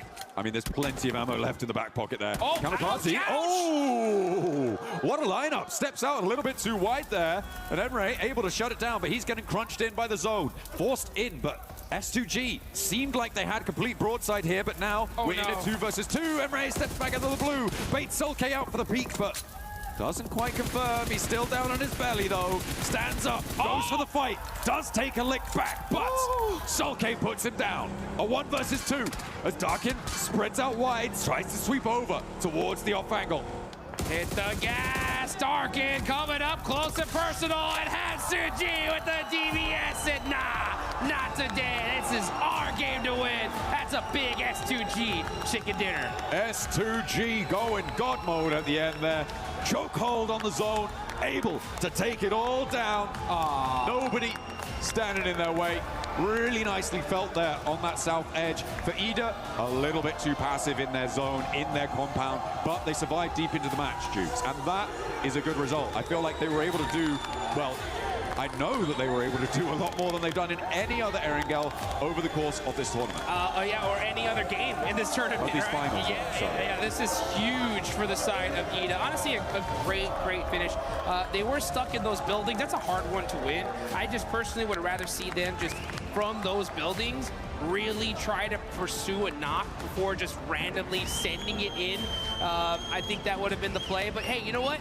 To each their own. Sometimes you got to go for it. It could have gone either way, but S2G, I mean, they're so good at just popping people out of vehicles that it just made it hard. But we did see that solo player from Ida really put in work towards the end, almost turned things around for them. I mean, Emery was doing a lot over in the open field there. I feel like what happened there was that they got information on the backlines on towards where Lost was, and they were able to flow out that way, and that's what they went for in those final moments. Maybe a little bit over-invested on the angle though. Let's listen in to hear what they have to say on that match. Sürünüyor. Bak eve bak. Arabayla çıkıyor, sağda çıkıyor. Tamam. Hamsi çok iyi bakman lazım ona. Patır arabayı bakacağım. Ha, çok mermim yok, sıkmayacağım, gelsin. Geliyor, sana geliyor. Pozisyon alacağım. Nice oğlum, nice. Çok iyisin. That sounded really chill. That sounded really chill, relaxed. They felt in control, and I could smell it. Oh yeah, they knew that was their win. Yeah, let's get high, folks. This is what it's all about. The best of the best on the planet battling it out for some major money. What a game. S2G finally get their win here. And we still got a whole bunch of more games coming up.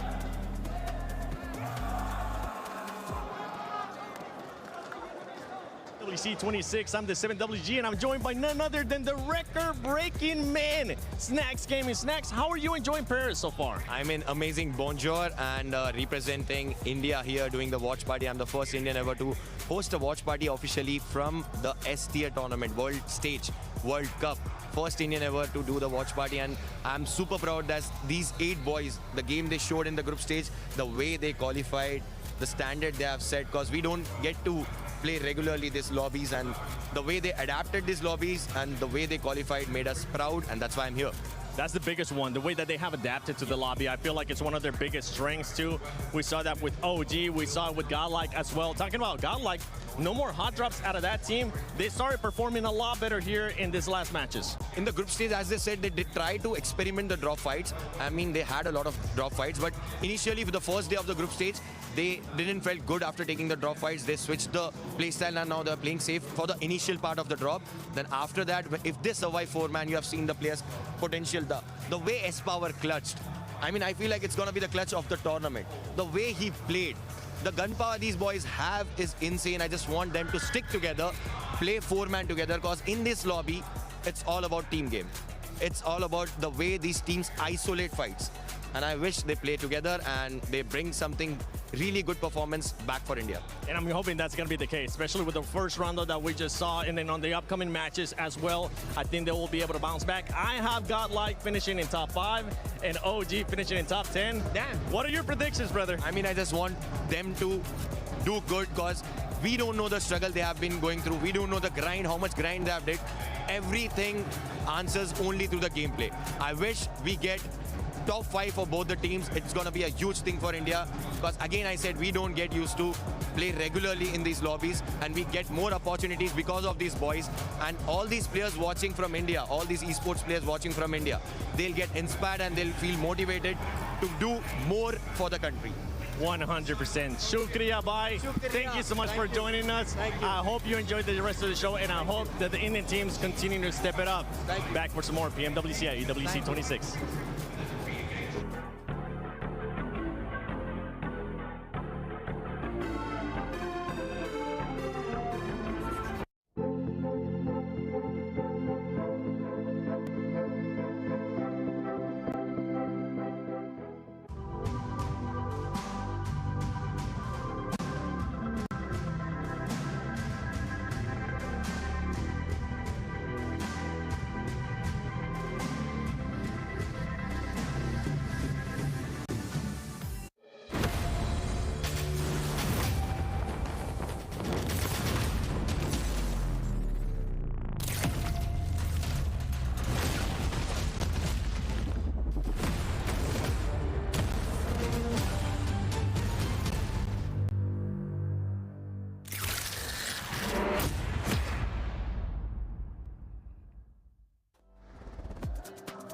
Great interview with Snacks Gaming. I'm glad that he was able to make it here to Paris, EWC 26 for PMWC, the grand finals.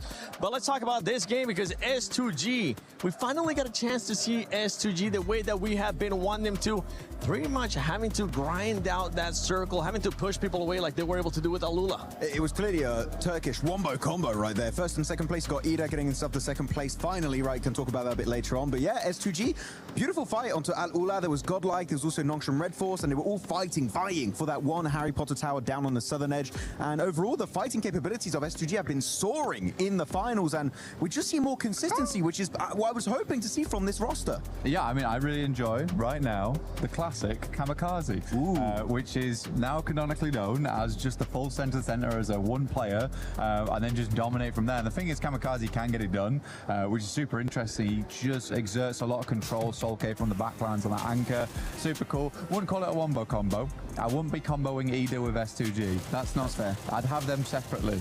You know, S2G, you know, maybe up here, then Ida maybe down here, something like that. I felt like that was the only time I could really say it, so that's why. Sitting at the end giggling at you guys. Can I just hand it over to IQ? Can I just yes, like an MVP right now? Because holy guacamole, the clutch insanity from IQ right now. Obviously, you know, we kind of want the rest of Fourth Thrives to join in on that action, but the clutch ability and also the decision making and the macro calls from IQ right now is insane. Also, the opening fights and frags that IQ is doing. We obviously saw it on the rooftop. I think I blinked. I think me and Max just kind of blinked, and I was like, wow, that was the fastest kill I've kind of seen. But like, it's insane the performance coming out of a single player right now. Yeah, we saw it. We saw him being able to get that first knock on Vitality. I ended up jumping off my seat, Max, because that was such a good opening, and it was actually the decision making, as you were just mentioning, Lace. The decision making from this squad is something that we keep kind of questioning, but they were able to just send it right away to Vitality without even thinking about it. They were like, one knock, let's do it. Yeah, I mean, it's really good decision making overall. You get we're just trading mics all over the place. But no, it's lovely to see that IQ gets that opening knock with an insanely accurate burst spray, right? That was just a beautiful execution, and the team is like, well, we have the man advantage. Might as well send it and actually get that engagement. So yeah, IQ's just been spectacular, not just in terms of the eliminations he's able to get. We're just trading stuff right now still. But also in the terms of the opportunities he is able to create for the entirety of the team. And when an opportunity has been made, man, they just fully send it. They do fully send it. Let's take a look. Actually, I want to see 4Thrive stats so far, because this team is one that has been picking it up so far today. They've been getting those eliminations. I want to see a little bit more placement points out of this squad, especially for this last match. IQ, it's not just Falag too, Blank, because that's one thing that we always talk about 4Thrives. Falag, who Saifa has been able to step it up to when we ended up thinking about PMGO. T24 is that player that just really hasn't been performing that well. I'm hoping is going to start picking it up. I mean, T24 has always been a really good player, right, overall, which has been nice to see. But you're right, Huzaifa putting a lot of work here. IQ, you were talking about clutch ability, but the macro play as well on side. I mean, he's making some good calls right now. I think for this game, you're getting deeper and deeper into these matches is a really, really important thing for 4Thrives. There was a lot of love from the crowd there as well, which was great to see. Also, going to just say, why have you got a heavier mic than to all of us? Your mic, like, here, is... let's switch it. What, you want yours back? King Mike. So I can talk to Tomash. This one's like less. Ooh. It smells better. Yeah, this feels lights, you know? Light on my feet, on the desk. You can call this a desk, it's more of a couch. But yeah, overall, I think I completely agree with you. Macro-wise, looking great. I do just want to kind of bring it back to Tiamba right now. They did drop in. Max, don't leave me hanging. Come on. Oh, sorry. Hey, please go on. Let's chat about Tiamba, right? We had a lot to talk about them today, didn't we, Lace? They've dropped in a new sub now in Shallow. Milu's out for the time being. I think that the team definitely slowed down. Slowed down in a big way. It is hurting them a lot. We're not seeing those snap decisions anymore.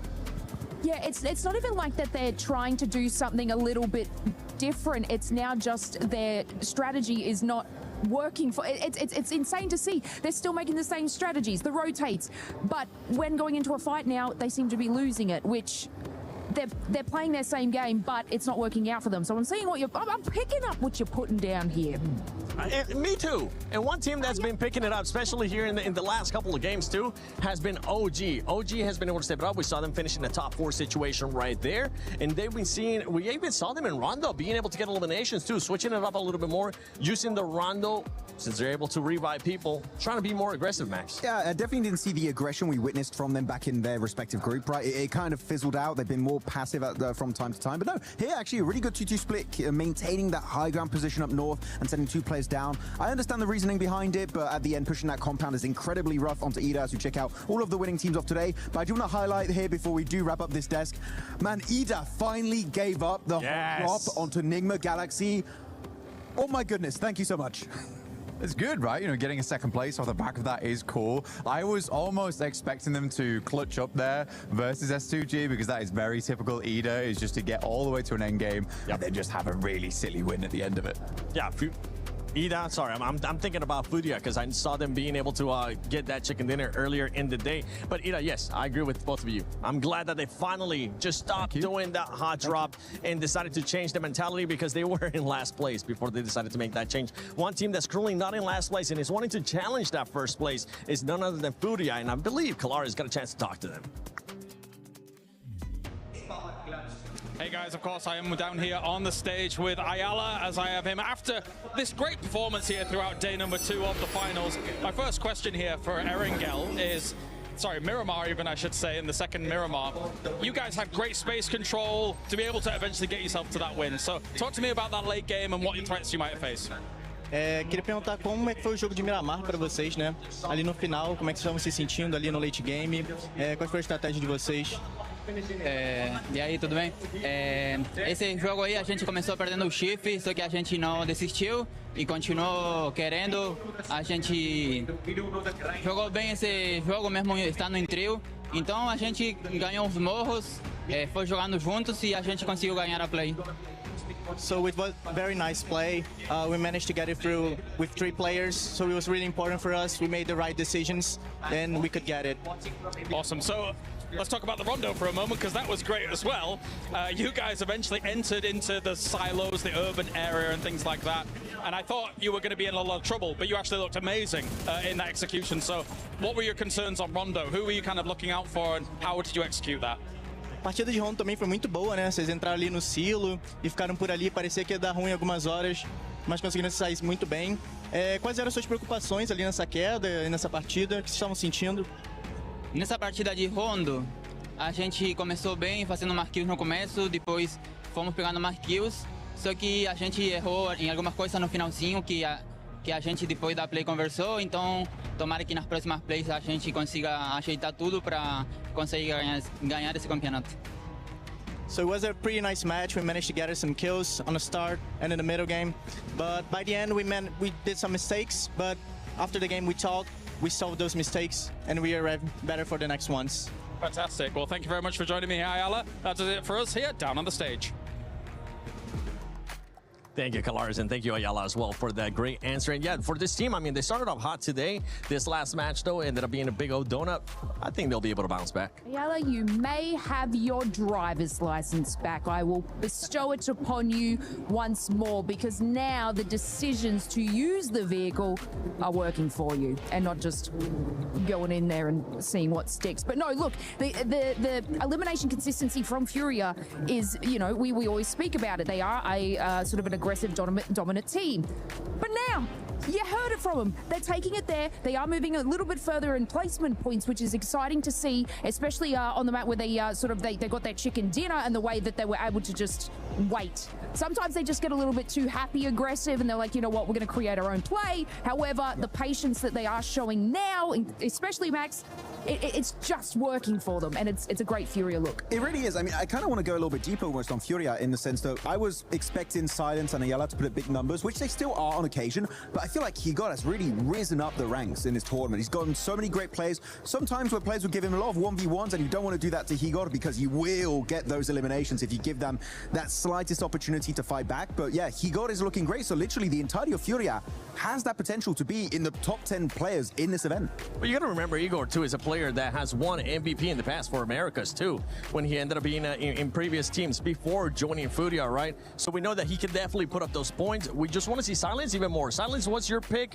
for MVP? But let's take a look at the overall so we can see where some of these squads are currently sitting at, because I would love to see where Furia is currently at, with E-Arena still being in first place, the gap being there about 18 points from Ulf Esports. Well, I mean, for Ayala and Chief as well, like back in Liquid days, I think for, honestly, those boys, the big thing about their team play was that they locked down endgames massively. They massively locked down endgames. We're not quite getting there yet. We are slowing things down, like you say, Lace, which is a very, very good thing to get those placement points on board. But I think that as soon as we start seeing Fury in those endgames, we're looking really good. Enigma Galaxy's still up there. Ulf looking fantastic. I mean, it's more consistent than anything. They haven't really been a big driver in these matches, but sitting at 67 points right now, I think they can push that a little bit further. But Aurora slowly slipping down these rankings now. Yeah, Aurora is starting to be a bit of a red flag for me as well, Lace. Yeah, it's a little disappointing to see. They're getting active and busy in sort of these mid games, but they're not sort of pushing it any further than that, and not sort of solidifying any eliminations. It's kind of like I feel like Aurora and especially Ulf, they're obviously doing well. They're not on that second page, but I kind of feel like they're just sliding by. Consistency's there. I would say Aurora has dropped more consistency than Ulf, for example, but I'm kind of just feeling like they're grazing by. I mean, Aurora, actually, if you compare the placement points to the teams above them, they all got wins, right? 1 win, 2 wins. So actually, the placement points are not bad. It's just really the eliminations they're missing out on. Second page, though, teams which still, is wild. Yeah, starting to still linger down here. But keep in mind, Ida started the day with 2 points. Now they got 25. They're not in the bottom rank anymore. Stop hyping them up. They've had one good game. I got to praise them. They didn't hot drop. Okay, so I don't want them to go back to it. Good job, Ida. Keep it up. Yeah, it's like a kindergarten right now. Ida fighting. Good job. You used blue instead of red there. You get a gold star. Done. Yeah. I mean, I want to see more Ida. I think Emre's a great player, but we have to be honest. We do have to be honest here about it, where it's not looking great. I'd like to see them push that a little bit further now going forward. But yeah, I do think they're a good team. I think they're a good team. It's just I want to see more out of them, and until then, I I'm not going to be praising them for not hot dropping 3 times in a row. I will. I'm still happy. So I know you're a lovely guy compared to me. Hey. By the way, I want to say I'm a little bit scared for Ulf because they're in second place. They got the second place curse. They're Suk 2.0, right? PMGC last year. PMGO Season 1, they got second place, right? Just behind the likes of Four Thrives and just above Furia. Second place and Ulf is not a great storyline. They're not friends, but they're still up there. What was that about the nice guy thing? No. Look, I obviously on that second page just want to touch on Godlike. Their close range battles, amazing. But unfortunately, they're sort of hanging around that engagement too long. And these are sort of in the mid to late games where obviously smaller circle, more teams, third parties are happening. So they're not sort of leaving this engagement fast enough and making that decision to put themselves in a nice spot. However, yeah, their fights, close range, mid range, in buildings has been so good to watch. And whether it be the whole team or just 2 of them, they do have that firepower and strength and they're holding on really well. So I do hope that, you know, after this engagement, they can move a little further in with their placement and just get those top 5s. Yeah, I think it's a great point. It is a great point there. Close range combat is really, really good. I think so far in the finals, S-Power has made the best play to date. Yes. His Longhouse fight was just, he was a weapon in that moment, a deadly one at that. I mean, the Molotov through the door, I think the impressive thing about that, it doesn't look amazing in the moment, but the amount of times teams will just bank that Molotov off the doorway and it will just burn yourself out. He ends up finishing Vitality with that Molotov, so it's like a lot of presence of mind in those moments, which is great. But coming back to your point, I think there needs to be, yeah, exactly, presence of mind going forward after that of where you want to take the next thing. I'm willing to give this team the benefit of the doubt right now. I still think they're trying to figure out the pressure on a main stage like this, and it's totally okay. And I think they should be proud of what they've done. I think it's nice to see 2 Indian orgs with like very different play styles as well, you know, learning the battlefield and actually doing fairly good in it. I think OG as well is starting to level up. Aru's getting those eliminations, but so is a Tanky. And I think a Tanky was a great player. That was the biggest question mark for OG, right? Wondering when the other players were going to start showing up, not just Aru. And I'm with you with during the Godlike and that Molotov. In that moment, we were all hyped. We were like, yes, that was an amazing Molotov because it stopped the other team from being able to just fully flush out the players that were not from him. But before we send it over to the next match, let's send it over to Kalaris and Neptira. That's right, down on the stage here, of course, with Neptira, Goddess of the Sea, here as we have had 4 games down, 4 games to go. We're going to talk about some of the teams as well, Nep, as we had Furia, looking fantastic so far. Let's just ignore game 1 for a second. But other than that, looks really, really good throughout the day. It has. I'm really, really excited to see what Furia is actually going to be doing moving forward into the next couple of games, because they are looking just so much better. Their synergy is on point. You can tell the communication is much better. You know, Ayala and Silence, again, in that Miramar, got to shout out them. They were looking very, very good. You know, just being able to play together and work around each other in a way that we were not seeing yesterday. So yeah, I am really excited with them. They're being very decisive as well, using zone, using other teams. So I do like that a lot for them. Yeah, listening to Ayala just before in that interview, right, very clearly that they're able to shrug off any inconsistencies, shrug off any kind of challenges that do come their way, have a little conversation about it, and then be able to get right back on the horse again to be able to put themselves in a great spot. So I think I've particularly been impressed by the fact that Furia, when they basically fourth-partied that fight on the Miramar, just to clear out that west side was so pivotal to be getting that win. Oh, it was, and it was such great knowledge of what the teams had to do, right? Not just worrying about their game, but also worrying about what the other teams, what their options were in that zone, right? You know, they were making sure that S2G couldn't come around to the south side. They were making sure Hora didn't push them either, that they were forced into each other. So really just narrowing everybody else's team, everybody else's options. And that is what I love in a team, is that team control, not worrying so much about themselves, but how do we make everybody else work for us? Let's talk about one of the big names from the group stage, of course, Four Thrives, that I know a lot of people are looking at and having big expectations of, and rightly so considering what we saw from them in the group stage. Yeah, I really am hopeful for them because, yeah, again, similar to Furia, right? Four Thrives had a rocky start to the finals, but what we're seeing from them, particularly in that last Erangel, is they're starting to do their splits over onto that west side. They're starting to split up, they're starting to spread out, they're starting to take up more space. space, have a little bit more presence. And to me, that tells me that they're feeling very confident now. They're starting to get that confidence back.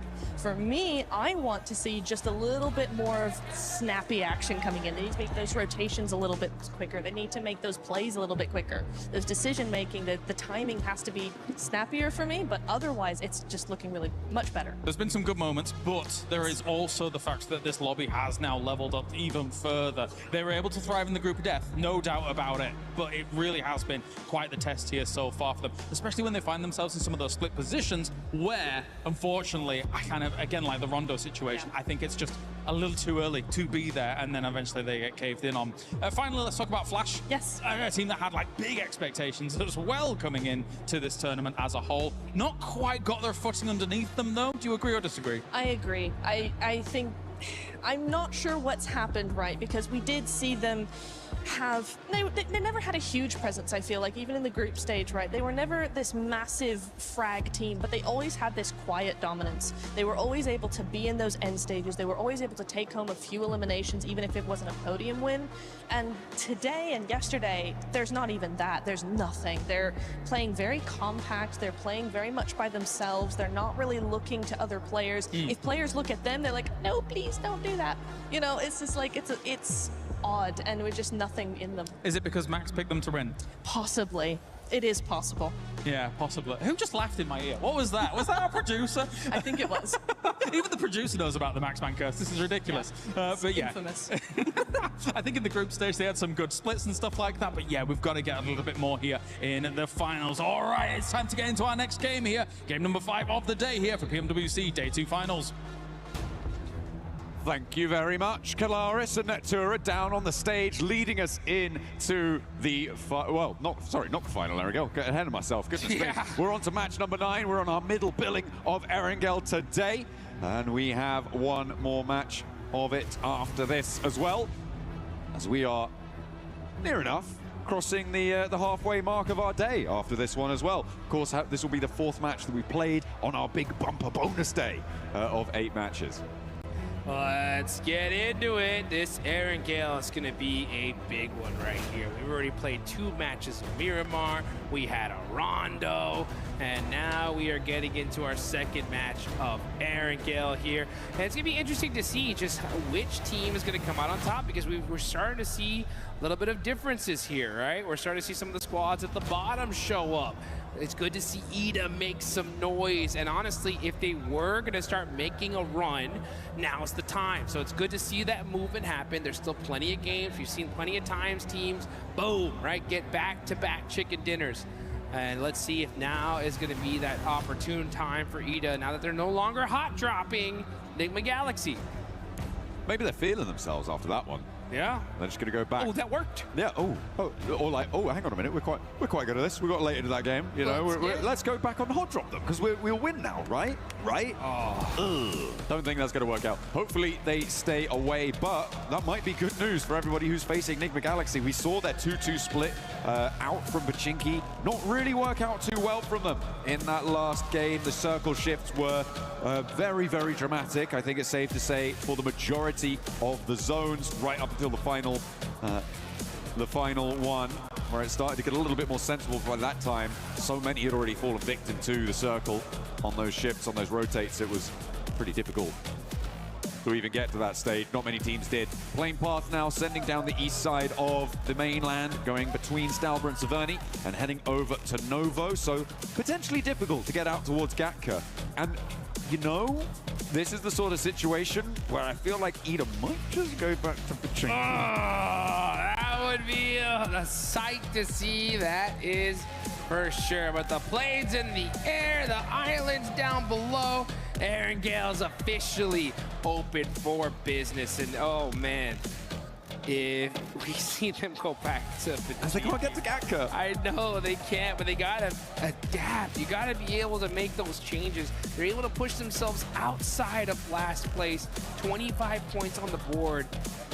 if they get a good performance here, they absolutely can make a run for it. But let's see what happens. You got Vitality already out, heading towards Stalber. You got Aura going up towards... Oh, Crisis averted. Yes, They're going east. They're going east. Good play. Ida making some adjustments. Oh, hang on a minute. One of them's going... Dark is going east. And, okay, they're doing it. Okay, they're going for the Milton Peninsula, it seems.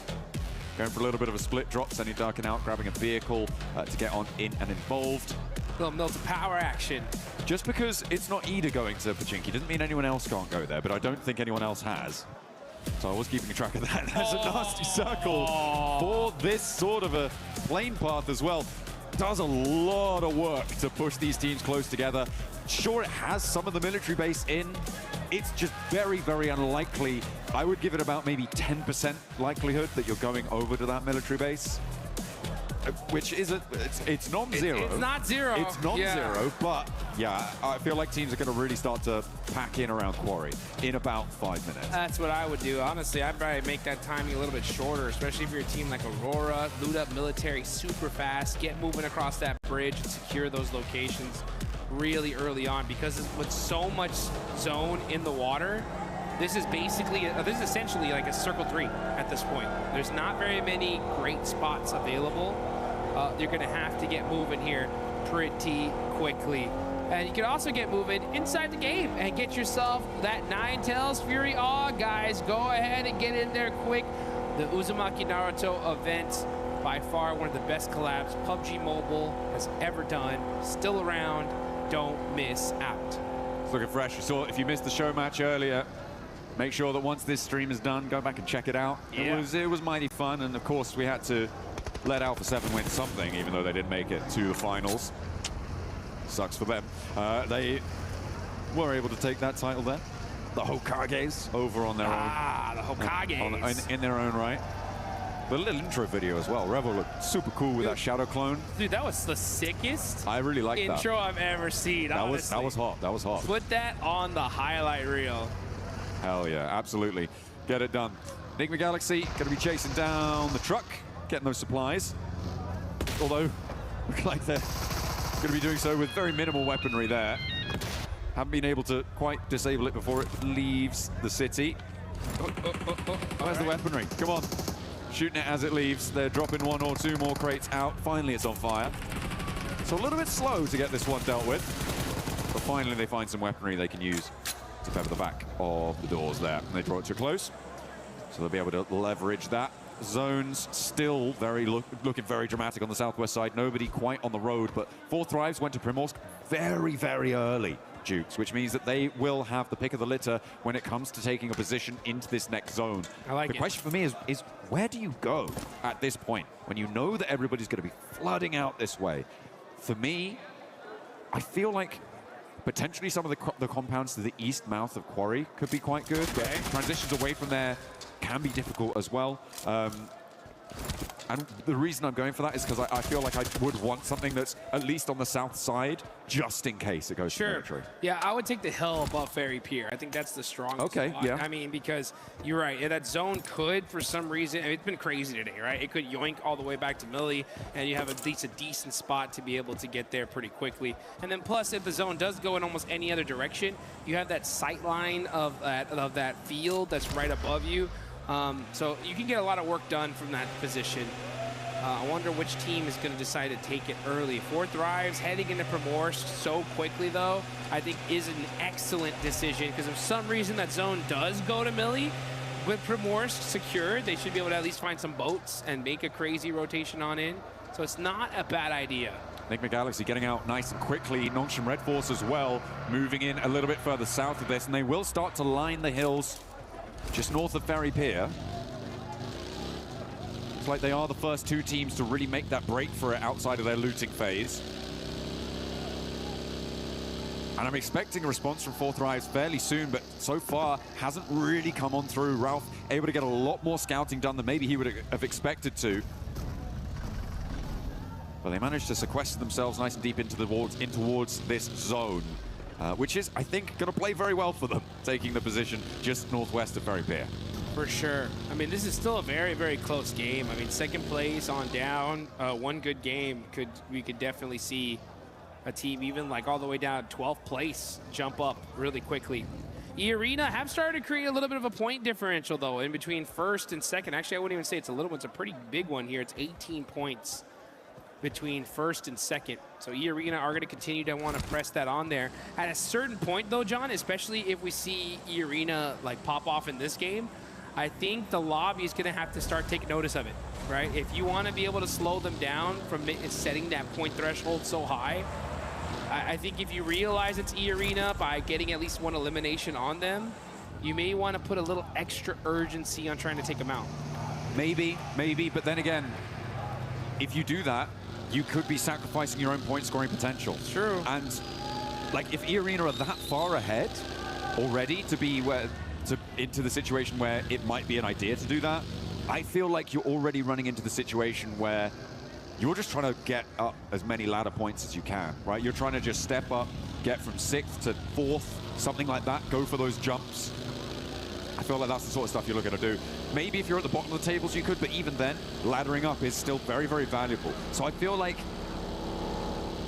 unless it's like first place is on 150, second place is on 120, third place is on like 90, even lower, that maybe then the second place team could try and hot drop and go for something like that if you have that sort of advantage with not too many more games left to play.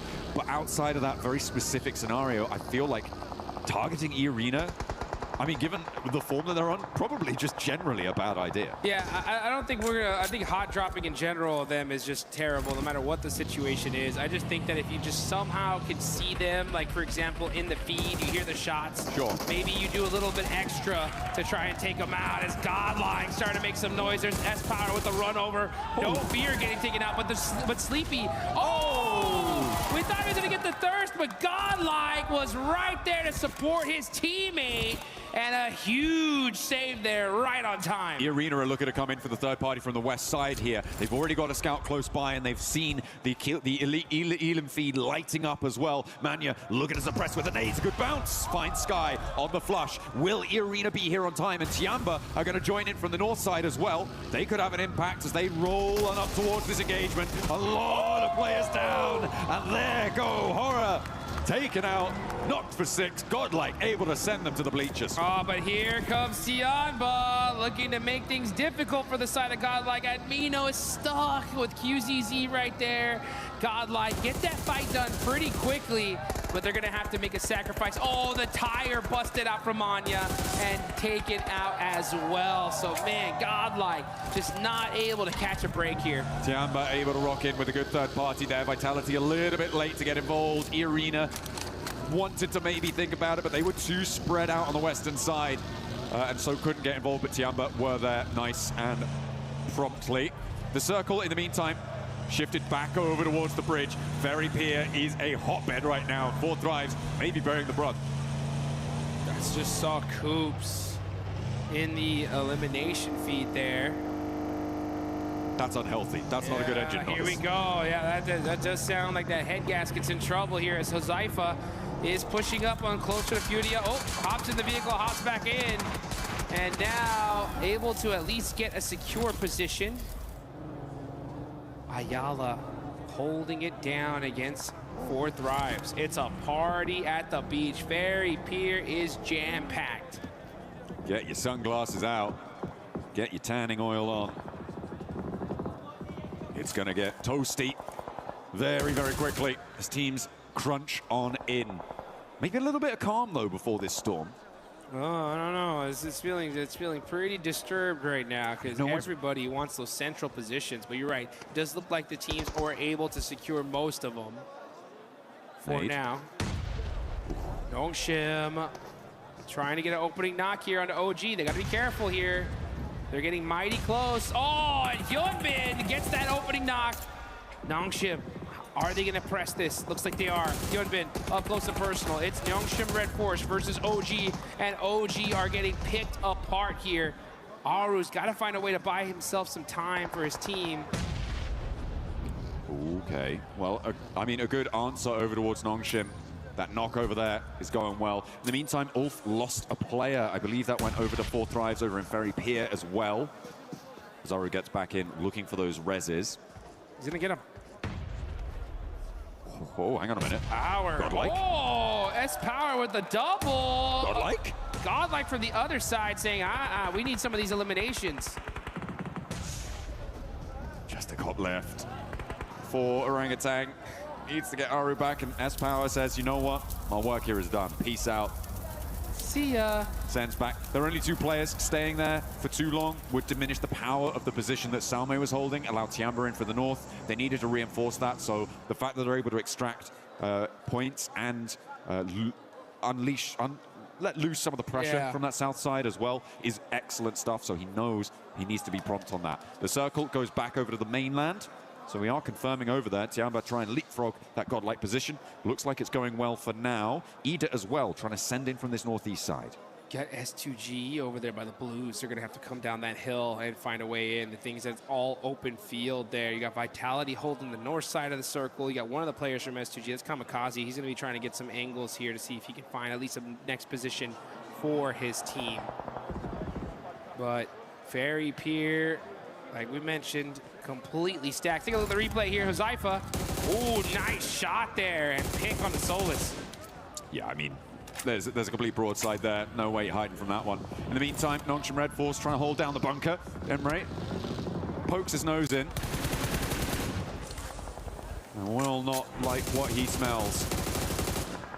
A little bit too much cordite there in the nostrils, and Emre does get flushed away. Nongshim Red Force hold their position on the east side of that ridge line that sits wooded and covered. They're playing on those bunkers as well. A really nice defensible position. Look at the teams out on the east side as well. You've got Ida, Flash, Aurora, Furia, all of them sort of holding each other at bay right now. So Nongshim Red Force feeling very safe and secure for the next 3 minutes. Yeah, next 3 minutes is going to work out for them, but then things are going to really start heating up here. On the north side, you got S2G now starting to press very, very close to Team Vitality. Yep, Razek just saw him, and they're going to be on the move here, possibly trying to avoid this fight, get in a more solidified position in this circle. Pmwc just keeping an eye on the side of Vitality for now. This is still super early here, folks. This is only stage 3, but we've just seen so much action through the chaos of that first circle placement. Yeah, it was really hard to navigate towards it. A lot of damage inflicted, and yeah, with Aura going down as well. We're down to 15 teams. A lot of raggedy squads on the cards as well, which makes things nasty for plenty of our players. Godlike and Orangutan, though, are both in central positions as their duos, which is kind of their saving grace in terms of survivability.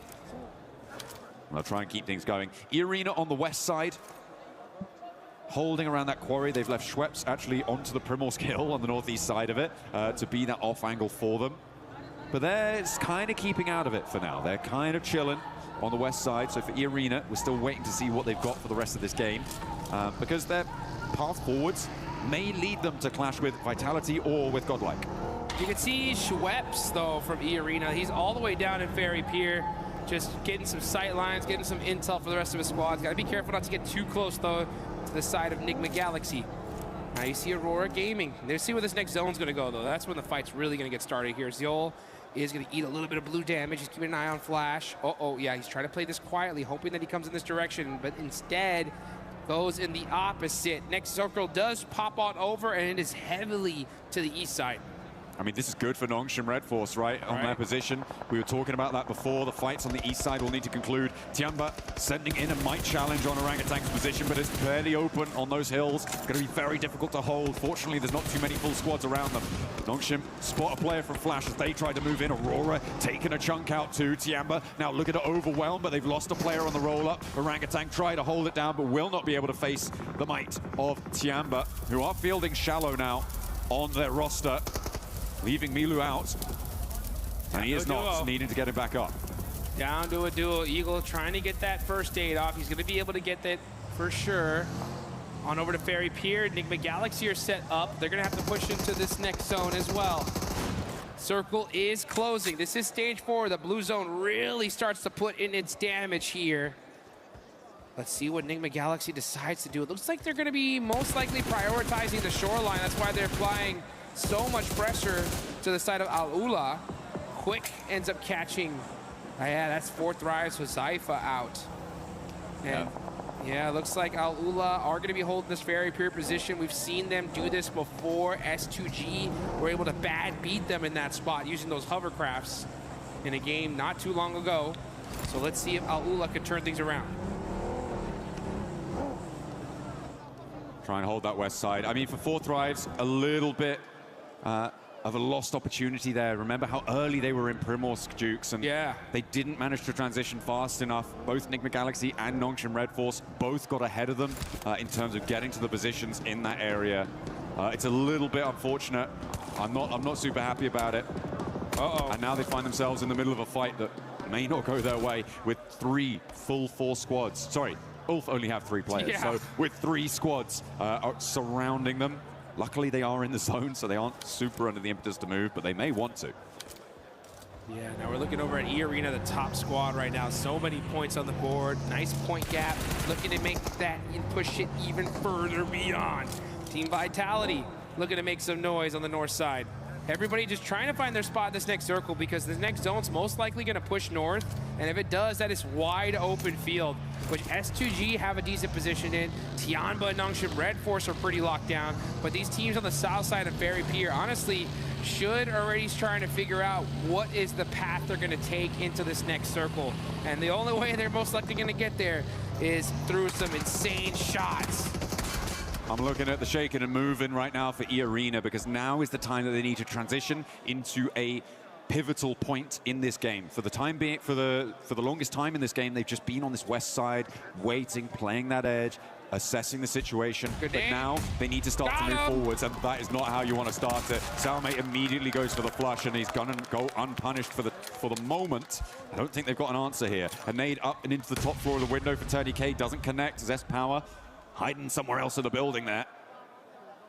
Will not find that fight. So for E-Arena to lose a player here, I mean, that's great news for the teams chasing them. Yep, huge news. And Godlike now knows exactly who they're fighting and the importance of them taking this out. Next zone does go on over. Huge zone here for Tianba and Nongshim Red Force. That Ferry Pier heel is just so strong. I kind of like this for Ulf as well. I mean, it may be a struggle to fend off all the teams in Ferry Pier, but once they're there, they have a fairly isolated area. Survive quite deep into this match, but the transition over to the hills can be very, very difficult, especially with 2 teams lining you up side to side. Vitality gonna have to make a break for it now as they have to roll out from the north edge. And they're gonna have to cross a lot of open field here. This is what I was talking about. This zone is not very kind to those teams that were playing on the edge position. Yeah, Team Vitality, you're just kind of waiting to hopefully have these teams in the middle start fighting so they can, you know, get a free rotation onto this next circle without too many eyes looking at them. But it's going to be a tough rotation. Yeah, Razy's going to be driving right back. Say, guys, it's pretty jam-packed down there. No bueno. It is no bueno out in that open area.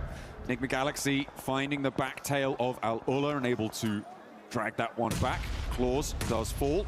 As E-Arena is still trying to dislodge Godlike. There's Power with the shotgun, tries to find one, steps into a nade, but not before getting a knock. Now it's all up to Salme. Has got a nade cooking. Still with the pin pull, drops it down, nearly finds it. As Schweppes tries to move up to support Tony K and get that res. S-Power falls, and Salme has Mormon now to handle. Gets the first lick in with that shotgun, and Mormon has to back up. S-Power had that. It was such a fortunate nade there. Samway has the right-hand priority. That's what he needs. Catches it onto Mormon and gets the knock, but great teamwork there from Schweppes to get the nice 1v2. Nigma Galaxy could potentially roll out and try and third-party that, but in the meantime, Vitality crashing up on towards Tianba's position, playing beneath Nongshim Red Force out to the east as Vitality have taken a knock out to their western point. They are still 4 players alive, but E-Arena are rolling out now. They can turn their attention that way. Steps onto a landmine, blasts his leg sideways, and down goes another Vitality player. They are getting torn apart as E-Arena descend as well, sending a forward position. And I don't think they're going to last much longer. Ida trying to join the party, and Tianba are now suffering. Darkin and Swain both on in the fight, taking huge swipes at this hold. And Tianba may not have enough to hold everything off, but they will find the final blow towards Ida. It's an open field battle here as teams are starting to crowd on in. And this is looking like an absolute battlefield. Tons of nades going down, and down goes Vitality. S2G joining the battle. 2 eliminations to their name so far. And with that fight, all that commotion happening, it allowed them to be able to get a more solidified position in this circle. Great timing from the side of S2G. E-Arena are like, hey, I don't care about the timing. We're just gonna push up and hit some crazy shots and put everybody on notice. 2 teams crashing onto Tiamba's position was enough of a smoke screen for E-Arena to be able to move up nicely. Despite not having one of their players with them, they are now on 5 eliminations. They've pushed past the 90-point barrier now, Jukes. Wow. It is a great result so far. 10 teams remain, but they're on the outside of the circle, and Enigma Galaxy are going to cause problems. They've seen what's happened, and they think, no, no, no. This can't stand. No, no, order. And they find, well, actually, it's S2G who find a shot onto Schweppes on the backline. Stop that, said Enigma Galaxy, and honestly, the whole lobby needs to start really worrying about E-Arena here, because the White Rabbits are starting to run away with this thing. Remember, $500,000 for first place, $250,000 for second. That's a big difference here, folks. Now we're gonna see Enigma Galaxy. They got that knock. E-Arena are outside of the circle. Tianba will be gatekeeping, and this is kind of a perfect situation for the lobby. Nongshim Red Force, though, gets super blessed in the zone. They are dead center. It is really their game to take advantage of here. And they're really hoping that E-Arena go down fairly soon, because then they can put a massive dent in the gap between these 2 squads. E-Arena, though, currently focused on Tianba and Enigma Galaxy. Enigma Galaxy find another knock, sending it over towards Schweppes. And I don't think this is going to be Reservoir. Mormon and Turney K now having to keep it together. On top of the 5 elims they found already.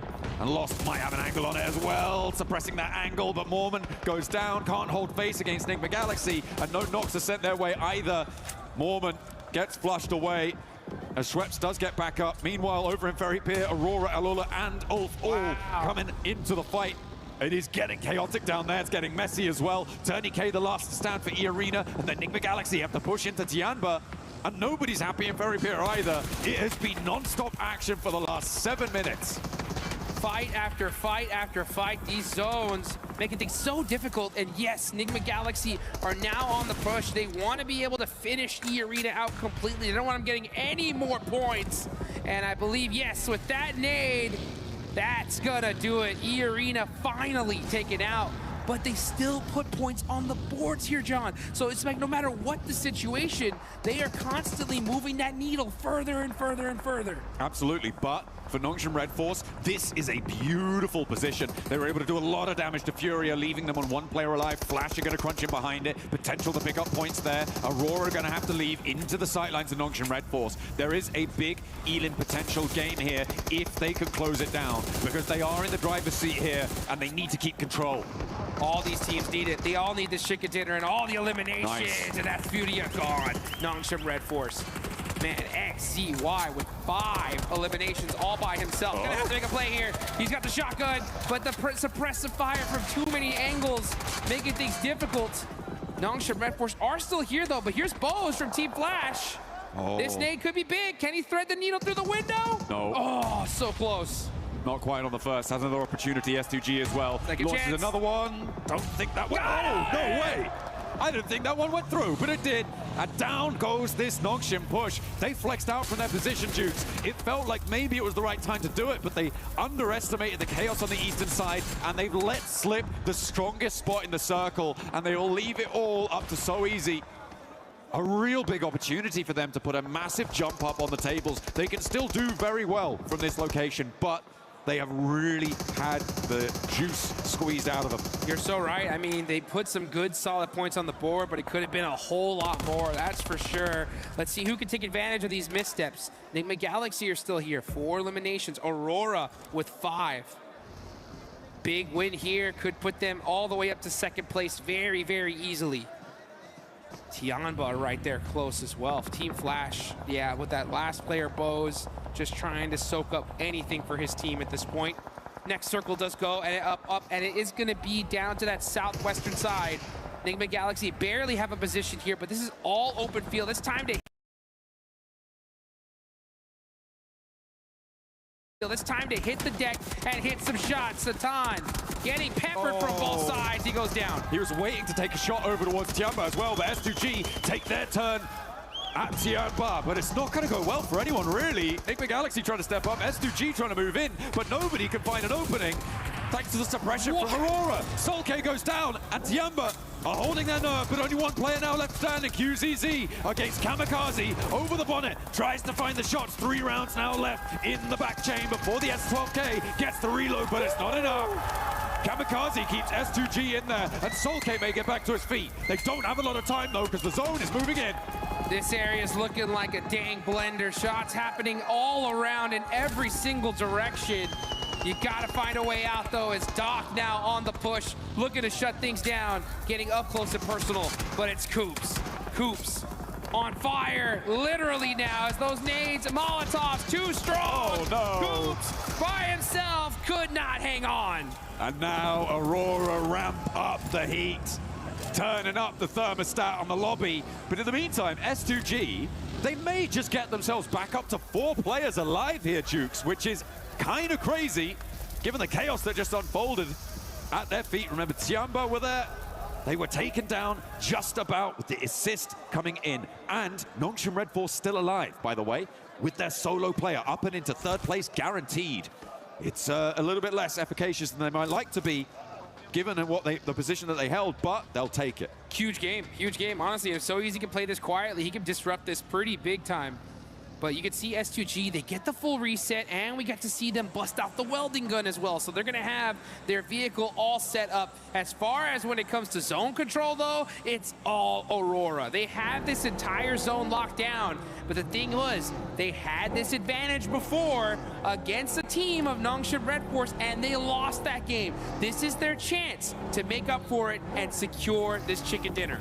S2G on the ferry, but lost, gets spotted. That is Nongshim Red Force's solo, striking out wide. The point gets taken away from him, but diminishes the power of S2G, maybe gives him a little route in, but already Aurora have flexed 2 players out. I think they're going to be able to deal with this, unless a nade lands on Top's head. Launches it forwards as he spotted it. Ooh, nearly, but not quite. Has to march in, making the mad dash, and Top actually not quite connecting. Has another nade to pull. Top trying to trade it off, and Aurora can really sequester themselves into this angle. Doesn't spot the nade, goes boom right next to his ear, but doesn't quite burst the drum. That was a prediction nade, though. He knew that he was going to run up, so he threw it ahead of him and got some really good damage onto So Easy. But he is able to get away for now. Here he goes, though. Here comes some more util from the side of Aurora. They've lost him. They're spending a lot of time focusing on this one player of Nongshim Red Force who is refusing to go down. Drops a nade right in front of them. Top steps up, nearly goes down again. They're having real trouble here, and S2G not really having an impact so far. The zone's starting to close all the way, and So Easy just about holding on. But dear life, as Reaper steps into the fight, the DBS there in hand, not quite enough, and down they go. Now S2G up on the chopping block, looking to try and do something, but that nade is big, and the next one is bigger. Takes a huge chunk out of S2G, and Solke trying to stay alive desperately, but he crawls onto the nade, and it blasts his belly open. Aurora swing out from Ferry Pier and find a chicken dinner. And it's about time. Aurora clutching it up. They wanted that chicken dinner earlier, weren't able to get it. But in this one, they get that secure. So Aurora showing some serious consistency when it comes to Aaron Gale here in day number 2. We still got 1 more left to go, and they are looking strong. Absolutely. Great stuff. It's exactly what you want to see. It's been said of Aurora before, right, that they're a team that needs to ramp up in pace. They do need a little bit of time to get into gear, and maybe that's what we're seeing here, right? Maybe they are going to be able to find that ramp up over the the rest of the matches today and in the games tomorrow. Yeah, and it's going to be right on time, too, because E-Arena have been extremely consistent today. Even when they went out now, they still put up 5 points on the board. So they're the biggest threat in this lobby here. Because remember, folks, at the end of these next 3 matches, that smash point threshold is going to be set tomorrow. Once those 10 points are crossed, the next chicken dinner, that is it. We will crown some champions. So E-Arena's job today is to just set that threshold as high as possible, and they're doing a dang good job of it. They are, but even in that match, like a lot of the teams towards the top side of those tables were able to put up some decent games, That's right? true. You had Ulf, who was staying in fairly late, S2G, fairly deep into that one, Nongshim Red Force. Maybe could have got a little bit deeper if they hadn't gone for that push-up, but still getting into third place into that match was really, really great for them. A lot of teams putting up some big numbers, and sure, they put up 5, and I do praise teams for being able to do that sort of thing, but everybody is on the hunt. Everybody's hounding them down. So for Arena, it might be okay, but you can't have a tortoise and a hare situation. You need to keep the pace up. You cannot let sleeping dogs lie, because they will find you and they will take you out of that top spot. It's all to play for. One more Erangel today. As before we move on to our final set of Miramars, don't go anywhere.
want.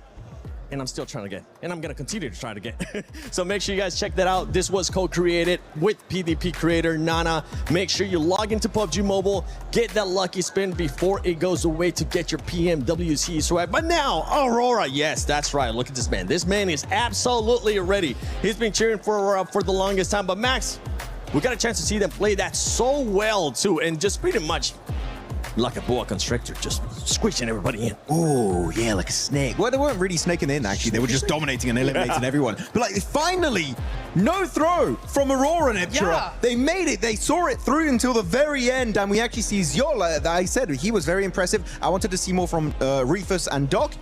We finally got it. Reefus 4 eliminations, Doc 3. But in particular, what's very important is that before going onto that ridgeline north of that road sign, Neptura, they eliminate every single team down there, get rid of all the stragglers. You had Ulf, you had Al Ula, you had 4 Thrives, and you also had Nongshim Red Force at one point. Get rid of all of those players before playing that ridge. That was so well executed by the boys. Yeah, it was really nice to see that, and also learning from the Rondo, right, where they just played it way too slowly. Yes, they had more terrain to work with in this game, but you could see the momentum. They just went from 0 to 100. Once they had gotten cleared everybody, gotten all of those eliminations, they moved in and tried to corral S2G.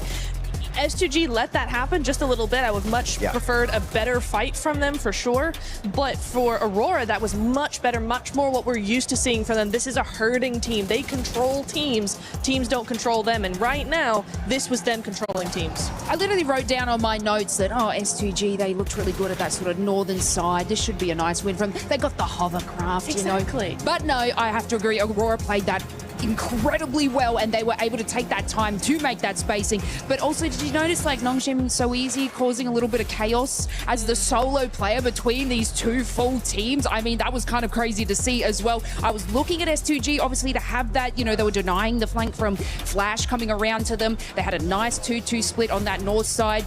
Soul Gang with the hovercraft, we're going to bring that up again, but yeah, a little bit rough for them. So the way that Aurora were able to calculate that with a little bit of annoyance from Nongshim so easy, great play. Talking about Nongshim, they were able to put up some good points as well here in this match. 13 points as well with S2G, 13 points. Max, which one are you looking at? I see you ready to talk. Yeah, because Nongshim Red Force, sure, they gave themselves 13 points. It's eliminations, 5 placement points. I feel like they threw that game.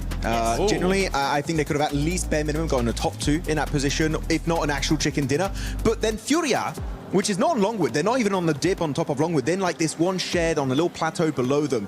And they get an opening knock, and I'm like, okay, great. Nongshim Red Force, maintain the pressure, maybe chuck a Molotov or a grenade. They fully crash the shed, and then Flash are like, what the hell are you doing? We're just going to do a counter grenade and Molotov and swipe the entirety of Nongshim Red Force. If they just held their position, they would be where So Easy was. You said So Easy was trolling. If you had a full team, they would be giga trolling. But I feel like, yeah, Nongshim Red Force, sometimes they get great games, and sometimes they do some of the biggest fumbles in a tournament. It hurts. It really does.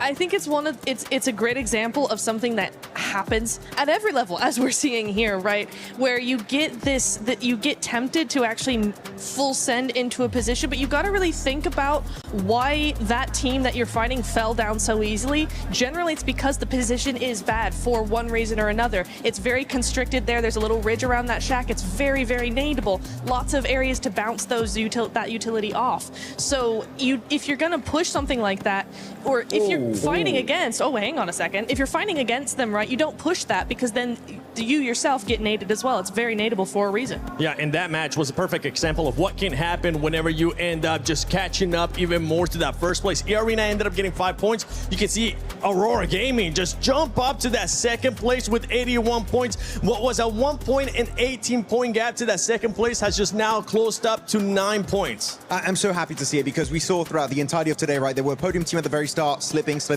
getting almost nothing done. They were in 8th position before this game. Now with that chicken dinner, rocketing right at the very top here, just behind E-Arena with their 81 points. Literally the only team single-digit points away from our current pack leader of E-Arena. But the thing is, very flash in the pan, right, Neptura? We need to see more consistency, and especially not throwing games when you know you can get those wins. Yeah, it's gonna be interesting to see. We have one more Erangel and then 2 Miramars as well. Aurora tend to do quite well on Miramar typically, so we'll see how that goes. Again, yeah, they can be very hot, very cold, so it is just down to game by game what they're gonna do. But we're looking at the second page here. Flash and Hora, 48 points each. They are looking tied right now, but there's quite a bit of a gap between them and 4 Thrive, so even further down the leaderboard, we're starting to see those gaps emerge. Yeah, Lace, for some of these teams here in the second page, I'm going to be keeping a close eye on them, because at one point, we're going to have to start cutting them out, because that point gap is just too much. And keep in mind, going into tomorrow, that Smash Roll is going to be at play, and it's going to be plus 10 points of whatever first place ends up with. Yeah, and it's strange because, like, I know me and Nepturo are having a look at Godlike, right? And they're making such calculated and well played. And then I even sort of said, God damn, they're so strong as just a little duo. Why don't they just kind of like go in that little map and do their thing? But it's just unfortunate, you know, they were getting like 7 elims in that spot, but just not making it any further. And I sort of touched about that on the shared studio on the couch. It was like they're getting themselves in these great, like, close range fights, capitalizing on it, winning it. And then, like you were saying, moving back in and not, like, the other teams are sort of circulating because they're doing that too late in the game. But I do feel, we've seen it before, Aurora just did it. They can just have this great game, and that will push them up a lot further because they're getting the elims. They'll be able to do it. And they definitely need it, especially where they are currently. We've been praising them in regards to the performance that they have had today, but we need to see a lot more out of Godlike because they are currently just so far away from the first place. And at the end of the day, you want to be in first place. That's what they're going to be hunting down. By the way, special shout out earlier on to Hot Jukes and John for casting those first 5 games. But now it's time for the main show. Yeah, it's okay. I still got you, baby. For Blank and Jackie Blank, you got me. Come on, man. Oh, mate. All right, that's one hell of a setup. Thank you, Seven. We appreciate it. Some great points being raised there. Indeed. There's some good breakdown. Got all the fans, of course, enjoying themselves. Saw it over there. They had the I Love Max Man sign. We don't have one of those, unfortunately. We've got love for snacks right now, which is cool. We've also got OG and Godlike behind, which is always good to see too. The support is unreal inside the arena at the moment, as per usual. It has been awesome all the way throughout the tournament, but we do have a lot of people with us this time. So we're going to get loud. We're going to get a little bit crazy with it because I imagine to finish off the day, you know, it's been a long day, all right? We might have some mad circles to finish things off. Yeah, do you reckon? I reckon. Should we make sure there's still some good energy left in the crowd? But we could try. We could try, yeah. Right then, Paris. A few games left to go today. Let's see how much energy we've got. Let's make some noise in the building! All right, that's what I wanted. Proud of you, Paris. You've been killing it here at Pmwc, and we'll keep the commentary flowing as the games go on. We can lock in. As we start to get towards the end of the day, it's been enticing, Blank. Some good quality PUBG Mobile coming out, but I'm excited to see if there's any more twists in the narrative. That's what we're looking for. We're looking for some twists, some turns at the end of the day, some mysteries yet unsolved. As we do get back into the thick of it, we're going to be going to Erangel one last time before we head towards our final 2 Miramars to close out this mega day of PUBG Mobile. Again, like we said, Paris has been fantastic. You guys have been fantastic. The fact that you've been with us this entire time, supporting the teams the entire time. We've heard the drums. We've heard the excitement. The drums better come back, though. I'll be sad if the drums aren't in the crowd. They're ramping, mate. They're ramping. They're getting ready to go. Doing a couple of paradiddles here and there. We got Ralph on screen explaining to his team that they're definitely not getting hot dropped over towards Pachinki. It's not happening again. Eda's had a good game now. They're like, maybe we were the problem. Yeah, maybe we don't do that anymore. Which, honestly, I think it's a fair shout. I think, you know what, 4 different members of the talent team spoke to Ralph about that yesterday. We were kind of making sure we can get that one across as many ways as possible. It seems like the message has been sent out. Yeah, it was like, it was coded through Ralph for Eda. Yeah. So, what do you think about that? Ralph was very pleasant about it. He was like, I don't think they should be doing it. Like, we keep getting points. Yeah, they were. I mean, I think they got about 12 elims off the back of it, which is kind of sick, honestly. It's a good amount of points. We do get our plane path down from the south side all the way to the north. You see there, Eren and Scarface currently topping the leaderboard in terms of damage, which is a surprising statistic for me. They've been very, very consistent throughout. I'm glad to see Eren there. Hasn't quite beaten out Scarface just yet, but I'm glad that Scarface has been the rock so far for Ulf. He has kept that team steady throughout. the suspension system for the Ulf vehicle, which will need to make a move down towards the south side of the map, but it gives a good game here for Aurora, who have been baiting us for multiple years for a massive win at an international, and they might just be giving us it here at Pmwc, at EWC 2026. God, we keep getting these sort of circles, man. Once again, right, you hit the nail on the head. It's happened. Sosnovka, the military island in play. Like you say, maybe this is the blessing. Like perfect drop spot, perfect end game potentially for a team like Aurora, who do feel like they've kind of locked it in a bit. So we'll see. We'll stick with it. Potential for a lot of early fights. You got Flash taking on OG early as Aru's already down. Tiamba amongst it as well. A couple of squads looking to get stuck in instantly then. The revolver to the dome there. Well, unfortunate for guys over on OG. Flash seems okay though, get themselves back up on their feet. Like you say though, we got Aura on screen. Eagle. Explosive bow. Almost hit it as well. A little bit of pinpoint accuracy with the arrows. Jiggle. Dropping some ammo across. Everyone's a little bit low right now. Level 1 vest, a little bit difficult. I might have been actually just dropping some of the bandies over.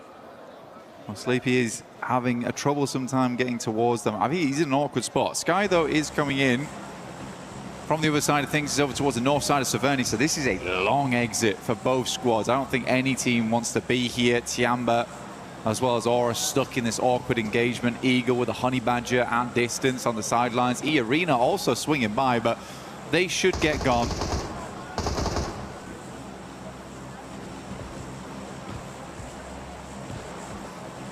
Very much an early stalemate that no one really wants to overly commit to. Be that first domino to fall, it's going to be a nightmare. You want to get out of this very cleanly as well. Losing one or at worst 2 players, even if you do take down the other squad and get a full 4 points from it, this is going to be a major detriment to your run with how few games we have left today. Yeah. Well, I think the big thing though for this in particular is the plane path from the south side up towards the north, and because we had this big southern circle that is pretty much committed to Sosnovka. This is not going anywhere else. Yeah. It meant that a lot of teams dropped out early on the plane path to get looted up early. So you do have the likes of S2G, Aurora, Fourth Thrives, Ida, Alula, as well as Nongshim Red Force already in Sosnovka. This place is getting very busy very quickly. Tiamba moves up, but Horror's already getting themselves into a vehicle. Uzi in play, tries to get the damage across. There will be a shot from Shallow though. Really good stuff there with the QBZ. Get some damage in. Jiggle. Line and wait. Could be a dangerous trap in play. QZZ trying to get around the side. Eagle will just run down Sleepy. They don't know. They do not know. He is hidden. Blending in to the rust. Man, how has he got away with this for so long? He's just there, down on the deck. No one knows about Jiggle. Come on. Come on. Pistol. Come on. The sidearm. There's... Are you blind? He's a master of camouflage. That's insane. Wow, they actually leave. They actually That's go. wild. We're playing some kind of game where you go in as a small white man and you have to be painted against things. And he's done exactly that. Unbelievable. I can't believe he's become the chameleon in that situation. That's wild. But well played to him. Yeah, mega mechanics there. Mechanics. Artistry. He's prone. That's a lovely prone. Never seen anything like it. Beautiful prone on him. Got away with that one. Liberties. Yeah. Absolute liberties. Dear me. PUBG Mobile Chameleon. Right here, right now at Pmwc. If you want to get yourself some skins to allow you to blend in, well, this is not the one for you because the Uzumaki Naruto event is now on with the Naruto character set as well as the Ninetales Fury Org. S-Power bringing a lot of fury to the lobby at the moment as well. Talking to Max earlier, he was saying that S-Power right now probably the only player at a massively global level. And I would agree with him. I think he is on the likes of, you know, your Mormons, your Errands. He's looking insane. Yeah, for S-Power doing great work for the rest of his team. I think Godlike has really shown that they absolutely can take it to task with some of the best squads in the world. Just cool to see. Satan here from Nigma Galaxy. Another team that's doing really well too. I genuinely think, and I said at the start of the day, is that I've not always been the biggest fan of Nigma Galaxy and some of the pushes, some of the rotates they make. I think they have a lot of potential in them. This tournament, though, has been, you know, it's been off the walls, just like this, because this is wild. It's just ridiculous how close he came when he drove past him twice. He's twitching as well. Yeah, I know. Not even fully stationary. Look at him. He's got a slight shifty look about him. He's put the laser pointer down to the ground. He's like, oh. Nightmare, they're going to see that. Put that away. Well, hey-ho, that one worked out. Didn't expect it, but master of camouflage there. He even try to give himself away. I mean, the laser pointer, really. That sent me. That's good. Ah, that's a belly of laughs right there. A lot of teams now getting in position, though. Furia looking to cross. Haven't had a really bad day today, honestly. I think genuinely Furia has been looking better and better as the tournament does go on. More shades of the past from them. Pmwc, where they look very, very strong there. And they're bringing it back. I think that they just had to slow down their gameplay a little bit because their end games aren't nice. That's where they typically thrive. But now they're coming up against Alula, the Claws versus the Panthers here.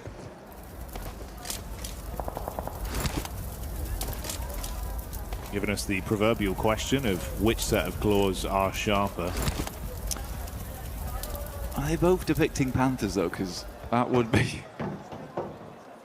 Maybe a Jaguar. Maybe a Jaguar, yeah. Like that. Keep you guessing. You never know. Battle of the Animal Kingdom. Oh, S-Power with a nice little lift there. That's a 5-pointer. X5 on that one. A lot of airtime. It's a great multiplier. It was a great multiplier. I like that. Anyway, we get next circle. We've seen this before. You didn't hear. I don't know if you could hear that, but there was audible disappointment from the crowd. Everyone was oohing and ahhing at that one. Does head out far towards that west side. Really uncomfortable. Very, very uncomfortable. Ida's already good spot, though. The rest of the team, I would probably say to try and regroup soon, though. Nongshim Red Force has played a similar position to this in the past on this exact spot that Tizzy is currently actually located on with XZY. So I think they'll just try and secure that going forward. They might even try and take the compound that Vitality won on during this map before as well. We'll see what they do. Can't be too greedy, though, because, again, like I said earlier, it's very busy in Sosnovka. A lot of teams here. It's going to get pretty aggressive down there where things do kick off, especially with how this zone shifted, man. Cutting out a lot of that play space once again. So you're fighting around the bridge, you're fighting on the island. Like you touched on even just a couple minutes into this game with how close they were off the playing path. A lot of squads did already make their mass migration down and start to try and dig their heels in a little bit. You've got a few squads that are still outside in the mainland towards the blue, having a bit of a slower rotate. A lot of traffic as well on the bridge over to Sosnovka. Furia there as we saw that establishing shot with Alula just ahead, guarding the entrance. It's then Vitality behind them and similarly Flash behind them as well. Yeah, Fury's getting squeezed like a fruit right now. It's not looking good for them. They're getting pushed down by Vitality and Flash behind that as well. So this is an awkward approach. They would like to get across, but I don't think Alula's going to let them across so easily. Igor's is far up, though, so he just needs an opener. And Alula looks to be leaving. I think that's the correct decision at this time, just because the circle did push so far over towards the western side. You don't want to get left behind. E-Arena still being here is somewhat of a question mark, but if they knew they could hold out a team over towards Box Compound, sure, why not? It is quite cruel towards Tiamba, but this is the name of the game. You pick up the points where you can, and right now, E-Arena's doing a good job of it. Turney K there. Up on the top side of the rock face, spamming down into Aking, and will leave him wounded off the back of that. QZZ already knocked, rest of the squad following in their footsteps. This is a brutal start for Tiamba, and one by one they fall. So E-Arena find them outside and dispatch them with ease there. Another 4 points on top. That's a 94-point total over the course of today's games. It's a strange one, right? Because they both started up over towards Severny, Didora, as well as Tiamba. Tiamba swings wide over towards North George. Flash does take a knock there, and probably a flush too. This is over towards the fight on the bridge side, so we'll come back to Tiambu in just a second. Axel low, Crazy on bended knee. P90 in play at this early in the game as well. Good to see. Trying to run back through, but Razak just goes straight into the crosshairs, and one by one, this is looking a bit more uncomfortable. Nice backstab, though, from Axel. Quick switch over to the shotgun through the window. Throws the first man down on the deck. Still has some firepower to play with. Zone nipping at their heels. Razy out of the running. Razak knocked. Axel looking to defend. Throws the nade deep.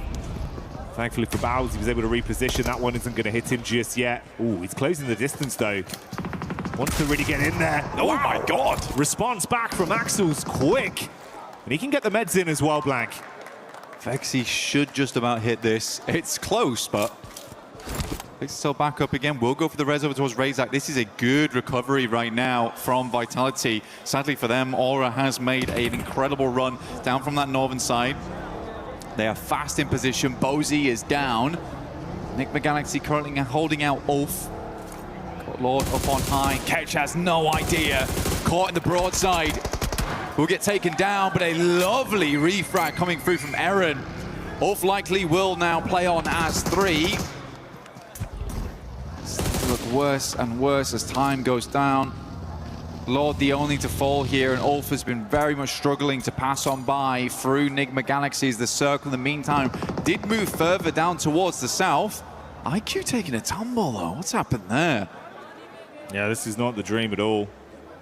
Ooh, Lord's actually trying to dismount towards the top side, so if maybe they do win out on this fight, somehow they can grab him back up. Oh, good read onto Scarface. Ralph ready for the encounter. Bullets being peppered. He gets him so dangerously low, but he's still standing. He can just tuck in behind the box now. Oh, well, that would have been the operative word. Could have tucked in behind the box. Not going to happen now. Laid out by Ralph. Satan with a re-aggression as well. And this is starting to turn. That's the way Ulf go down. They started out with a bit of a recovery, but finally finished by Nigma Galaxy. Only one player cut short from the roster there. They'll carry on as a trio. Meanwhile, amidst this, we have Vitality bringing the thunder back onto Hora. It's been a while since I've been seeing Vexy on the main stage, but still got it in him, it seems. Razak does go down, and looks like Vitality might just want to be making the cross going forward. Looks for Sky. Vexy will pick him up, doing a great job here. Settling in for Federalis. Oh, wow. I mean, good job. Really, really well done here from Vexy. I mean, multiple times keeping the team awake and in play, even versus Flash earlier on. Fantastic stuff. Yeah, big step up. Brilliant individual moments there. Zone crunching in a little bit as well.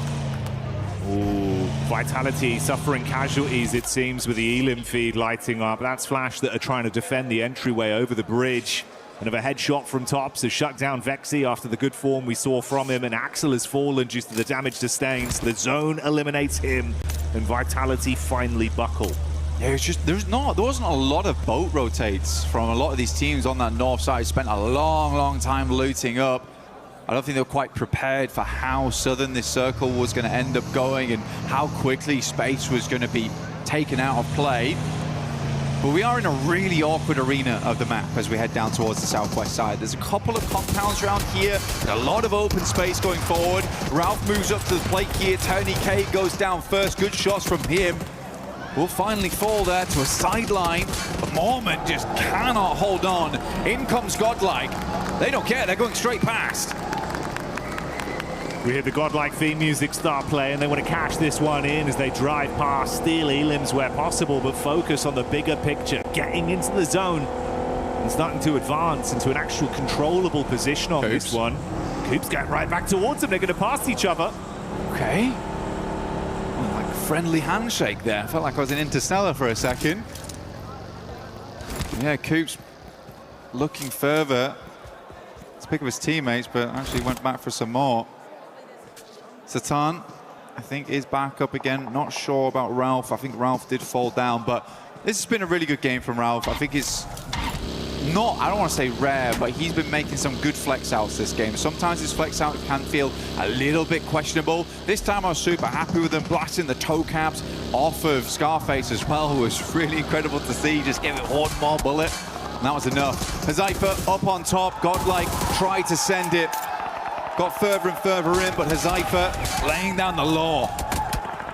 It's a great peak. Might actually be able to double down, and he certainly will. Godlike eating the bullets from the elevated peak there of 4 frags as Hazaifa starts to bring the heat to the battleground. Enigma Galaxy got back in towards the zone. This is their POV now. They actually run into Ida of all teams once more. Coop's going to be hit by the shotty. The pump takes him down. And that's the way that one goes. Unraveling them. Ida eliminated. We saw Flash falling amidst all this. But Aurora getting eyes on it from so close. They were able to steal a couple points away. Put Enigma Galaxy back down in the dirt. 3 Elim points on them. I still think, though, for Enigma Galaxy, what a game.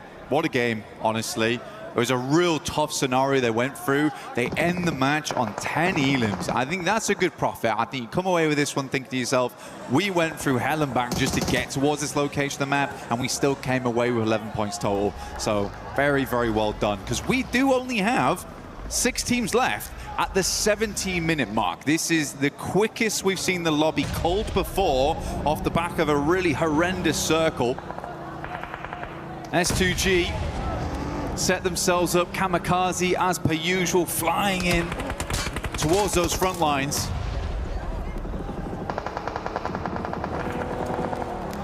S2G just cleaning house on Alula. They've gone down pretty swiftly. Ooh, Furia might actually get a bit of a read on this, though, with the forward scout we've got from Ayala in the back of the vehicle. So a lot of sight lines being opened up between our squads. Aurora still got space to play with. In the grand scheme of things, it's been a little bit quieter on the Elim front for Nonshin, but they're still in the running of the conversation. They've had some good consistent finishes today. It's felt like it's all been coming together communication-wise when they get a good angle to play off in these games. Well, Hyunbin's basically the crowbar of South Korea right now. He's been cracking these lobbies open. He has been cracking the lobbies open. It's good to see. And I think the rest of the team rallies around that. So easy. He's been very, very nice on those long sight lines. We've got to come up against Aurora, though. Aurora's starting to really feel it. And despite having a lot of weird finishes where second places, where they should have won, especially versus Nongshim Red Force earlier today, they would have been far and away at the top of the leaderboard. Some moments where Aurora just can't quite finish the job. Even then, the consistency has been good, so it's an impressive showing from them. But we have that rivalry back up to bat once again here between Nongshim Red Force and Aurora, but shots coming from the sidelines does make things awkward. Oh, nade right over the top. That's Doc that looks to hit them heavy. And if Doc's fired up, mate, Aurora might keep the pace on pretty swift on this one. Furia just off in the distance, haven't overcommitted to anything just yet. Hyunbin still up and kicking. They got height on it. Just can't really afford to overextend too far. Get caught sleeping. This could be a big unraveling for that side. Tizzy's got to bandage himself back up to stay pretty in the situation he's been left in. Aurora are aware of that angle from Furia, at least. 3 smokes for Tizzy being the difference between a raw face from Refus potentially coming their way. I think the problem right now is absolutely that angle you're talking about between Furia over towards Aurora. You've got Top off in the distance there, currently holding on alongside with Zhol. They look to make the move out, but Furia had that angle on. One player very low in the back of the vehicle. I believe that is Zhol at the moment. Can't quite find the next shots, and Ayala is playing it very safe. The angle over towards this way, but Tizzy with nasty nade goes straight through the side mirror window. Oh.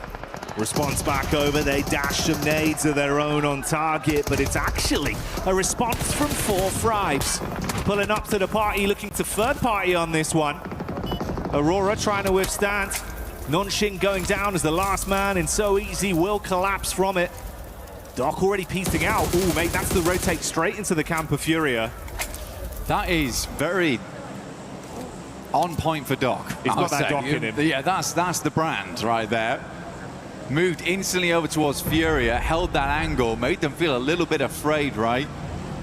S2G still got Kamikaze swinging, layering in the vehicles. Circle moves over towards Kamikaze. You can hear Turkish fans for S2G a little bit loud themselves. Pmwc finds a shot over towards Huzaifa. That's on the roadside and a horrible time for it to happen. But it's all popping off now. Reefus up first, nade in hand, looking over towards Isla, very low. Chief pulled the pin, but a little late. Solke runs through the both of them. Oh, mate, the car's done enough just with the bonnet. He's dived out with the shotgun in his hand, vehicle burning behind him. Squad mates falling around as the shots are being spammed. Quick turn. Finds that one, throws Furia out of the running. This is the best Solke's looked in quite a while, actually. I think that he's getting a little bit more of that aggression on board. I think a lot of times he was relegated to being this anchor player. So it's nice to see him, you know, channeling a bit of that Silas going forward as S2G gets the ambulance out, pulls out the rest of their team, gets them res and back up into a position to fight. Not taking any chances on this one. Went out for the first aid kit. A necessary first aid kit in the moment. The med kit taking him to full. Requires Doc to put a little bit of extra work in. I'm shocked he survived that long. Reefus had the peak up at first, left him sweating bullets, like you say. The clutch heal barely buying him enough time to stay along for a few extra seconds. Now knocked behind the vehicle. It's a bold maneuver from Solke, but does drag him from the rest of the team. Likely leaving S2G as a three-man, but they have the compound central. See where the next circle heads over towards. They can play off the back of that, but it's going to be Aurora, 4 Thrives, ping-ponging between one another. Taking some pot shots at S2G in the meantime. Hard confirmed with the nades thrown over, so much so that Doc nearly went down from the danger close of his team. Luckily does have the meds to fix himself with no one nearby to convert from the lower HP he had. But you're spot on, mate. We heard the excitement from the fans. You can see why S2G, they were playing with some confidence and aggression. Previously, it's been Kamikaze that reps himself in those situations. This time around, he plays close to the squad. They control the compound, but you're going to be pushed from 2 sides. Difficulty with this compound as well. There's a lot of space to control here. There's a lot of space to control. There's some flat walls to work off the back of. So teams could send in over towards one side, and having a 3-man inside there means they cannot control every building effectively.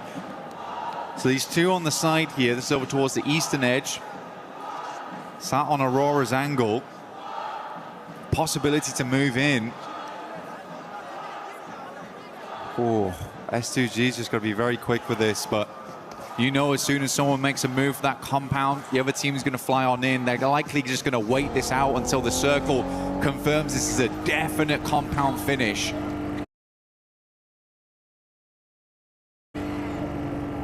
Don't invest your eggs into one basket until you know. A few seconds out from that zone crunching, we'll see if it's going to favor S2G once again. Shifts slightly off it, Blank pulls away. It's nasty. Up towards that north side. Aurora looking to get a chicken under the belt here. Would likely slingshot them up towards first on the rankings. Despite what has been, honestly, a hairy day for them. It really has. There's been some moments where the question marks have been flung out left, right, and center for this squad, but still, they've been keeping themselves looking pretty. Bandaging up between the matches.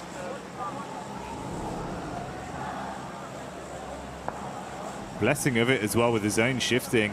That crate that came in, you can see that Top & Co were able to push over, get an early duo onto that, grab some extra bits and bobs to armor themselves what could be quite an intense final fight once they now get attention from 4 Thrives and S2G.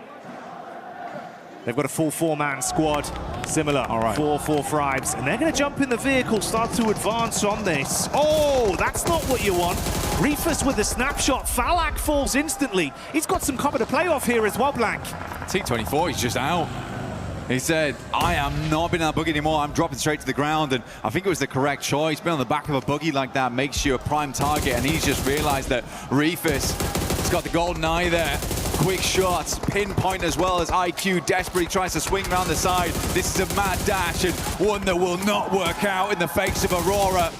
More points added and S2G can do nothing but look on. They actually get themselves into vehicles. They're going to swing round. They have to take the moment here into their own hands. Last game, Aurora, they were able to do some good work versus them. Now looking to actually show some aggression. Reefus goes down first. Good engage, but how long can they hold on? Kamikaze in the back wants to arc the nade over, has the SMG to play with, one thrown right back towards him. Doc putting them down with the DBS. Panic stations for Aurora as everything is being thrown at them. Doc takes a heavy hit, but he's still standing. S2G down to 2. Hamzy G on the north side. Kamikaze lighting them up. T24 still off in the distance, dealing with top here, and Kamikaze takes nade after nade. This bounces, but should go a little bit long here, keeping Kamikaze as a half HP count. Oh, T24 as well in the midst of all this. That's the off angle you touched on there. Able to strike from the side.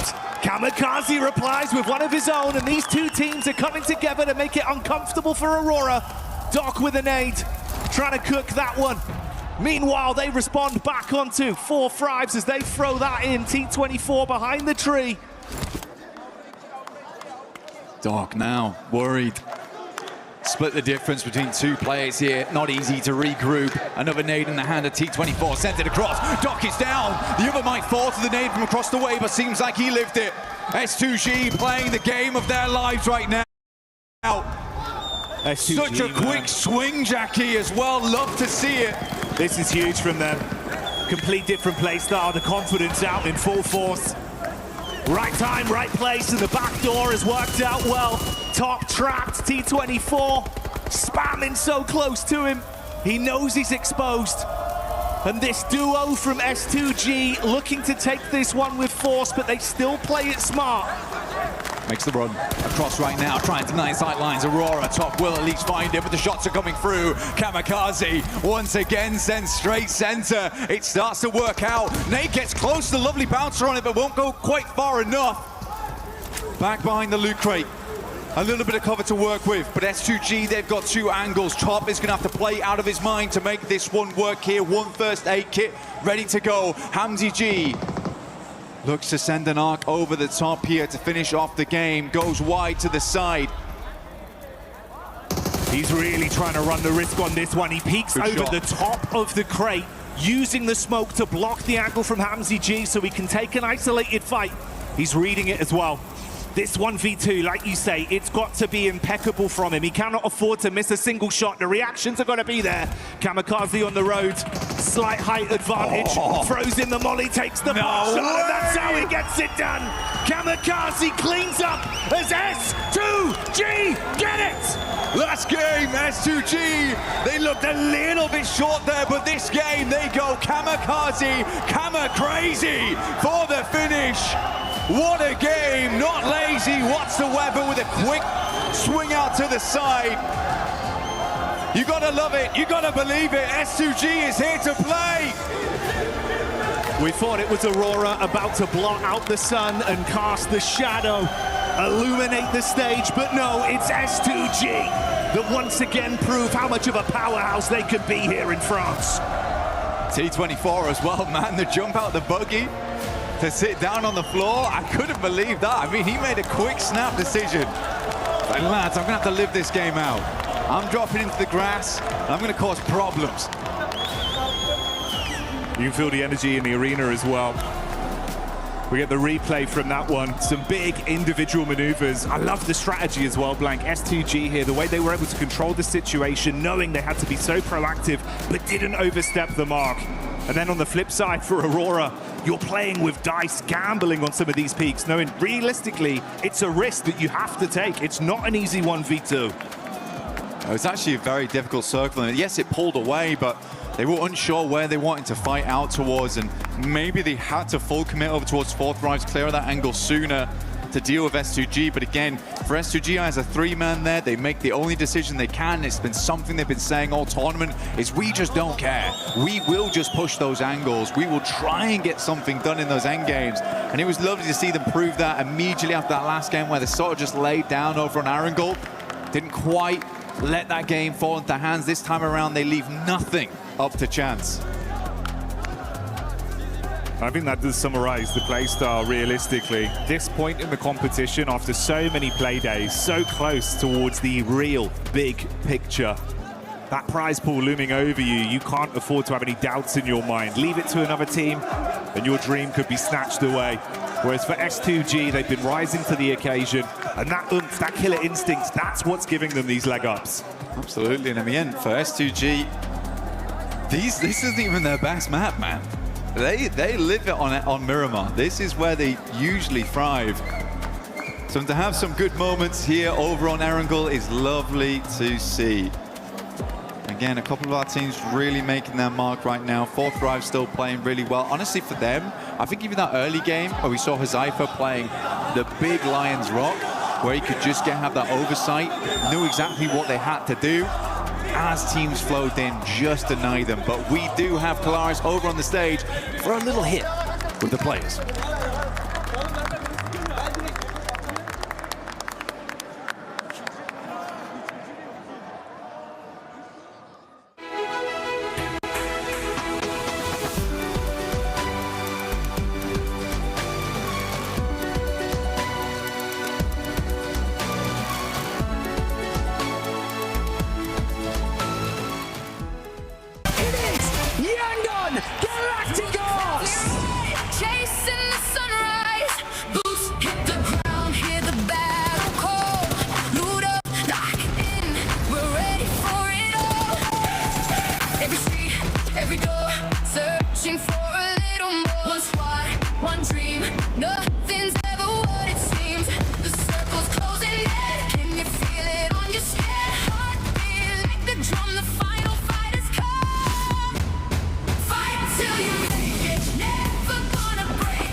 Kalaris here, reporter for PUBG Mobile here at Pmwc, and a major problem has occurred. It seems we've let one of our commentators out in the wild here, and we've got to actually wrangle him and get him back in. So it looks like maybe a little bit of movement's going on here, actually. I don't know if they're actually going to be able to capture him. This is the problem with commentators. A lot of the times, they just go wild. They somehow get it. He's on the move. He's on the move. Okay, no, we've actually got to be able to try and find him as quickly as possible here. He seems to be hiding. I'm not exactly sure if we're going to be able to capture him. This specimen, in fact, actually has a microphone already. You can see he's dangerous. He's very dangerous. He has a microphone already. That means he's actually ripe for the commentator desk already. They might be able to actually capture him here. They've caught him cornered a little bit. I don't think he's very interested in it, but he might take to it. Let's see if we can place down some bait or something like that. Some bait actually might be able to work. Usually chicken dinners are the prime meal of a commentator here for PUBG Mobile. Will they be able to make it happen? This is a tense moment. John Allen? It looks, I think they might actually have it. They might have it. They might have the John Allen. It looks like, oh, did you see that? Get a close-up of that. Get a close-up of that. I think they've got him. I think they've got him. Unbelievable scenes here at Pmwc. Oh, that was close.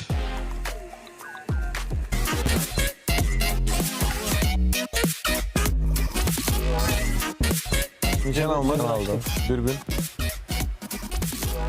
Adam vurma. Araba sürüyor. Araba sürüyor. Araba patlatmak. Araba tarıyor. Araba sprey atmak. Konuş. Araba sprey atmak. Sprey atıyor. Oyuncu. Drive-by. Oyuncu. Araba giderken vurmak. Drive-by'da adam vurmak. Headshot. Arabada giderken drive-by'e headshot atmak. Canı bir. Araba iptal. Araba yok. Araba iptal. Niye araba sürüyorsun o zaman? Sen. Ben. Takım arkadaşın. Bekle. O. Düşman. Tamam ikiniz. Çatışıyorsunuz. Tamam. Fight'tasınız. Cross koyuyorsun. Cross koyuyorsun aynen. Tamam. Sen Beklemek. Beklemek. Ben bildim beklemek. Araba sürüyorsun. Evet. Durdum. Benzini bitti. Benzin mi? Ben. Geç. IGL yani. Kaptan. Info. Konuşuyor. Analiz. Info almak. Analiz. Boş dolu info. Boş. Boş ev. Boş loot. Loot aramak. Nak yemek. Pusu yemek. Pusu mu? Tabak yemek. Ev boş diye gittin mi nak yedin. Yiğit abi. IDL. Harita ben. Şişko. Alan. Circle. Alan ortası. Alan ortası. Çift attı. Çift attı. Har çift. Har çift be. Kaç çift? Tamam. Loot aldın. MP5K. Silah aldın. MP5K. Hafif makine. Hafif makineli. Skoplu. 0. Thompson. Iron sight. 8x. Dürbün. 2x. Tamam dürbün. Beline koydun. Belinden çek. CS9. Ok, arbelet oku. E90. Uzi. E90. Vektör. Kapıyı açtım. Loot aldın. Dürbün. Skop takamıyorsun o silahı. Doğru mu?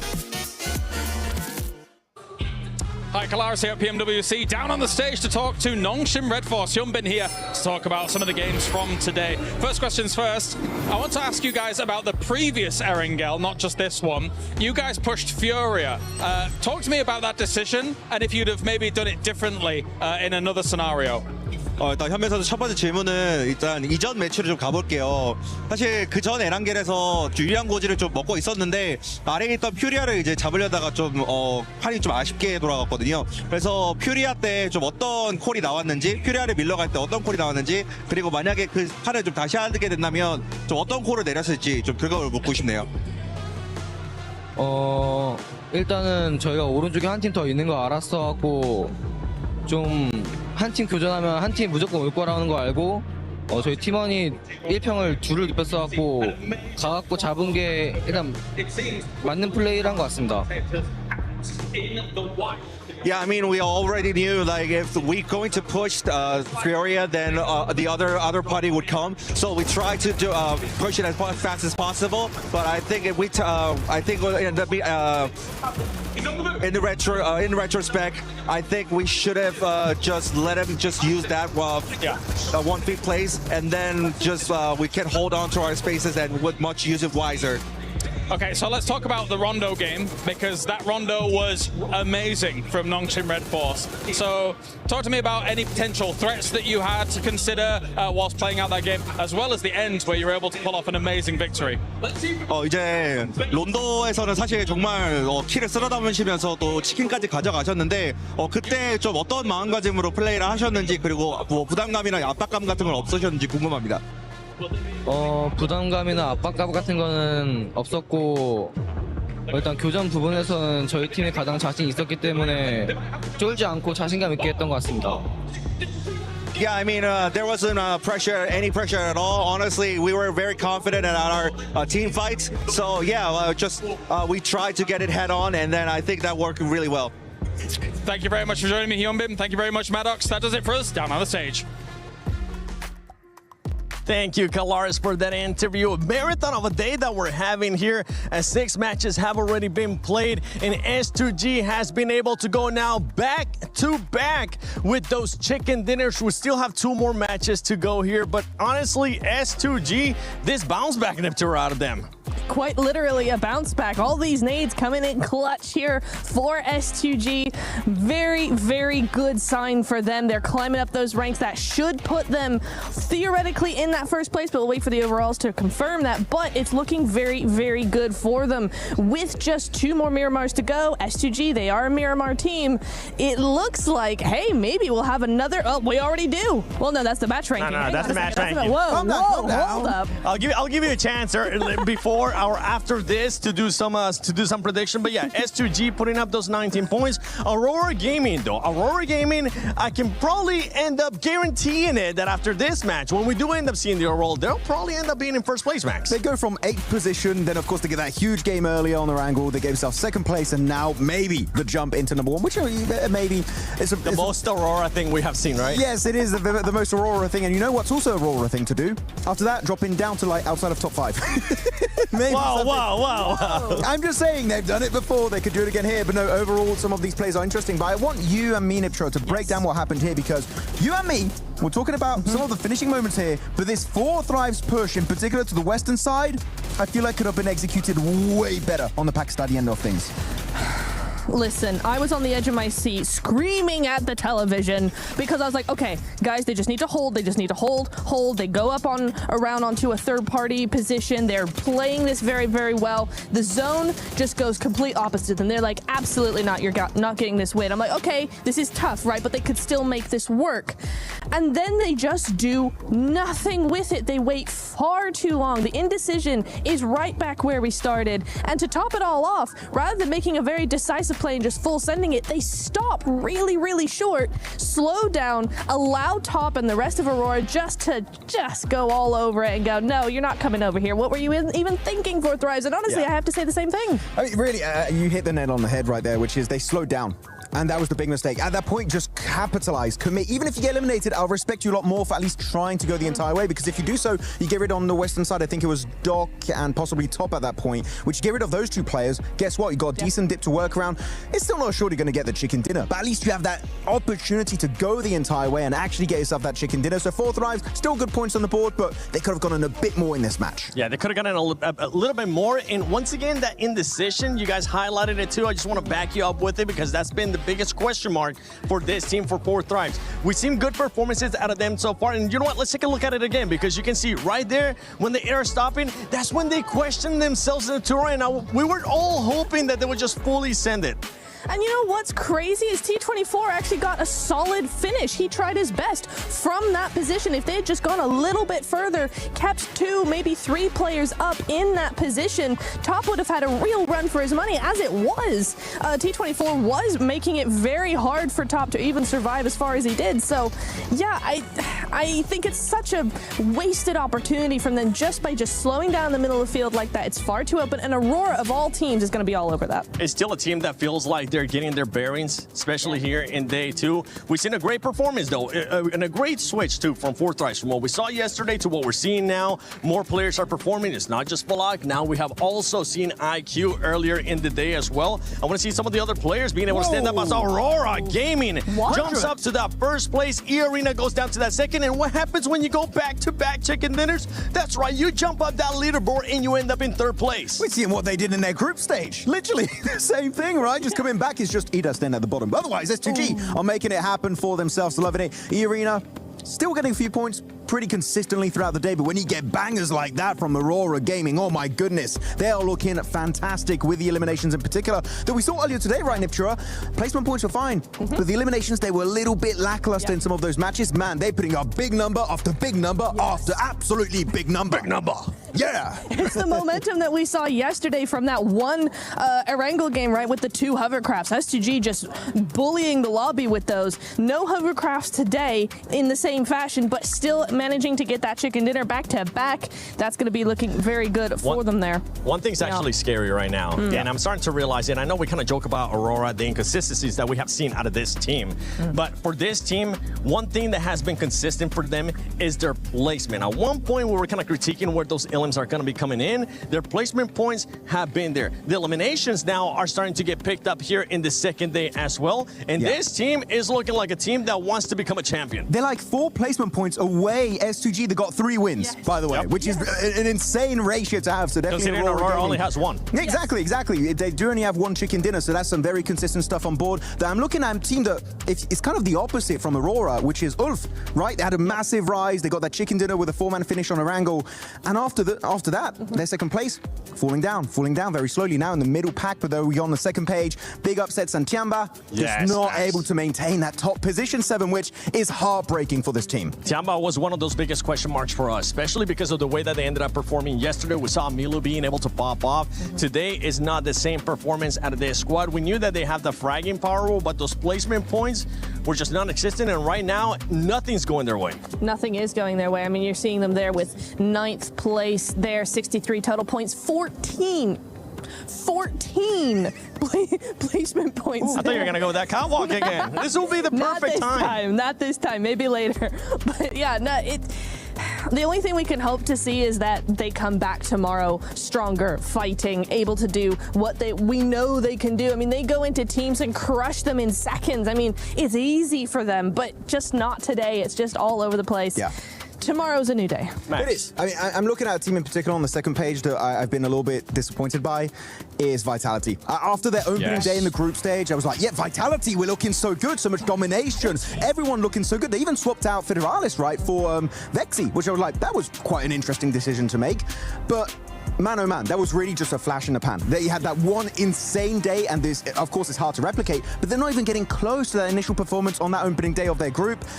I would love to see it come back from my boys, Razak, but so far it's been a bit of a non-performance in the finals. Another team along those lines as well is Team Flash. Team Flash has currently been non-existent for this squad. In the last game, though, I do want to highlight something for one team that was able to perform well, that was able to put up those points, and it was none other than Enigma Galaxy. If I'm not mistaken, Enigma Galaxy ended up with 10 eliminations, and that's good because that's a squad that has been consistent now 2 days in a row.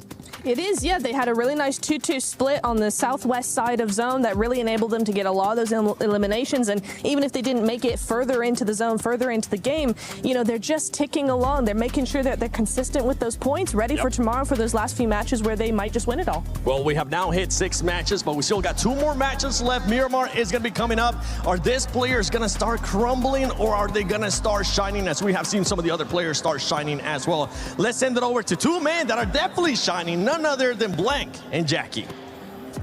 Thank you, Seven. That's right, we've had to tone it down slightly because we're blinding the crowd, so don't worry. The spotlight, of course, will be on the incredible plays that are being made by teams much like S2G. Huge show up into that previous game, displaying an unfathomable level of aggression that is really doing wonders for them. But this lobby doesn't get any easier, Blank. We've got a ton of talent here. It's been ramping throughout the whole competition. We're coming close now to the end of day 2 of finals. And this is where I feel like if another squad's going to step up and try and challenge, it'd be right here when we change the scenery and move into Miramar. Heading over towards the dusty desert, and you're right. On this scenery change, teams will need to paint a very different picture on the leaderboards. We're getting closer to setting that boundary for tomorrow for Smash ruling. Potentially a team's able to pick it up very early tomorrow. But the amount of chicken dinners that S2G's got, I mean, it's very much a possibility for them to make that happen. They've been very consistent so far. Loving how aggro Kamikaze's been too. We get a very, very northern start here over on the northwest side down towards Truck Stop. So a little bit more inaccessible down towards that south side. We're looking at Los Leones, Puerto Paraíso, Impala, Mr. Valle, Chumacera. So more of these positions on that north side need to be taken up, like La Cobreria, even water treatment potentially for Armada, El Azahar. You see Nongshim Red Force. I always found this drop spot kind of odd when they were choosing them, but Nongshim Red Force has like ruins. They take ruins all the way on the northwest side, and they just play that out. It's so out of the way, but with this plane path, they get out super early and get this trash drop started almost immediately.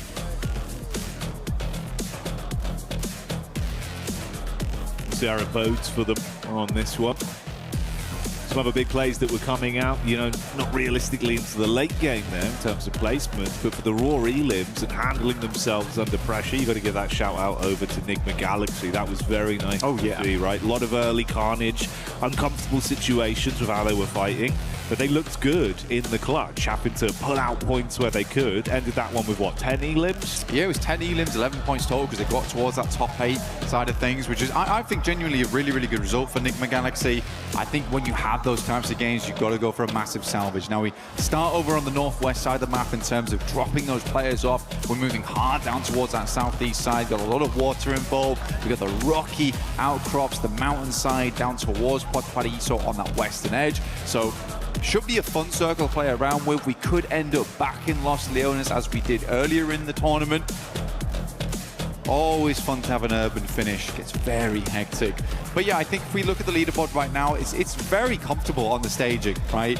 We drop off slowly. It's very much an even stairway to the top, where a 20-point game can be a big difference maker. For Enigma Galaxy, they get a 20-point match. Suddenly they're tied with Aurora, who have currently managed to settle themselves in first. The first team to break the 3-digit mark as well and hit the century here in the finals.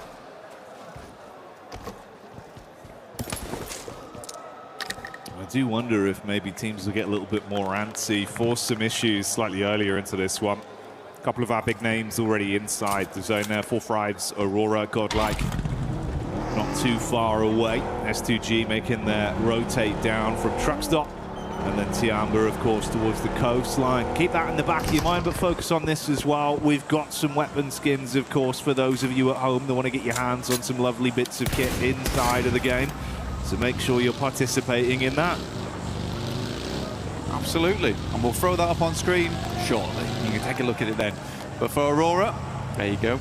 As if on cue. Doc will just go down there. Knows he's nowhere near the rest of his team. Isn't going to bother them. So unfortunate there for Aurora to lose a player out almost immediately. Again, weird entry point for a lot of squads where they want to get in towards the circle as soon as possible. S2G giving themselves the best advantage early on as they fly down from the eastern side of the map. They're swinging past Impala right now. Might look for some of the high grounds that sit towards the southern portion of this one. Enigma Galaxy a slower start though, over towards El Pot, so they're going to hang out here for a little while longer. Ralph on screen with us at the moment, doing a good job IGLing, making some quick decisions here and there. I do genuinely think it helps having... I think as much as we've talked about Coops, I think we do need to shift the perspective a little bit to Lord. I think Lord has been such a consistent player on that team. We've given a lot of love to Coops so far, but I think Lord is able to excel because he has another strong fragger on the team. Now, I think Satan as well as Ralph are both very good players, but they're not your front line, right? And if Lord was always playing that front line, he was very good with it, he needed someone to play off the back of, and I think he works phenomenally well with Coops right now.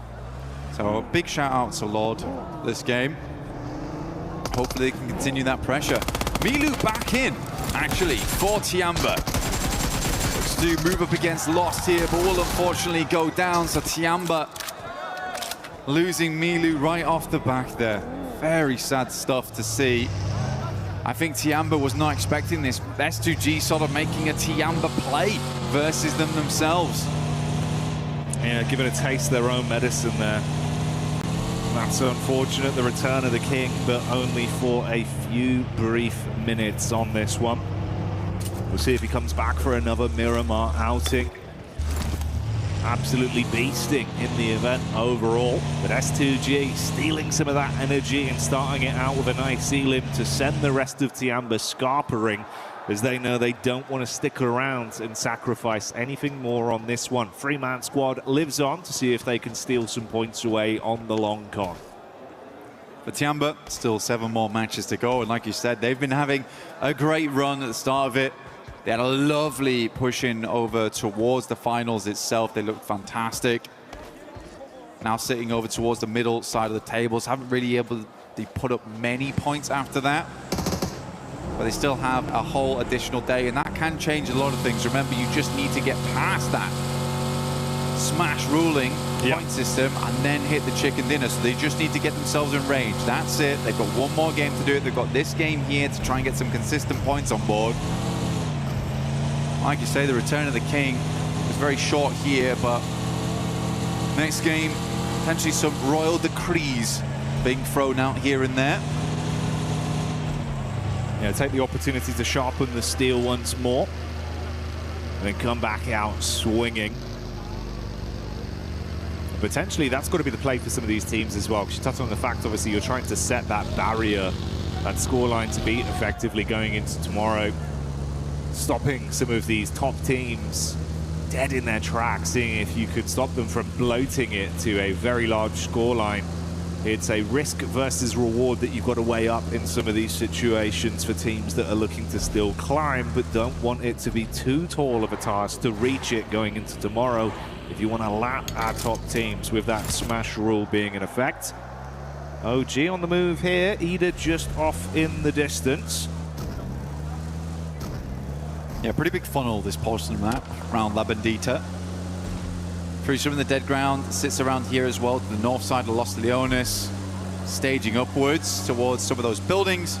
Wolf's already met that quota right now. They're a little bit further towards the center of the map. Wolf looking for another good game. They were in second place for a little while, but then swiftly fell out of it, and Wolf's looking to get some more points on board. Again, for them, a good game would pretty much settle themselves up towards the top 3. They just don't really want to get trapped by that second place curse. You know, it's very much the Alpha 7 of old. Flash loses 1 on the knock and will be immediately flushed there by S Power. It's from Godlike on the south side. Vitality having a little bit of a look in towards S2G and Puerto Paraíso, actually. They've got a 2-2 split going on, fairly dangerous. Zypher up on the roof. Nade in his hand as he starts to make a move over the top side and see if he can get that one down on target. So 4 Fribes collapsing in early. Jiggle knocked. Sleepy arcing a nade back over as well. Going to cook that one. If they came running over now, could be very detrimental. They can tuck into the stairs as well. Get a safe recovery on the go here, so Jiggle can still be in play. Ooh, Falak, though, putting on the pressure, and again, with the flashbacks towards yesterday. 4 Thrives up against Aura. No Fear able to clutch it out towards the end. IQ, though, finds Sky, and No Fear is nowhere nearby. Starting to fly on in, but I think it might be too little too late here. T24 did hit the floor. For the rest of 4 Thrives holding on fairly decently. A tanky, though, from the sidelines on OG. Literally, as soon as T24 got picked up, hit the deck straight again. Floating around just on the periphery. The Vultures circling these two teams right now. Ooh, up close inside of the compound, though. It's Sleepy that looks to clothesline them in the close quarters combat. Few shots fired over. Good assist from No Fear with the SMG as Falak gets lit up. They go in from both sides. The stereo P. Nice. It's a brilliant clear. Oh, punishing 4 Fribes one by one. You can't believe it. For 4 Thrives, it's almost a dreamlike experience versus Sleepy. Deja vu once again as No Fear drops to the plate, but OG, they come in to pick up the pieces. And that's 4 Thrives down. No Fear taking some shots once again, but Sleepy is out, and OG with a fantastic third party onto it. Oh dear me, for 4 Thrives, the horror experience continues. Yeah, those weren't scare actors, Blank. Coming in with real weaponry on that one. The worst event I'd ever paid for. Yeah, you would not enjoy that. Yeah. OG certainly That's a real chainsaw. They had a great time, mate. Cut through them. It's like a bad magician. Slice you in half, but hey, you're not going back together. They steal those points, keep on dreaming through this one before Thrives and Aura out early on our opener of Miramar today. Checking with some other teams, though. Aurora, very, very slow to the circle itself. They're coming from that western side past Chumacera. Likely will hit a traffic jam, though, with the boundaries in place. A lot of teams trying to sidle their way through the northwest edge of Los Leones down towards the southeast. But we are hitting those rocky outcrops where we slope down towards the eastern side, leaving Vitality and S2G on a little bit of an island of themselves. The next circle will determine where these teams do need to cramp up towards. Oh, okay. S2G, fourth one on the cards, potentially. All right. Hey, man. Goes over towards them, already set up down towards the coast there. A lot of water in play once again. These circles have been so spicy time and time again, forcing some quick thinking out of our squads. For S2G, though, I mean, as an org, it would be an incredible achievement, right? To come off the back of winning one international previously in the past, and to rebuild and do it again, that is a great marker of success for S2G. So we'll just have to wait and see for the time being. For them, they're down towards that east side. Very limited information of what's happening over towards the west here, as it does slope upwards. You're not really seeing all of the information, all of the intricate details on that side, so they're going to play it safe for the time being. Tiamba did get a central position, though, but they are playing as three. Milu going down earlier on. Coops finds Schweppes, good shots. Does not miss those often. Ooh, a couple claps back over. Off-angle peek there, getting a few on target. You can see it's a wide spread with the setup from Nigma Galaxy. This off-angle could be so dastardly. He's got his eyes on target. Mormon just trying to stay alive, digging his heels in towards the cliff face. Ralph looking to get those final confirmations off. Tony K low on health as well. 2 smokes dropped. Tucking in while Schweppes is finally confirmed. That was the knock we saw from Coops earlier into this one. Joker does fight back. They know about the angle from Ralph, but you are so pinned in, so many positions to be aware of, and they can take shots from all sides. This is the only problem with sometimes Ralph's flex outs, is that he really does just bait his teammates sometimes. It has worked out quite a bit today, but this is the problem that arises. Lord does go down for it. I think in the straight fight, they might have done a lot better there having nades, because Ralph's also got all the nades. He's got 5. Like, those would have been lovely. He placed over towards this side, up against the players. Coops sends one in. It's a good amount of damage. Knocks one over towards Turney K. Luckily, Mormon was able to dash down the hillside, avoid a lot of that shrapnel. Still took a hell of a beating. Going on for a little while here as well, and starting to drain some of the more offensive utility that's being thrown out. Obviously, they're tucked in just on the rock face here with the map geometry, making it uncomfortable to fight with bullets. They have to nade onto it. I think that was the last nade for Coops, now thrown in.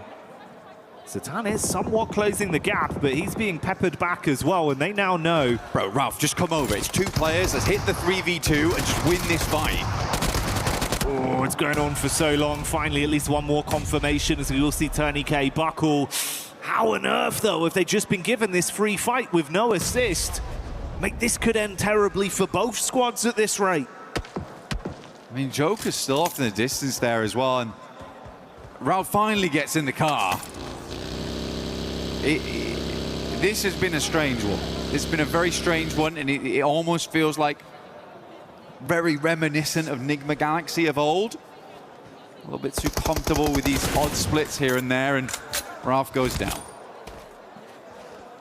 After that explosive opener, you thought they had him banged to rights, but E-Arena, one by one, have punished back against Nigma Galaxy, and with that last nade from Mormon hitting Coops, they thought it was all over.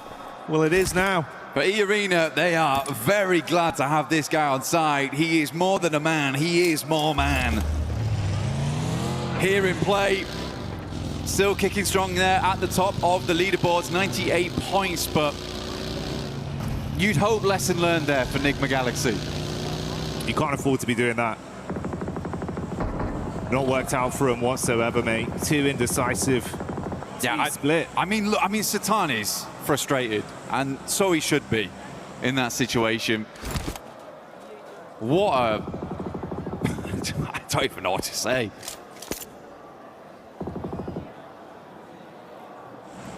And for E-Arena, I mean, counting their blessings, they get away with that as a duo. 4 elims picked up, putting them on 98 points total right now, still alive in the game. If they can coast this one out long term, maybe there's still more to be said for them on a bit of a big score on this one. But they've made out with a brilliant heist. Got in there, made out like bandits. The watcher, Ralph. Observing, noticing. I've noticed you in a 2v2 with my team. Yeah, brutal way to go. Hey-ho, is what it is. OG back on a move onto bigger and brighter things. Let's see what they can do. Acop, quick shots. That's Chief getting spearheaded straight through, and the vehicle going to confirm him. Silence up close with a nade in his hands. Pin pulled, sweaty palms. Can he blow them away? Silence does get one off.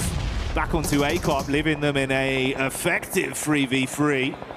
Zone going to be crunching back in onto Silence as well, and he's low on HP right now. Nate's thrown all over the shop. He's worried. So he should be. Might just get the first aid kit off here. Pulls it off in time. A tanky though, going low, gets the heal. Silence is down and out. We got Night Cam on board. Watching on as his team struggles up against the forces of OG. Either now looking down towards them, punishing. Only Ayala left for the squad to move forward. Vitality found themselves in a decent position, and somehow Nongshim Red Force have been able to swing down towards the southern side of the map. But again, I feel where Tiamba's playing, completely workable from this spot. But you'd hope for Ulf this is a good game. I think this is where they need a good game to stay in contention for the top side. Yeah, if they want to be in that conversation, you've got to get the boots moving. As we gave you this establisher here of the map crunching in, we did see Ayala, I believe, there on Furia falling. So Furia do go out with the on-watching from the coach, main man Knight. So OG get away with one player still in the contest here. See, Widgock's going to have to play a very, very slow game from this point as just a solo. Does cut away some of that effective close line early setup we saw from S2G. They're going to have to move over. This is why you were highlighting Ulf there. Very central. Tiamba, similar sort of story. And Aurora with just the duo.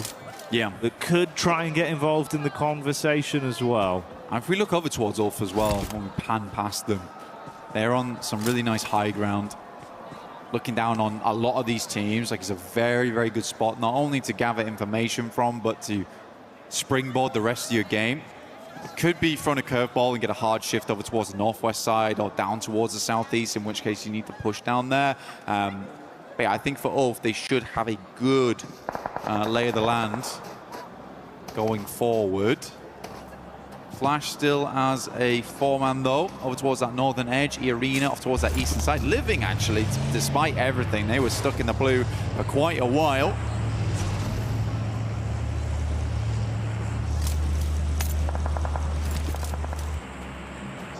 You know what, man? Maybe there's a chance as well. We start to get some big booms coming out of the squad like Godlike. Man like S-Power, supply crate come down near them. He's a bit of a cheeky chappy. He's got that good energy about him. If they can get armed, he does, yeah. Potentially get a good bit of a shift on this one as well that favors them positionally. I think they'd be a team to show back up. This is the kind of environment they can certainly deal some damage.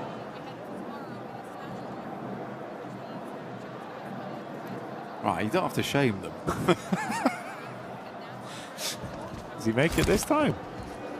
No, it's just a shame, Cam. Okay, all right, cool. Fair enough.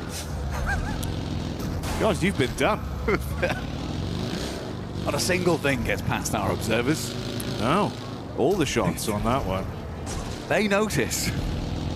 Look, that's the thing about ladders. They can be a bit hard to climb. They can be. They can be. Especially when they're off the ground level.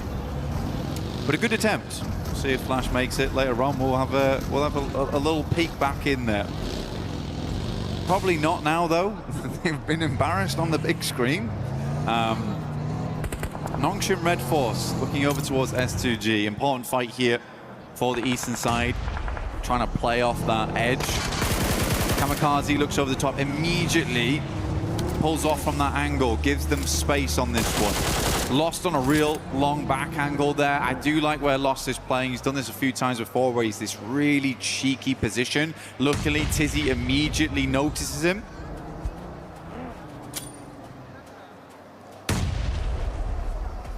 Thing is, this being a bit more of a downhill battle as well, STG just casting the nades towards them, it does give them a little bit more oomph on those bad boys, try to get them on target.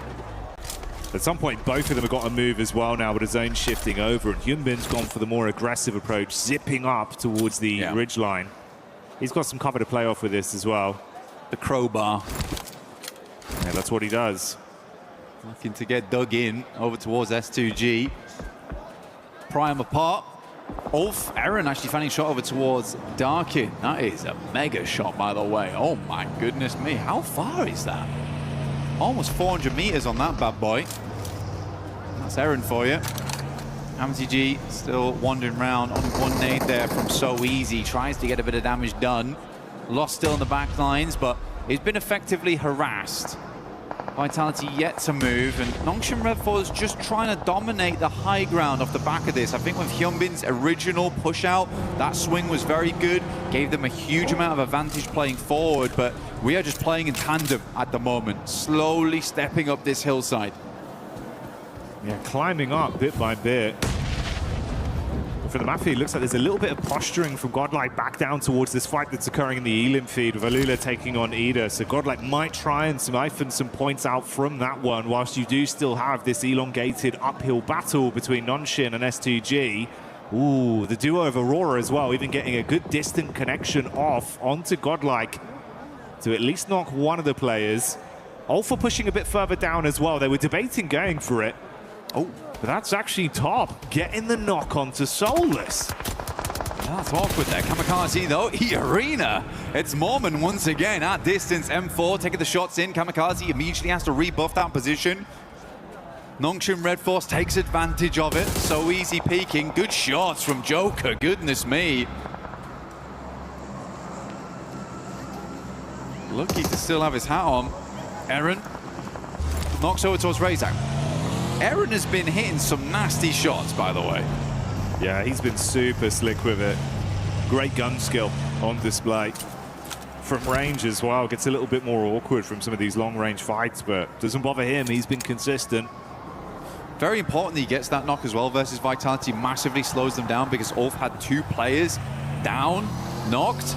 Now they do... I think they just lost 1 entirely. Yeah, they did. So they're down to 3 now. That's Soulless. No longer in with us. It's all from a really, really good position. I don't really know how they lost a player there. And it's hard to deny those sight lines in this area of the map. There's a lot of little defilades, random bits of environmental objects that are going to keep you alive. Skinny trees.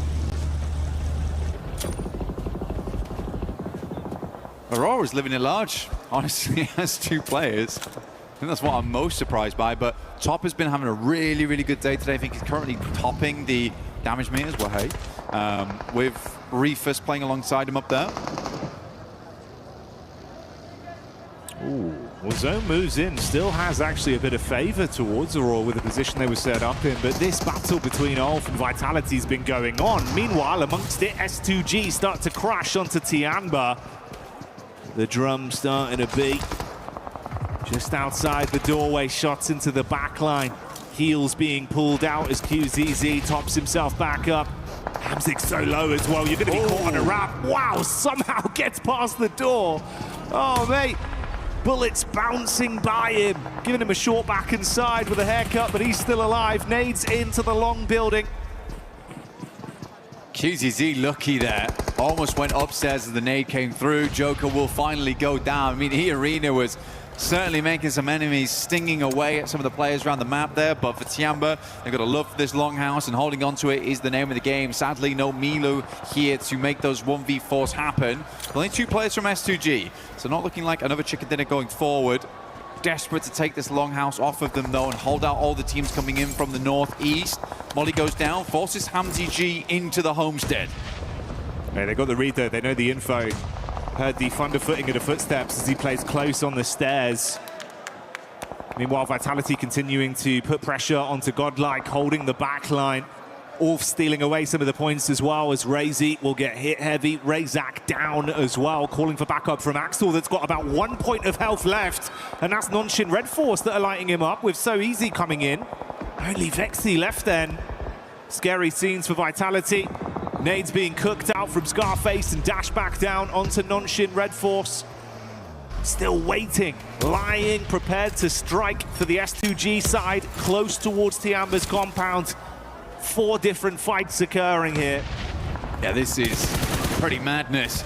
Over on this side of the map, Nongshim Red Force looks to finish off the final player there from Vitality as they swing down. Leaves So Easy on Overwatch towards Ulf. Flash stepping up to the plate. Unbeknownst to them, this is a 5-man team inside the building. We're lost. Hamzy G and Tiamba underneath. Smokes start to bloom. Nongshim takes quite a lot of damage though as Godlike starts to push on through whilst Ulf maintains a little bit of help. Flash just sprinting in, clear towards the top side of their area of the building. Meanwhile, A-King starts to respond back in kind onto S2G. QZZ nice. With a smooth move and giving them the Texas two-step and dancing past the bullets. That's how S2G go down. More pressure could potentially be coming their way, though. Has to play the outside now. Love that from A-King, though. Just decided to push up, sadly. Wind's already on the rooftop. Gets the good shots in. Will flush out the player. QZZ gets in the building with the S12K underneath. There's Eagle lurking as per usual. Gets the first aid kit off. Greeds for it. Zeus low. Mozi's down, and Tiamba is making the hold here. 1 player left remaining. He moves out.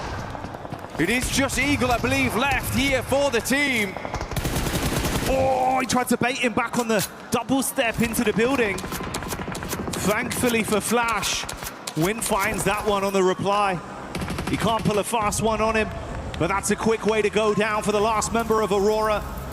They fall as well, and the numbers get fewer and fewer as we go down to our last 4 squads. Flash, Godlike, Ida, and Ulf remain. Ulf have been battling Godlike after Vitality were removed. This was the next squad they had to keep the intense action going with, and they've not had a moment of respite in a few minutes.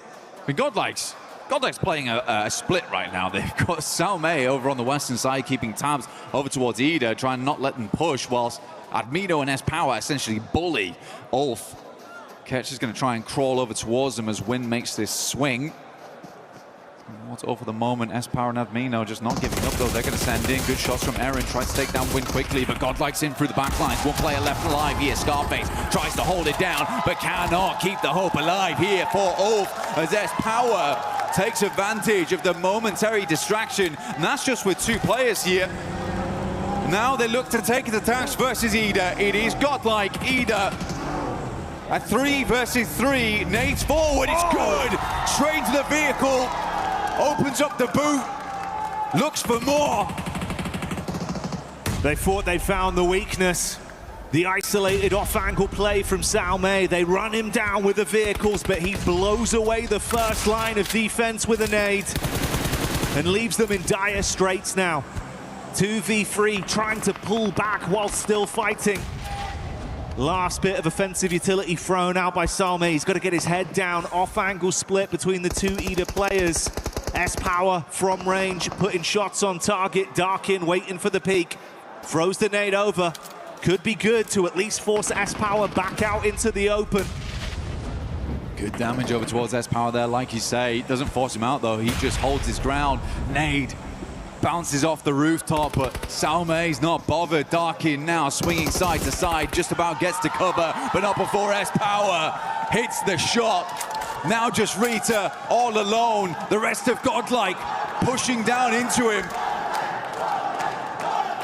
The terrifying trio of Godlike being fired up. The ferocious crowd here in France giving them their energy. Chant after chant, screaming the name Godlike, but can they do the arena proud as Rita makes a move? Bullets on target, gotta hit the deck. He's low, he's trapped, and Godlike know that they are inches away from grabbing the chicken dinner. Salme with the elevated peak, they're looking for the shots. Rita, gotta make the move. Peeks back up, fires the warnings over. That's one knocked as Rita looks to hold on. Can he somehow clutch this? Ooh. No, cut short in the final moment as Godlike find it. S-Power right at the end. Looked dire, looked bad, but he brought it back into full clear picture.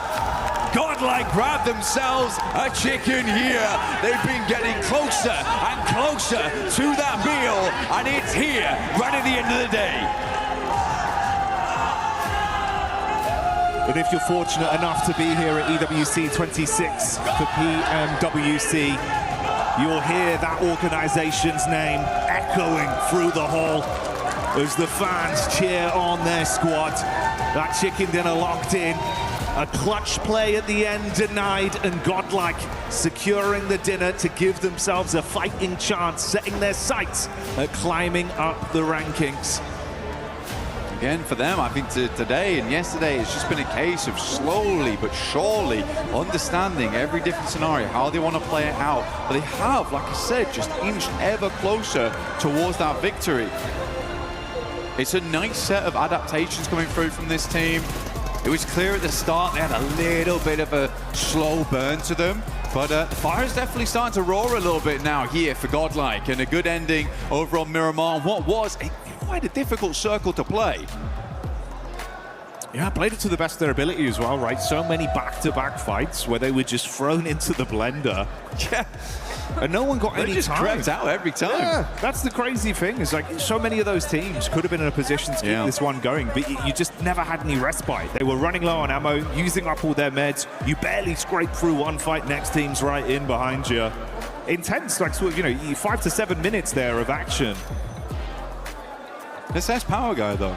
Oh, he's giving it. He's bossing it. He is giving it. And they love him. He is giving it. I mean, to be honest with you, I think I was more, as much as S-Power is kind of ruling the lobby at the moment, it was cool to see Salme play that out. I think Salme has some really good off angles for the team, and he's a reliable player. It's quite rare to find that in a team where you can just rely on that one guy to do his job, picture perfect, and not go down in the meantime, because they were fighting 2 different fights at the same time. Mate, yeah, well done. That's the difference of it as well, right? That off-angle setup, when they crunched in with the vehicles, they've seen that as like, oh, this is a weaker knee. If we get that one pick here, we can actually try and steamroll and play off the back of this.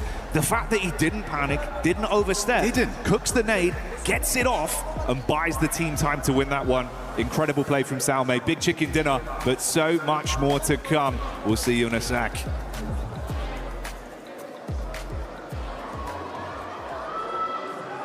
Welcome back to PMWC at EWC 26. My name is the 7WG. I'm joined by Maxman and also Snoix, a professional player for PUBG Mobile Esports. Snoix, what are you doing here?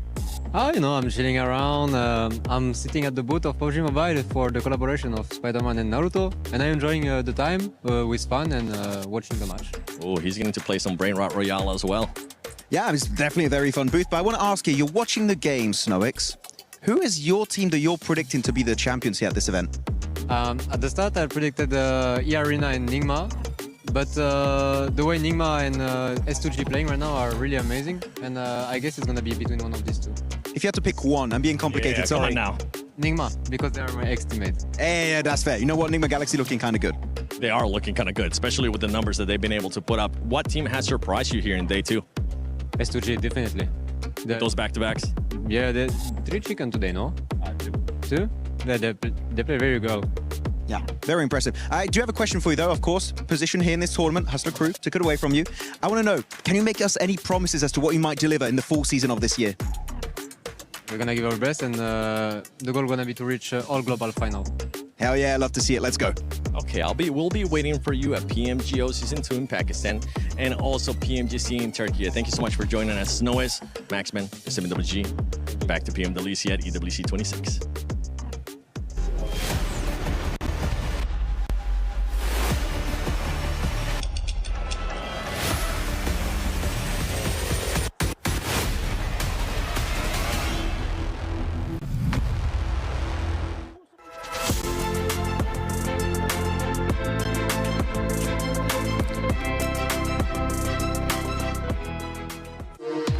We were there.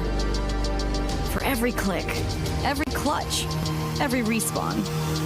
We were there for the years of grind. And we're here. Now. The proud founding partner of EWC. Powering the biggest event in gaming. Shoulder to shoulder with the world's best. Making history. Greatness deserves a stage. Lenovo Legion. Reach your impossible.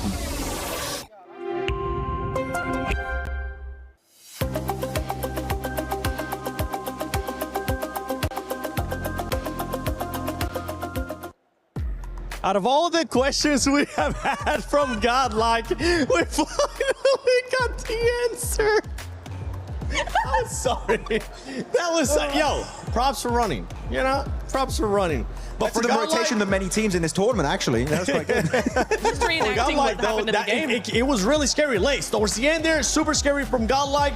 I thought you meant Neptura. Sorry. It was scary. Thought you meant scary from Neptura in that rotation. But look, absolutely impeccable. It was a little bit scary, but of course we believe in the clutch ability from S-Power and the way that they were able to fully swing on Nongshim, right?